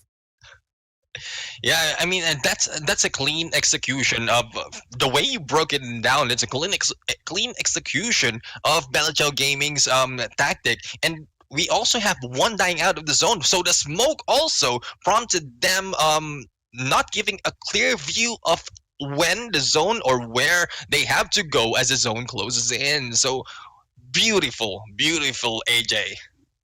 Yeah. Okay. So let's take a quick recap of this match. Right. Earlier on, we kind of saw Team G14 Alpha in here. It's not like they did very badly. They managed to get the 8th position at the end of the day with just 3 kills, which was a little bit disappointing, Mhm. right? Because they could have gotten a very easy chopper takedown early on and kind of raked up that a little bit more. Haru in from MDQ. I don't know what were the Morians doing leaving Haru all alone. Clearly, this baby cannot survive on his own. Yeah, I mean, if Haru was able to hearing those footsteps move up, he can just glide in from. It is a high ground. There's a slope in there that he can just glide in and hide out that way. And there's one member from their team who might provide a backup for him. So not quite sure. It probably is a loss of communication from their end. Yeah, Maestro with the beautiful takedown on Ra C in there. And this was the part where Apex was just so dominant in the game. And I quite honestly thought they would be able to take the victory. They were, really successful in getting up to the top, to the final zone especially. But unfortunately, with the brilliant gameplay that came in through with Bella Ciao Gaming, they just couldn't make it up to the top. But at the end of the day, with the 20 kills that they managed to rake up in this game, Yeah. it's not going to be much of a issue moving right back into position number 1. I mean, with those skills, they will be able to bring it up on only a few points disadvantage against position number 1, which is earlier after first round. It's Nestle Esports Ambier. Now we'll have to see later on once the calculation has been computed. But you mentioned about Bella Ciao Gaming. As you see in here, there goes those skills seeing, and one has been taken down and one has been killed outside of the zone as well. So all those precision moves and calculation coming from Bella Ciao Gaming, that gave them their advantage. And to think about it, there are 2 enemies right below them, and it's more like what you mentioned. It's they just have to keep quiet at some point. Just, And they did that really well, right? And it wasn't just a matter of camping all the way in towards the final zone. They managed to rake up 8 kills in total as well, and they took out Reach Apex clean towards the very end. This was a very well taken match by Bella Ciao Gaming. We did not see them impress us in game number 1, but game number 2 very clearly exceeded expectations. How are they going to be doing in game number 3, ladies and gentlemen, boys and girls? We'll find out after a quick short break.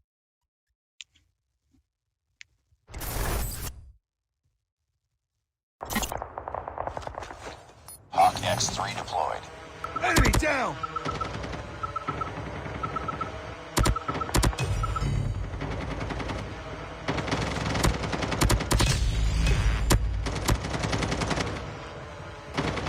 Be careful. Enemy Hawk X3 deployed.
Good evening, everyone, and welcome back to the Plunge Philippines of Garena Call of Duty Mobile. And we are now on this third match of the second half. A little bit of mouthful, AJ, on that part. But, anyways, I am Neptune, the Gentleman Garcia, and together with me is the amazing AJ Mustachio.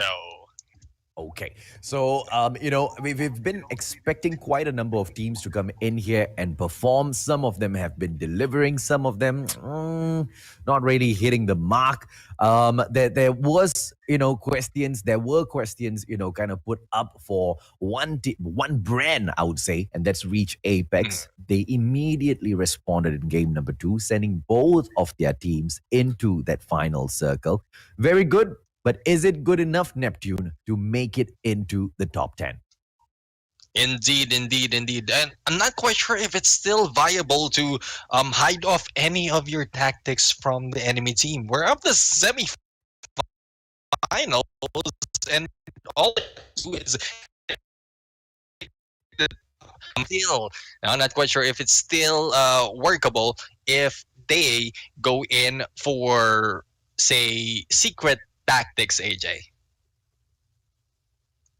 Yeah, I see that's the problem, right? With battle royales, you don't really get a lot of opportunities to play around with secret tactics and whatnot, because the opportunities are not in abundance, right? We aren't running a whole league here where you get week after week after week of opportunities where you're able to, play and attempt multiple different strategies. This is like the time to perform. And if you don't perform, you're out of the door. And the problem is, even if you are as good as Reach Apex, you cannot guarantee a great game for yourself. The RNG gods of battle royales will punish you. And that's what happened to them in game number 1. Where were they in game number 1?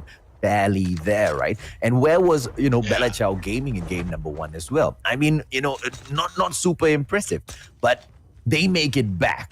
Question is, who can hustle as well as give us that consistency that we are just yearning so much for?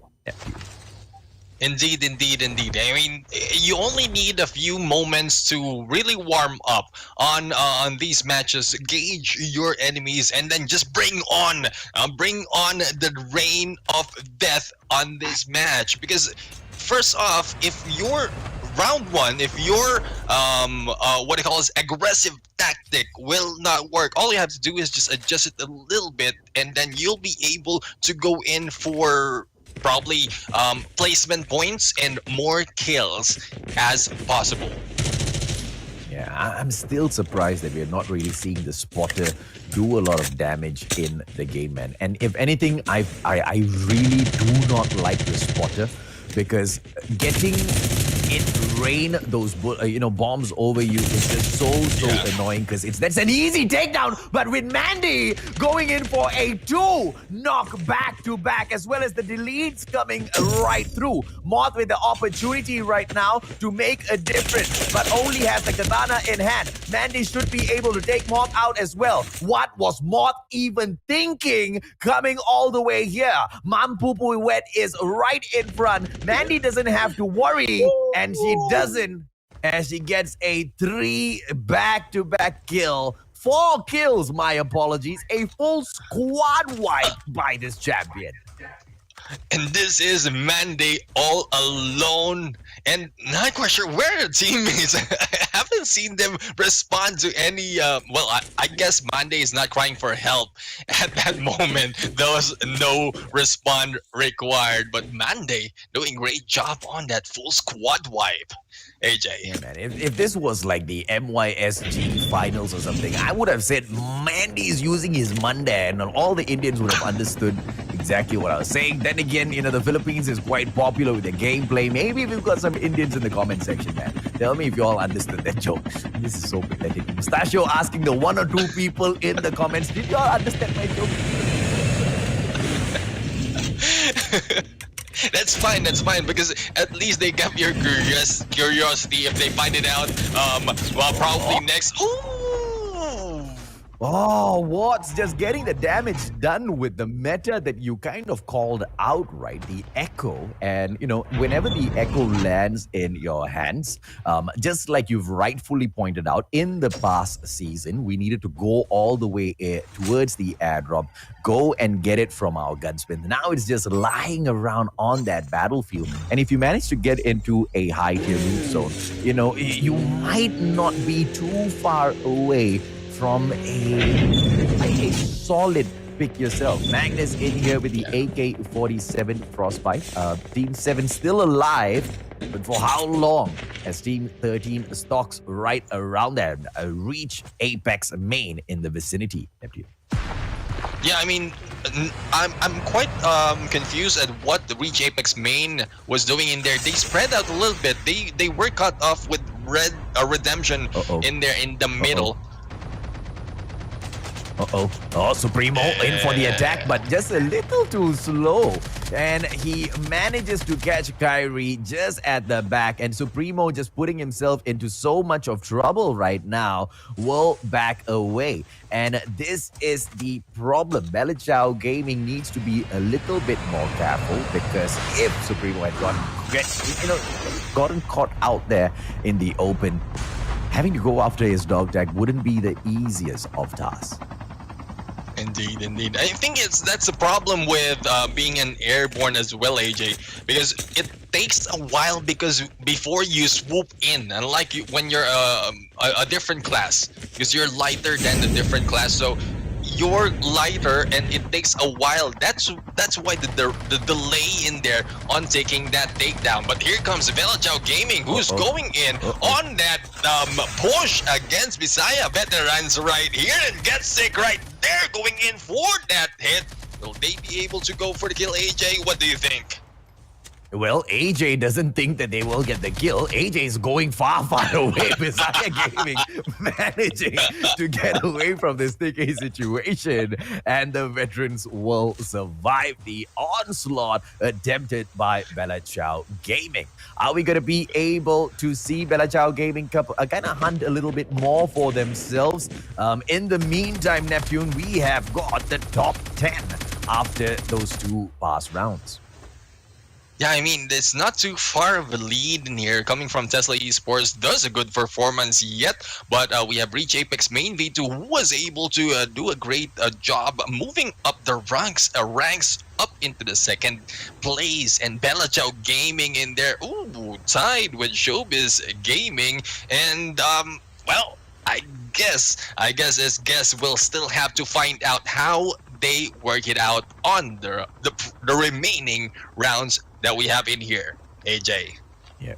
Belichao, Sai on the hunt, has got Yin right there in front of him. Are we going to be able to see a takedown? If Yin makes one mistake, if Yin knocks into this tree, no, Yin makes it very, very well around it, but into the house right now, problem will come through, manages to drop the medic real quick, smoke bomber right behind him, Sai, Yin gets away, opportunity, but 2-on-1, Sai's AK-47 Black Roth together with the get 6 shots as well will manage to take down their opponent. Unfortunate, but well played until that point. Well played. I mean, you're low health, you're being chased, and you managed to go into the house exactly by the door. Well, not wasn't able to close the door behind him. That might have given him a chance to get away.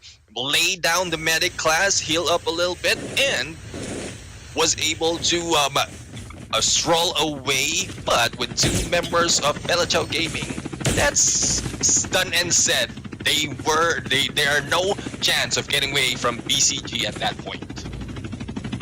Now let's see if or not we will be able to see who moves in towards the zone early and assume a power position, right? Because a minute 35 for us to go. Team 17 has been affected by a hack. Enemy lock on right now. FHJ releasing that flare allows them a couple more seconds in here. And Hard Pirates, regardless of whether or not they are hacked, will be able to get away from that danger zone. Anubis on towards the edge of the zone now, and Bella Chow Gaming right in front of them.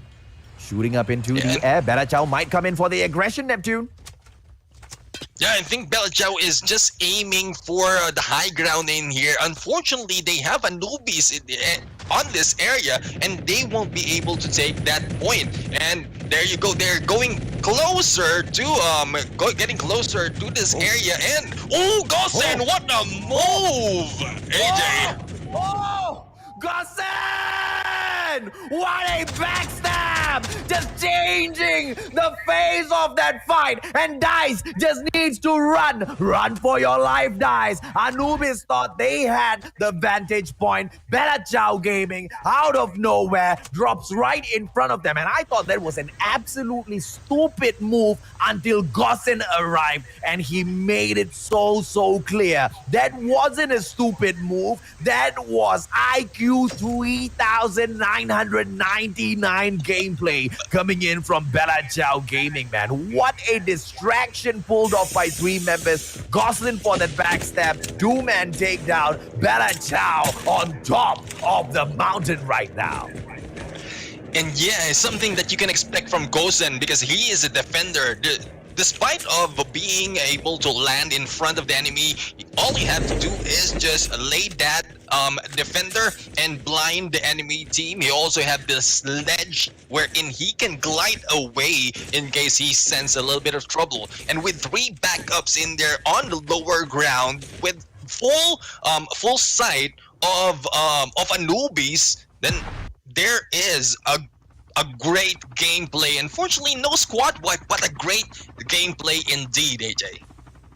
Yeah, absolutely, man. FHJ in hand right now. Something very different compared to game number one. You're seeing more FHJs, thankfully, as Emperor will be making his move in ever so closer towards the middle of the zone. Reach Apex main version 2 already on the way. Team 12 on towards the airdrop right now. ASG just keeping a watch around them to make sure nobody else comes through. Hydra with that chase as Patton takes down Sucks. And this is JCH. They were able to do quite well in the previous match with the number of kills that they raked up for themselves. But the question of whether or not they can stand up against Reach Apex, yeah, that's a whole different story, isn't it, Neptune?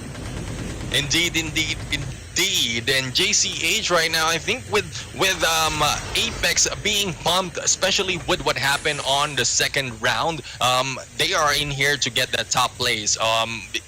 Two of them, we pointed out, two of their brand is in there on the top three. Unfortunately, it's Bella Chow Gaming who took them down, and they're in here to prove that they have what it takes to go in for number one. Oh damn, bro. Bella Chow Gaming is like in position for victory because look at their spot right here at the edge of the current zone and close towards the next zone as well. And they are in a position where even as the zone starts to close in later on, they don't have to start running because that's how near they are. They can inch closer and closer, gatekeep, and make sure the rest of these teams do not come anywhere close to their next target. And this will be Team 17. Hard Pirates in for the push right now towards Showbiz Gaming, which is not the best of ideas. Saida with the pressure. Twix right there in front of him. And two more teams in here. AWP, Akalia as well. Is this a smart move by the Hard Pirates? As you can see, two teams went in against Showbiz Gaming, and AWP is already split up. And SBG has this opportunity of going underground just in case they are in disadvantage, but no one is backing off. They are in here going in for the scan, and AWP is just left back out, just waiting in the corner. Mishi is in here with the accent and all. Not quite sure what she is doing. I am absolutely in love with the observing team for today.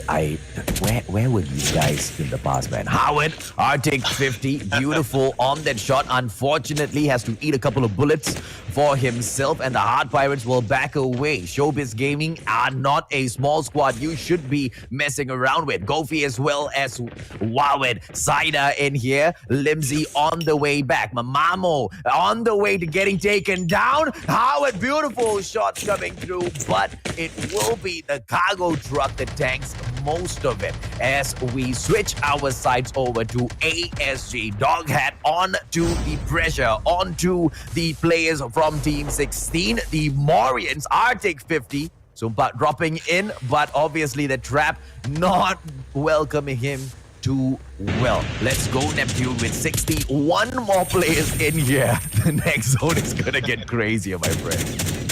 Yeah, indeed. 17 on the third, and there you go. We have Showbiz Gaming, who is doing a lot of potential. It just so happened to two enemy teams are in there. Heart Pirates was able to block them off for their escape, and team number 17 will just dominate them at this point. Going back to ASG and Morions right here, it is a good position for Morions. Unfortunately, ASG wasn't able to go in for that full attack before they go in before. Yeah, they are in trouble, man. ASG dropping in here real quick. I'm so sorry, Neptune, for cutting you off, but Haru will have to back away into the zone. But Emperor right now has wasted too much of time. Is he going to be able to move in on time, ladies and gentlemen, boys and girls? 82 HP so far, as ASG will have to go back in here. Emperor makes a great move into the medic zone, but that's not going to be making a difference at all. Warwood in, trying to make sure the zone doesn't catch him as well, but enough has been done. But by all of the team members from the Hard Pirates, I don't know just yet. If at all the team members from Salty Salad Fuego turn around and get those shots off, as Timothy is pulling off right now, it will be very, very difficult for the teams who are outside of the zone to recover. It is going to be Mr. Neko jumping around like a little cat. I have never seen a cat jump around like that before, but it's okay. He was jumping around, and that was enough to avoid all of the shots from Timothy, and so they will survive, Neptune. This is zone number 4. The next zone in 50 seconds. Yeah, that's gonna be way more fun than this. Indeed, and we're seeing, guys, this is the consistency that we're looking for. We have Reach Apex right now going in for the high ground, the same as Tesla Esports. The question is, how long can they hold this position? Because from the previous match, this is the key to anyone's win. The vantage point plus a good communication of their teams, AJ. Oh, Kian! Amazing Arctic 50 showcase from this player from Apex, and Reach Apex main version 2. They won the victory in here once again. Are they going to be able to hit it as Emperor gets taken down? Are we going to be able to see Reach Apex main reach the top of this summit? Get sick right behind. Bella Chow Gaming still trying to survive, but the shots coming in so far. Gosson almost taken down. Bossy gets out of the way as well. Timothy has got no kills under his belt, but the damage has already been done, Neptune. Indeed. I mean, they have a lot of advantage at this point, and Bella Chow Gaming is now back off in the corner together with another team. Not quite sure if they'll be able to come back from this match, AJ, and Reach Apex with that tank. Rald, I think this is it, AJ. What do you think? Yeah, Anubis is just dead and gone, bro. And the tank is going to be able to gatekeep like a champ. Raul manages to go in for the shutdown on RTZ Key and still trying those crazy shots with the Arctic 50 Exotic. And the Quicksand will be swallowing up the tank for our entertainment. Timothy, crazy takedown. And if one player stops in to get him, that's going to be the end of the team. Timothy does not go in for the shutdown gameplay. Instead, backs away. Apex, U1 dropping in to make sure Baby gets taken out so that his compadre can continue to snipe all of the other players out of this game. 20 more will remain in 9 teams, Neptune. Yeah, I think the tank is serving as a cover for everyone else. Timothy needs some time to get those snipes really in place, and the tank is sort of not just physically a shield, but mentally as well, because no one dares to go in near that tank, thus giving time for Timothy to go for the snipes.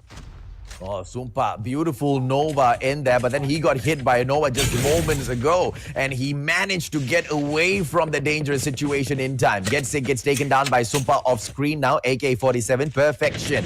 Ian still trying to get all of those hits, but Maestro managed to kill a player with a pumpkin head, and that would be TNF Ronzo. 16 players left in here, make that 15 as Mr. Nako finally loses his life. Raul still ravaging the players. Gossin taken down. Bella Chow Gaming. Sai loses his life as well. 13 players left in, and Apex look like they want the top. And Apex with both of the teams of the brand once again in the final zone. Timothy what's with that beautiful nade takedown on Patton as well. This is the plunge that we have been waiting for so long, Neptune.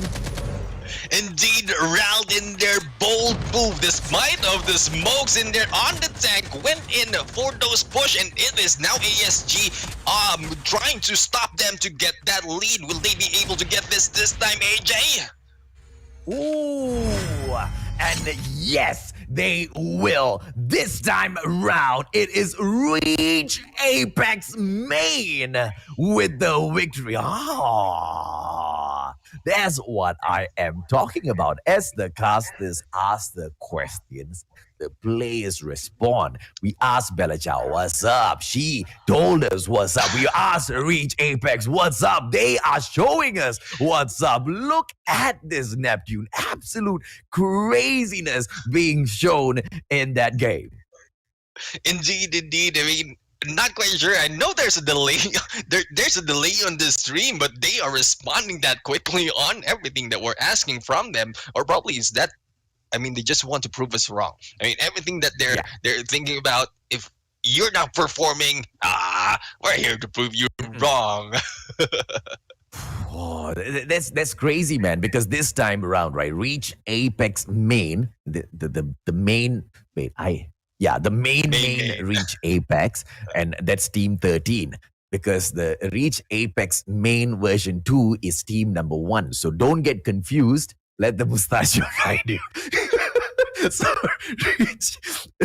So Reach Apex Main, which is the main Reach Apex, managed to get the number 1 spot, as well as a crazy 23 kills. And Reach Apex Main version 2, which is group number 1 in the Plunge group 2 of the semifinals, managed to get the 3rd position, ladies and gentlemen, boys and girls, with 12 kills. Both of the teams just crazy on the amount of pressure they've been able to put on all of these players. Now, you guys are going to be hearing my voice a little bit longer. Neptune is going to go in for a quick refresh of his system and jump right back in here with this, right? ASG managed to pick up the 2nd position with a total of 9 kills.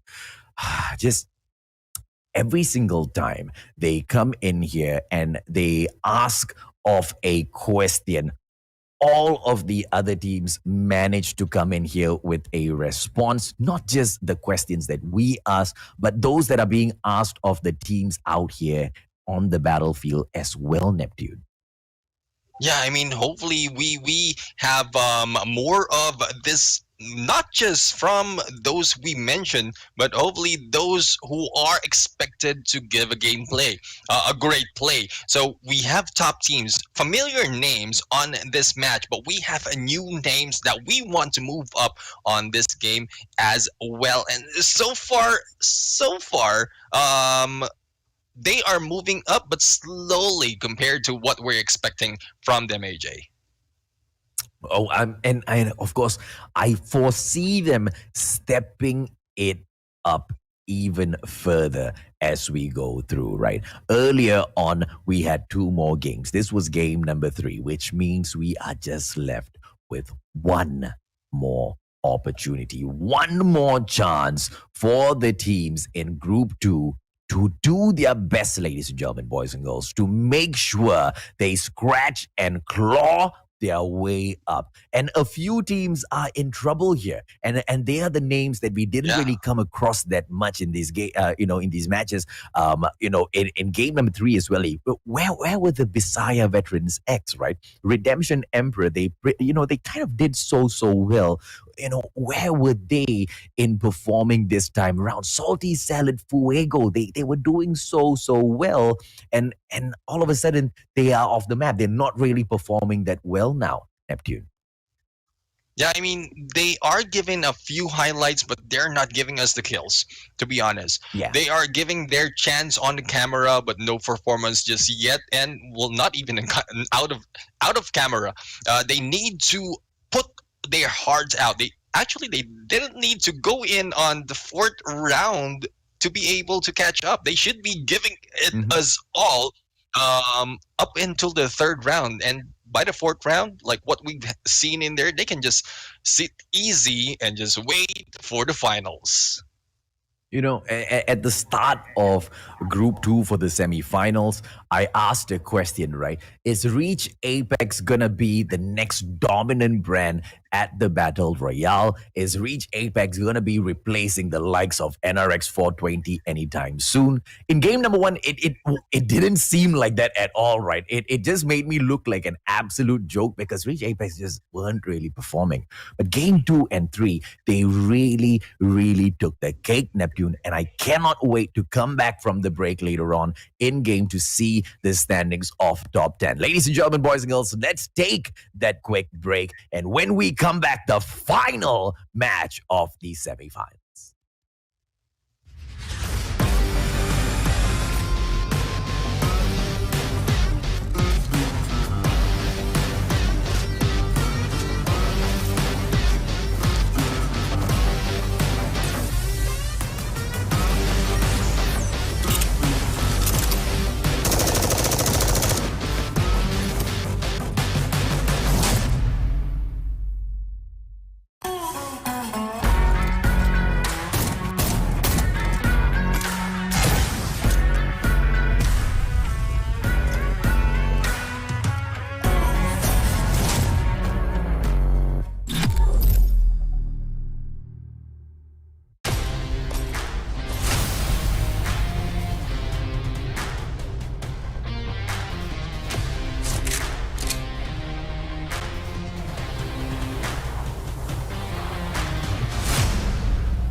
Welcome back, ladies and gentlemen, boys and girls. This is the final match of the semifinals. This is the Plunge Battle Royale brought to you by Garena Call of Duty Mobile. 40 teams stepped in here today. 10 teams are already at the grand finals. 10 teams stepped out. And now 10 more teams can proceed on to the grand finals as well to make it a perfect 20 on the 3rd of June. That's when all of the action happens. The question is, who will be those 10? My name's AJ. I'm the Mustachio down here with the one and only, and quite honestly, the best Battle Royale partner I've had so far, Neptune, the gentleman.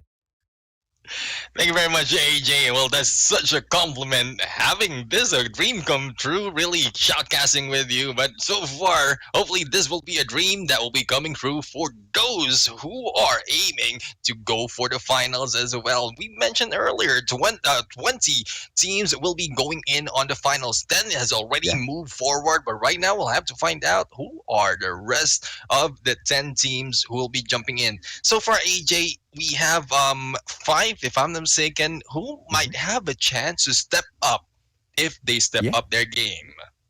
Yeah, and who are those 5, right? And we are really having our eyes fixed on the team of Bisaya Veterans, Redemption Emperor, TNF Dynamite, Hard Pirates, and G14 Alpha. Salty Salad Fuego has a opportunity, but it's not gonna be a very easy one for them, right? They really need to bag a couple of kills on the extra if they want to stand a chance. It's not gonna be easy, but I'll tell you what's gonna be easy.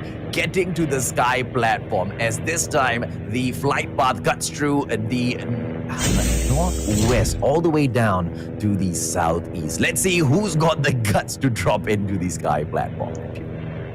Well, we'll have to see. This is a 4th round, and I don't think anyone would like to mess it up on this game. I think what they're aiming for right now is either get near to those chip upgrade or get a chance to go for those high tier loot area. And from the what I'm looking, it is aerial platform, which is off limits at this time, AJ. The high tier loot zones in here are radar base, the bus station, as well as Nuketown. And as you can see, it's a very surprising brave move coming in here from Equinox Esports Miyazu to drop into that high tier loot zone. Apex, on the other hand, will be meeting Red Diablo, gets knocked early. Yuan onto the delete as well with the Holger early on in the game. Brawl will take the vantage point with the bird's eye view on this scenario right now, will be able to send all of that information back towards his team members. And here's the very interesting part about the black market. If you hold on to this place, right, you pretty much don't need to loot other areas. Yeah, I mean, there's a lot of compound in here wherein you can get just on the roof itself, you'll get a lot of utilities. And one more thing about the black market is if you go underground, there's a map in there who might like that serves as your what do you call this, as your marker. If there are any enemy teams strolling around you, there's a map in there that will show you extra spots wherein your teammates are should be ready to go against. Exactly, man. And, you know, with that information, which Yuan will be able to access very easily, on top of that, you've got Rolled in here holding the vantage point for the team as well. I don't think the Red Emperors have got much of an opportunity. 2 more players left in here for Team Red, and things are just getting stickier for them by the second. Mikuto in front of Rolled in here. Unfortunately for him, he just has the katana, will be able to jump onto another roof to pick up a gun for himself. But we will move our attention over to the Morians, who are trying to take down TNF Dynamite at Nuketown. Well, Morians right now is having a difficult time on this match. Earlier, it had been shown they had good gameplays, but weren't able to follow through on those matches. So far, they are low on standing on this game, and they're going against TNF Dynamite, who has a chance to go in for that. How did Yuan not get taken down? That was last minute pop of the medic coming in from Yuan, ladies and gentlemen, boys and girls. And he saves himself, turns around, takes down his opponent as well. Watts, on the other hand, does not face a similar situation. He loses his life, gets turned into a dog tag. Yuan trying to take Mikuto out of this equation. 3 players now from the side of Redemption Emperor will be able to pressure Reach Apex. Yeah, this is a problem about waiting too long by like waiting before you eliminate a full squad, because you give them time to go in for the revive. And there you go, Magnus in there has been taken down. I think I'm speaking too soon. I think Red Emperor's in just here. 1 second, just 1 second too soon there, Neptune. And unfortunately, the final player of Team Red will get snuffed out. And the Redemption Emperor, they are the first ones to get taken now. They need to redeem themselves later on in a different competition, ladies and gentlemen, boys and girls. I don't think it will be possible in this one. Why? Because they were already in the 12th position at the start of this match, and this is the final match of the semifinals. Indeed. And well, like I was saying earlier, you don't have to wait. If you have that chance to clear up the teams, don't wait, because you might not have the luck that we have in there for Reach Apex, because Redemption might have in there an airdrop, or probably with the number of loots that can be captured, that can be get in there from black market, they might not be lucky. What in the world? Ben, what are the Morians even doing? Ben 05 just jumped right into the smoke to loot, whilst the opposition was in the house right in front. I did not understand that gameplay at all, but the Morians very clearly paid for that very silly move.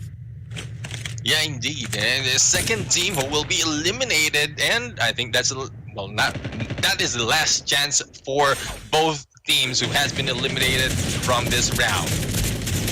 Yeah, man. And the Morians weren't really doing great so far on the leaderboard as well. Mystic almost taken down off screen. Salty Salad getting their butts whooped by JCH Esports, team number 9. Tesla, on the other hand, going up against team 12. ASG Alter Ego, Dog Hat, as well as Emperor on towards their left, but they will not be able to go in for the chase. Why? Because they are fighting with the safe zone themselves. But thankfully, most of them have got the snowboard on hand, and they will be able to make their way in towards that net zone. Neptune. You mentioned about most of them. Have you felt? Did it happen to you wherein you're the only one that doesn't have a snowboard and everyone's just rushing into the zone? Yeah, it's happened to me more than one time.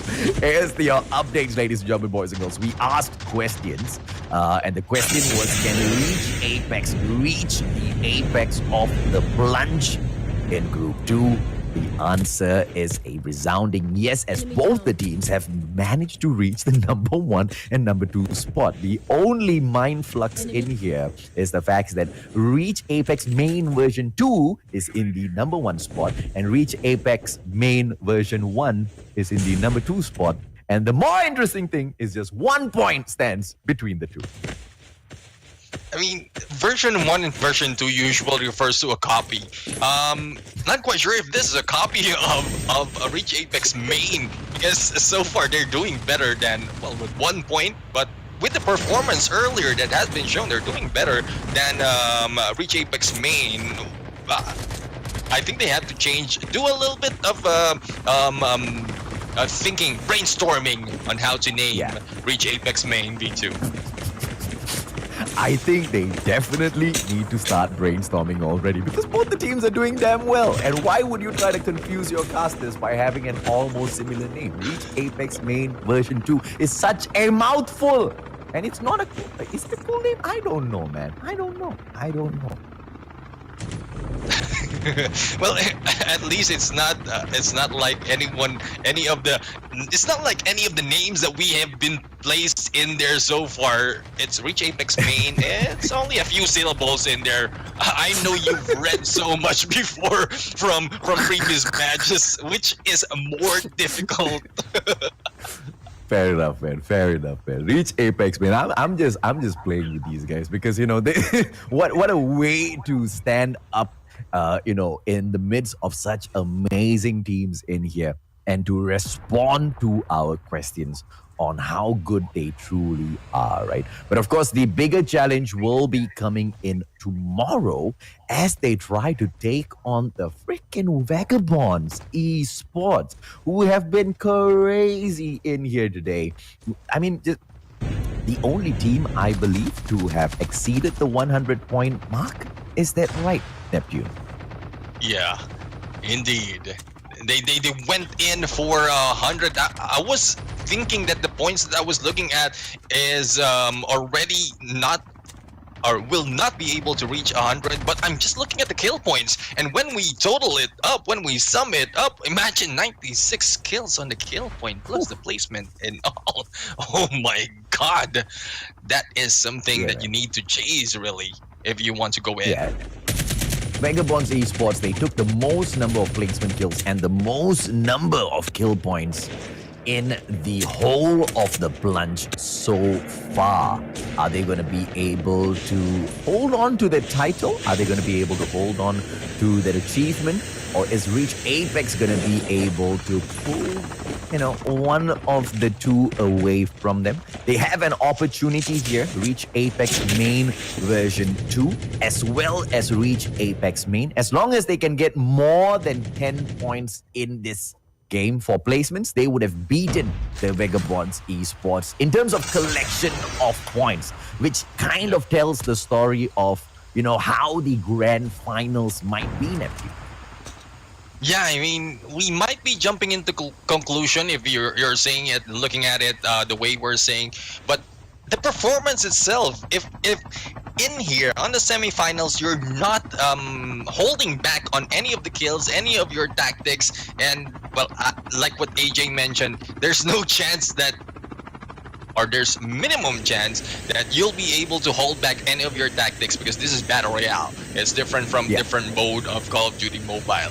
But still, if Vagabond Esports was able to perform that well on the semifinals, what more if the finals is on the line, AJ? Yeah, and I think they will be able to do.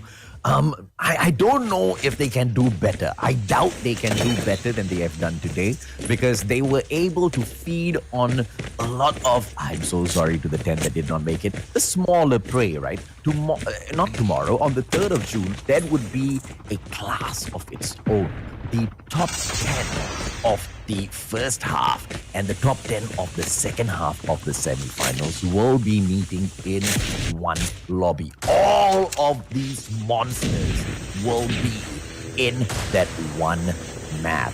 And for if at all the Vagabonds are able to achieve something similar, dude, I tell you, man, they would have set a whole new record.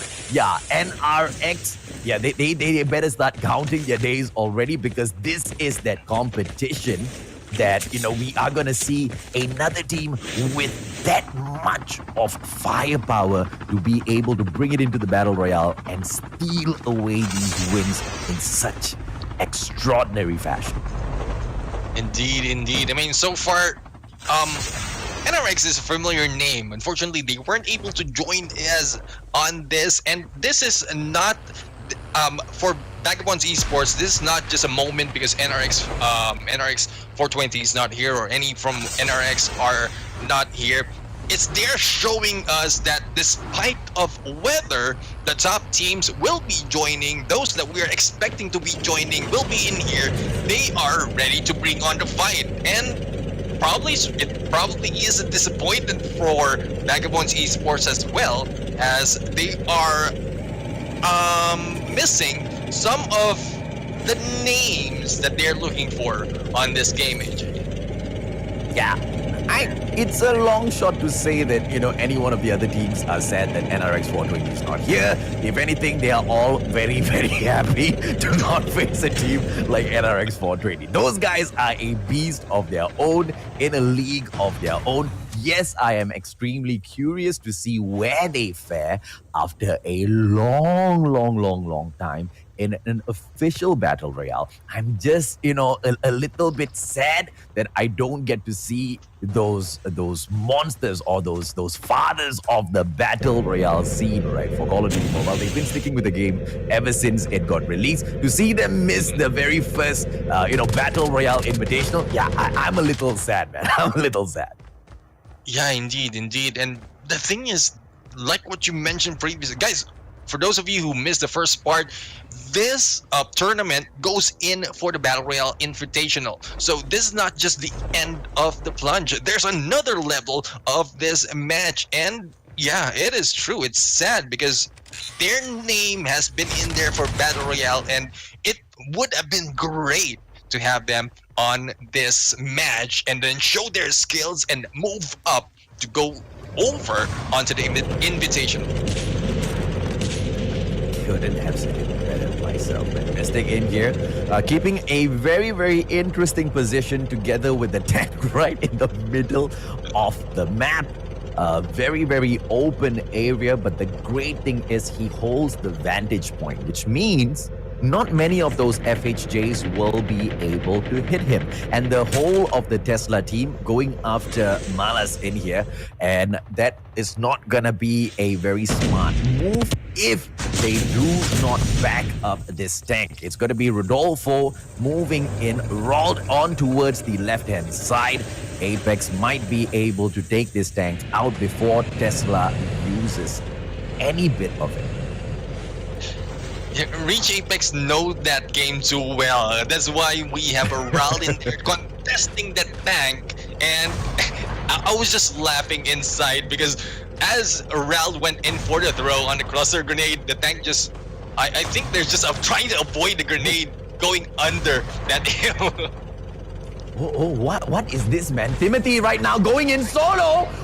Backs away immediately. AK-117 in hand. Nobody chasing Timothy. But Purifier from the back. That is gonna be Slick WG with a beautiful fry. And that barbecue falls down hot. That is the great dropping in right now. And the medic getting popped out. Team 20, unfortunately, for their enemies, will be standing tall. And the Bull Terriers will be able to rampage a little bit longer, but how long will they be able to hold on? Belachao Gaming has managed to pick up a tank for themselves, and it is in the hand of Supremo.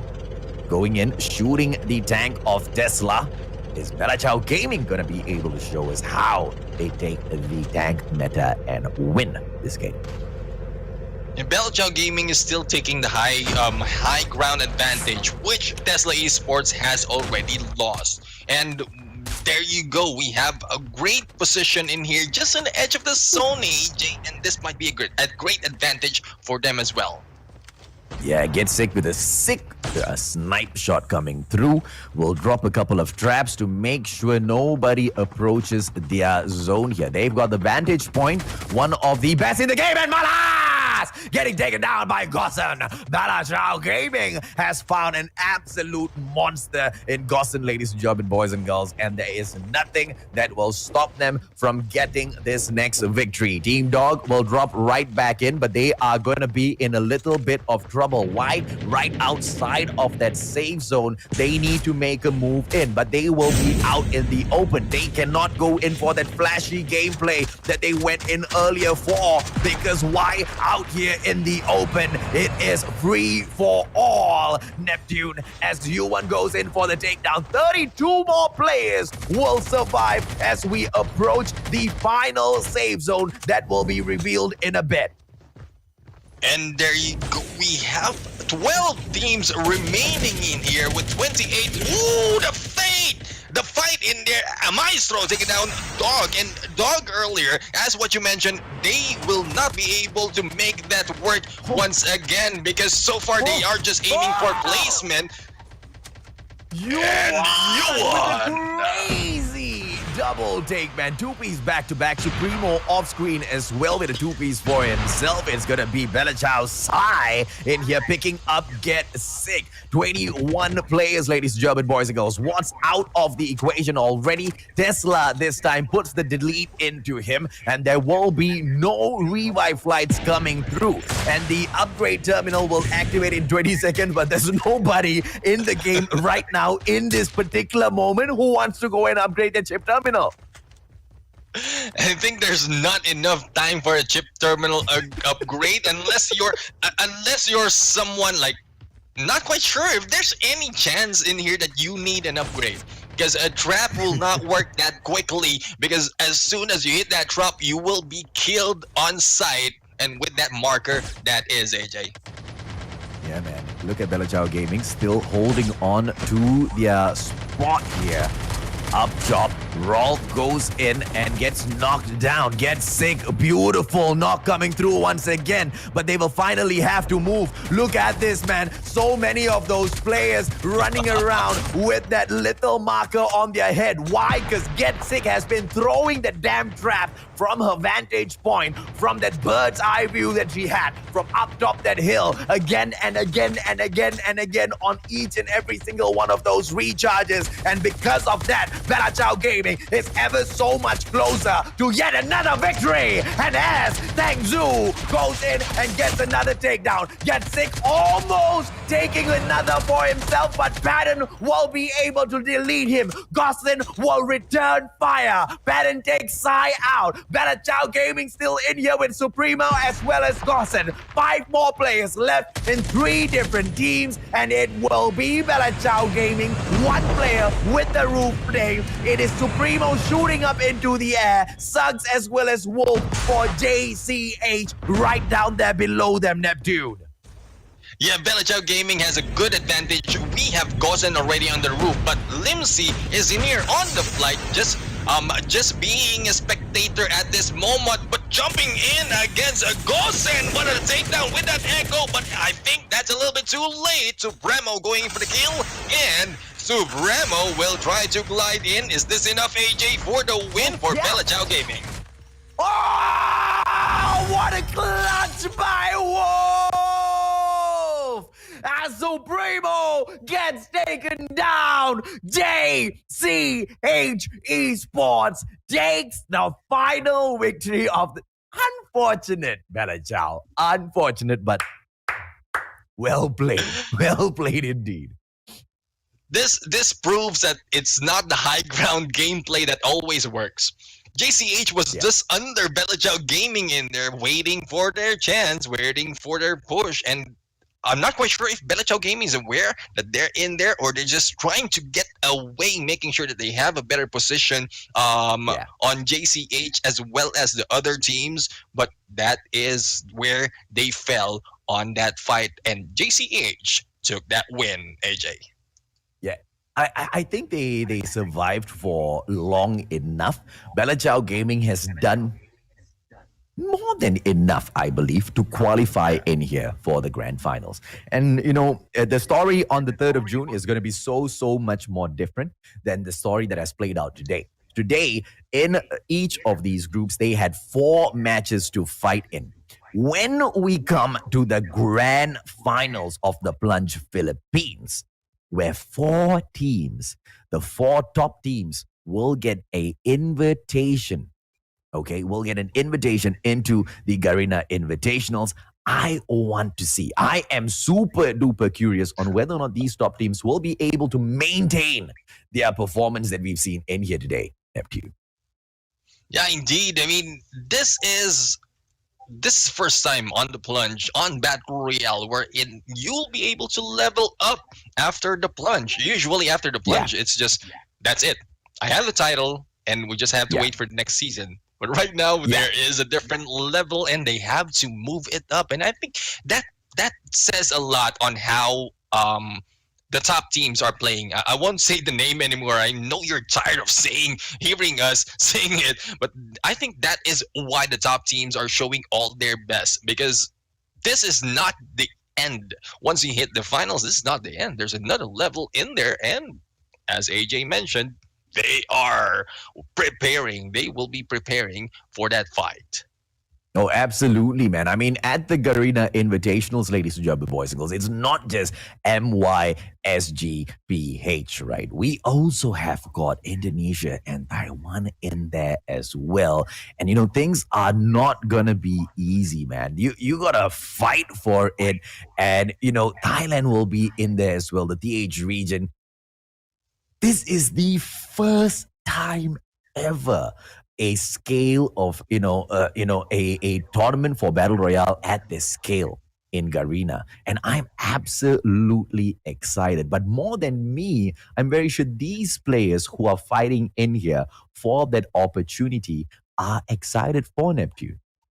Indeed, indeed. Because, well, this is the first time. Apart from being the first time, um, more opportunities for battle royale tournaments will be happening moving forward. Right now, we're just talking Yeah. about the plunge. For multiplayer, there's a lot of things that's been happening, but right now, once this has been completed, once that this has been a success, there will be more and more for those BR main teams and clans to be able to show what they have and grind it all right now as we speak, because you couldn't tell. You might be the one next on the highlights. Oh, absolutely, man. And you know what? Quite honestly, if it wasn't for the Heart Pirates, Bella Chow Gaming could have just won this, right? Because Suggs was in there just playing the HP game, right? And I don't know if you guys saw that. And this is the perfection from JCH as well that I just managed to notice onto that replay. JCH sends one player out to meet the final player at that zone. Another player chose to stay outside of the zone, and that was the medic. And they go in for that HP gameplay, hoping and praying that if that one player fails outside, that the zone will be able to kill that final player from Bella Ciao Gaming, and they'll be able to pick that victory up either way. So, for the IQ itself, a well-deserved victory there, Neptune. Yeah, indeed. I mean, that's how you should approach things. Actually, you have plan A, plan B, plan C. Regardless of how quick everything is happening, those quick thinkings, the high IQ that you just mentioned, and the preparation. To be honest, the preparation to communicate that quickly. And that is what is required out of these gameplay, especially in Battle Royale, AJ. Yeah. So, question for me is earlier today, with the way things had started off, Reach Apex just did not do great at all. As we came in here towards game number 2, 3, as well as 4, all of a sudden, Reach Apex was very, very, very impressive. So, the question is here, did Reach Apex manage to finish up top? Are we going to be able to see them go into the grand finals in a dominant position, or have they been kind of, outshined by the likes of Tesla as well as the rest, Neptune? Yeah, I mean, there's names in there that keeps popping up, like what you mentioned, Tesla Esports. We have Bella Ciao Gaming, and Yes. Reach Apex being a very familiar name because of the name itself and the members that they have. They not just for this semifinals. They really have to prove themselves that they deserve the top. We also have JCH Esports. You mentioned earlier the tactics that they have created. If they done that from round 1 up until round 4, they might have been ending up top 1 at this match because they've been in there, moving in. The What is surprising, to be honest, AJ, is the dog bull terrier. We haven't seen Mhm. them so much on engagement because Yeah. judging from the number of kills that they have, but their tactics has been was able to bring them on the good placement to say take them up on probably to the finals of this match. A lot of teams actually, they need to change up their game and review this match, Mm. because this is where they will be able to find out other teams' tactics, especially for those who gave it all, but not quite sure if they have they still have something on their sleeves because Vagabonds Yeah. Esports, they from round one they change it up to Mhm. round two, they change it up to round three, up until the round four. Not quite sure if they Yep. still have any other plans on them to bring out up to the finals. Yeah, And I yeah, think they definitely do have, all of these plans up their sleeves, but I wouldn't say it is a straight up plan or strategy from the get go as to this is how we want to take or approach this particular match, right? They will have a base plan, whether or not they want to take it aggressive, how they want to approach each and every single situation. But it all starts with the RNG gods dropping them in initially with the flight path and then later with the zone placements as well to see yeah, how they maneuver themselves into these power positions as the zone closes in again and again and again. And that's why they were so impressive in the first game. The Vagabonds managed to show us consistency, although RNG was in their way. Although that professional players were on the other teams going up against them, they dominated that lobby. They annihilated that lobby. And reach apex. Were they able to do it in this lobby? In game number one, no. In the other no. games, they were able to show us so much of performance. But they did not outshine the rest like how the Vagabonds managed to do, Neptune. Yeah, indeed. Well, judging for the kills and their placement, the way they struggle on that like final circle, final five. If you are being shown, if you're seeing that you're struggling a little bit, that might give us the caliber of your performance on this match.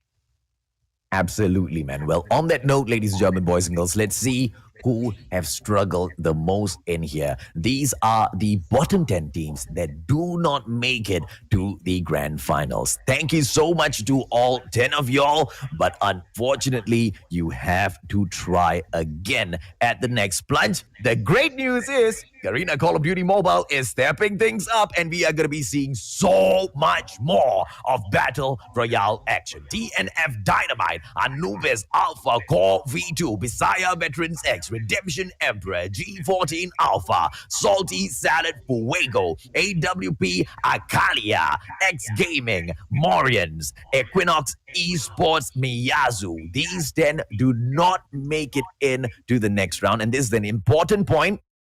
DNF Dynamite, team number 11, 34 points. Let's see. Showbiz Gaming in the 10th position, making it through, scraping through with the extra 2 points, Neptune. Yeah, indeed. I mean, Showbiz Gaming did a great job on the first two rounds. So far, we haven't seen them great gameplays from the last two rounds, and it's good enough for them to be able to go in 10th place. And was mentioned earlier, the dog bull terrier was able to go placement point in hand. Not much for the kill points in there on ninth place. Dio Centaur went in on 8th place. We have Hard Pirates going in, ASG Alter Ego, JCHE Sports, Tesla Esports, Ampere, Bella Chow Gaming, and the two Reach Apex, main being on the second place and V2 on the first place. And this is based on the scores. V2 is doing a great job. So do you think they need to change it to the V1, AJ?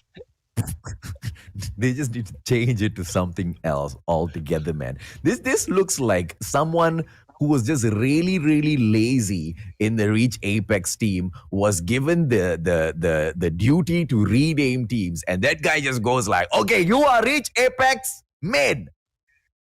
You are really good too. So you are Reach Apex main version 2." Yeah, it doesn't work like that, man. And clearly they deserve a better name. They are doing way better than the main team.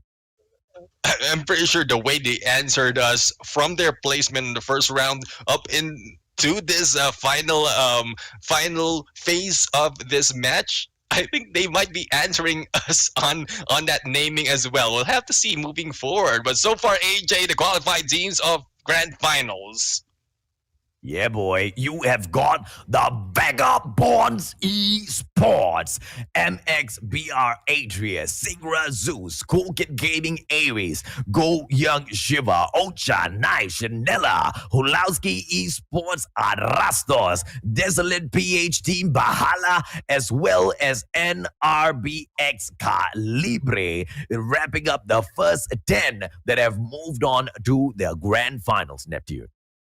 And for the second 10, we have Reach Apex Main V2, Reach Apex Main, we have Tesla Esports, Ampere, Bella Chow Gaming, ASG Alter Ego, JZH Esports, Heart Pirates, Dio Centaur, Dog Bull Terrier, and Showbiz Gaming. That concludes the top 20 teams who will be playing for the finals, and that will be happening on the 3rd of June, same time, 8 p.m. And hopefully you will be here joining us together with me and AJ on watching this game.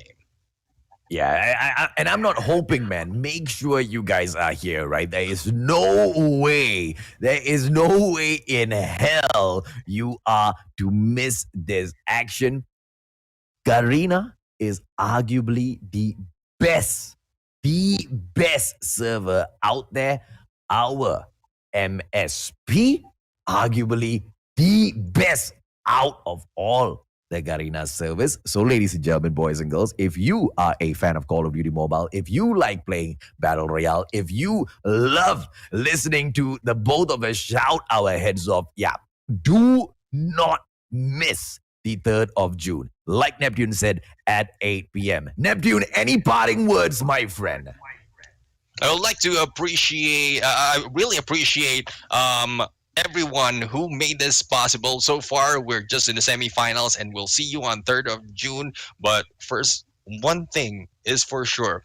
I'm really happy shoutcasting side by side with AJ, Mustachio AJ, because this really is a dream come true. For those of you who know me, who've heard me, the way I started, you know, this is the guy. This is the guy who made it possible for me to be able to, who made it possible to give that standard that I am aiming for. So, AJ, hands down to you, and thank you very much for the amazing night. I know there's more that we can do. I didn't expect such sweet words, but you are more than welcome, my man. I am very happy to have inspired you because, like I said, you have been the best Battle Royale partner that I've had and that I've had the pleasure of shoutcasting with. Ladies and gentlemen, boys and girls, on that note, we will pull the semifinals of the Plunge Philippines to a close and see you at the grand finals. Don't forget, the 3rd of June at 8 p.m. Neptune and I will catch you there.